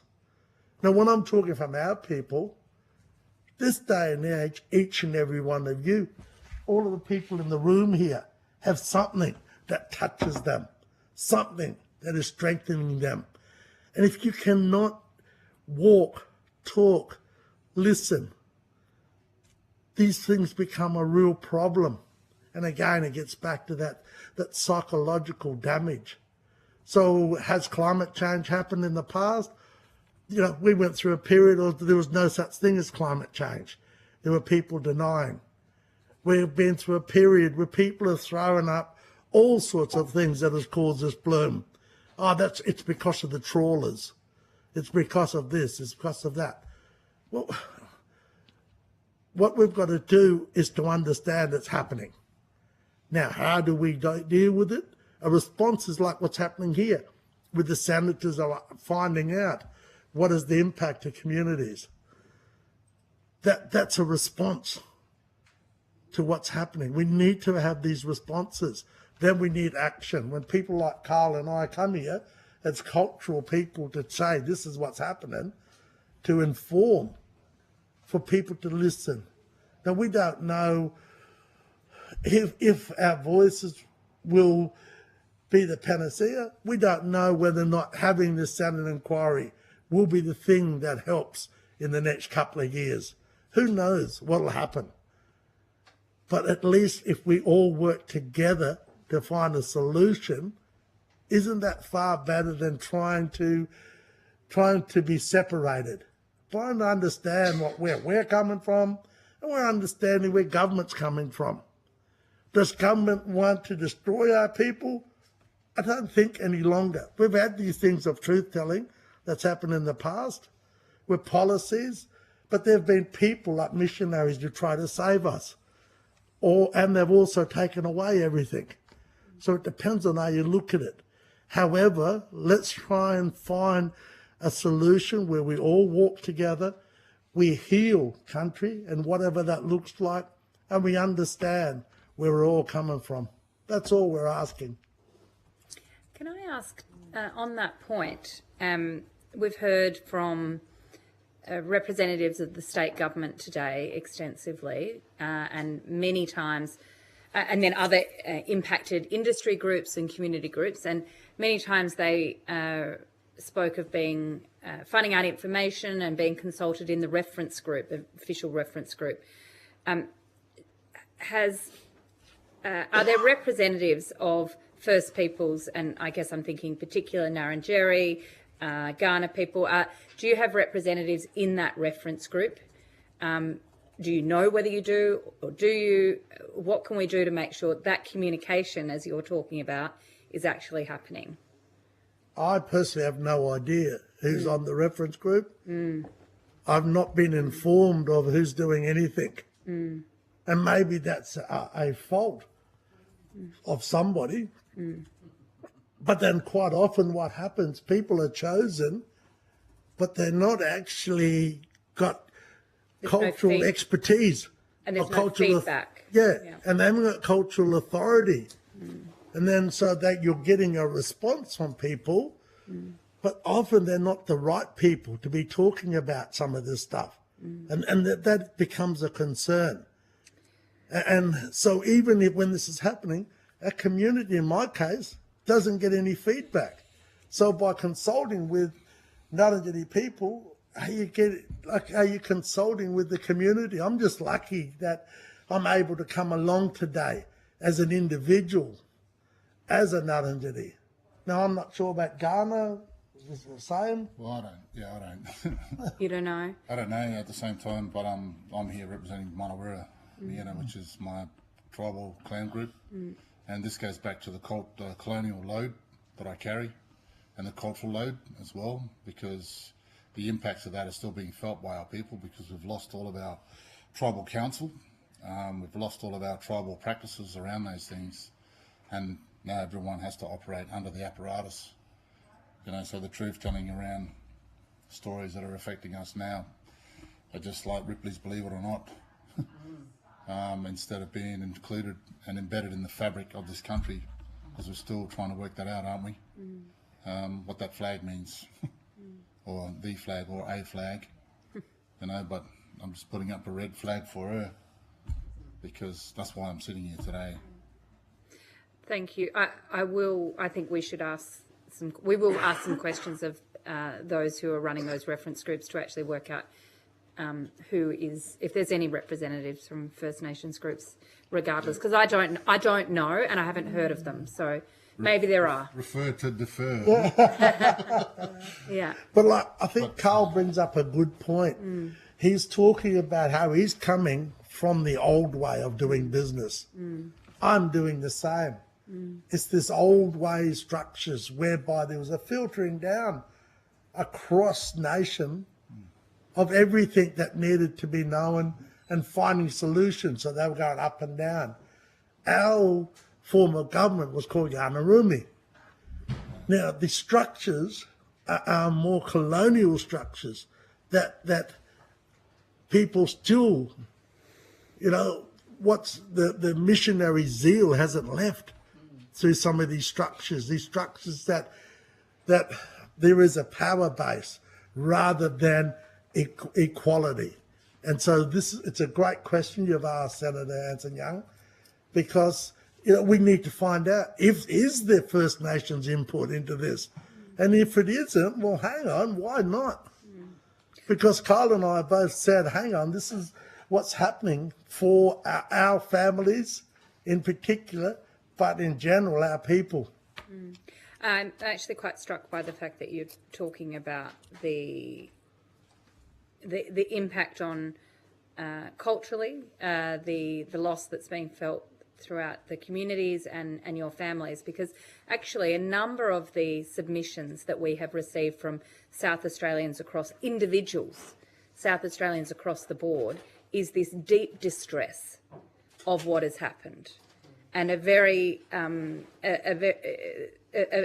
heartfelt loss that people feel about what's happening out here, and that the ocean is sick, that the animals are dying, that the nature as they, that they've loved is under such stress. And I think there is something to there's something to be if there's a silver lining in any of this, perhaps it's a common understanding that when the Mother Earth is sick and hurting, that is something that you and your communities have felt forever, and we're now having that as a very real and real-time experience now for non-Aboriginal people in this state. And so there could be a huge coming together of that. I hope that happens, Senator, because that's what needs to happen. This is a commonality. Like, everyone is feeling this. Yeah. And that is what we're hearing clearly. And as Carl's already mentioned, we want to embrace everyone. Let's all sit around the fire or sit around and talk. But sit around the fire and just even talk about how we're all feeling within South Australia. It doesn't matter what your nationality, what your beliefs might be, or where you sit if there's a pecking order. It doesn't matter.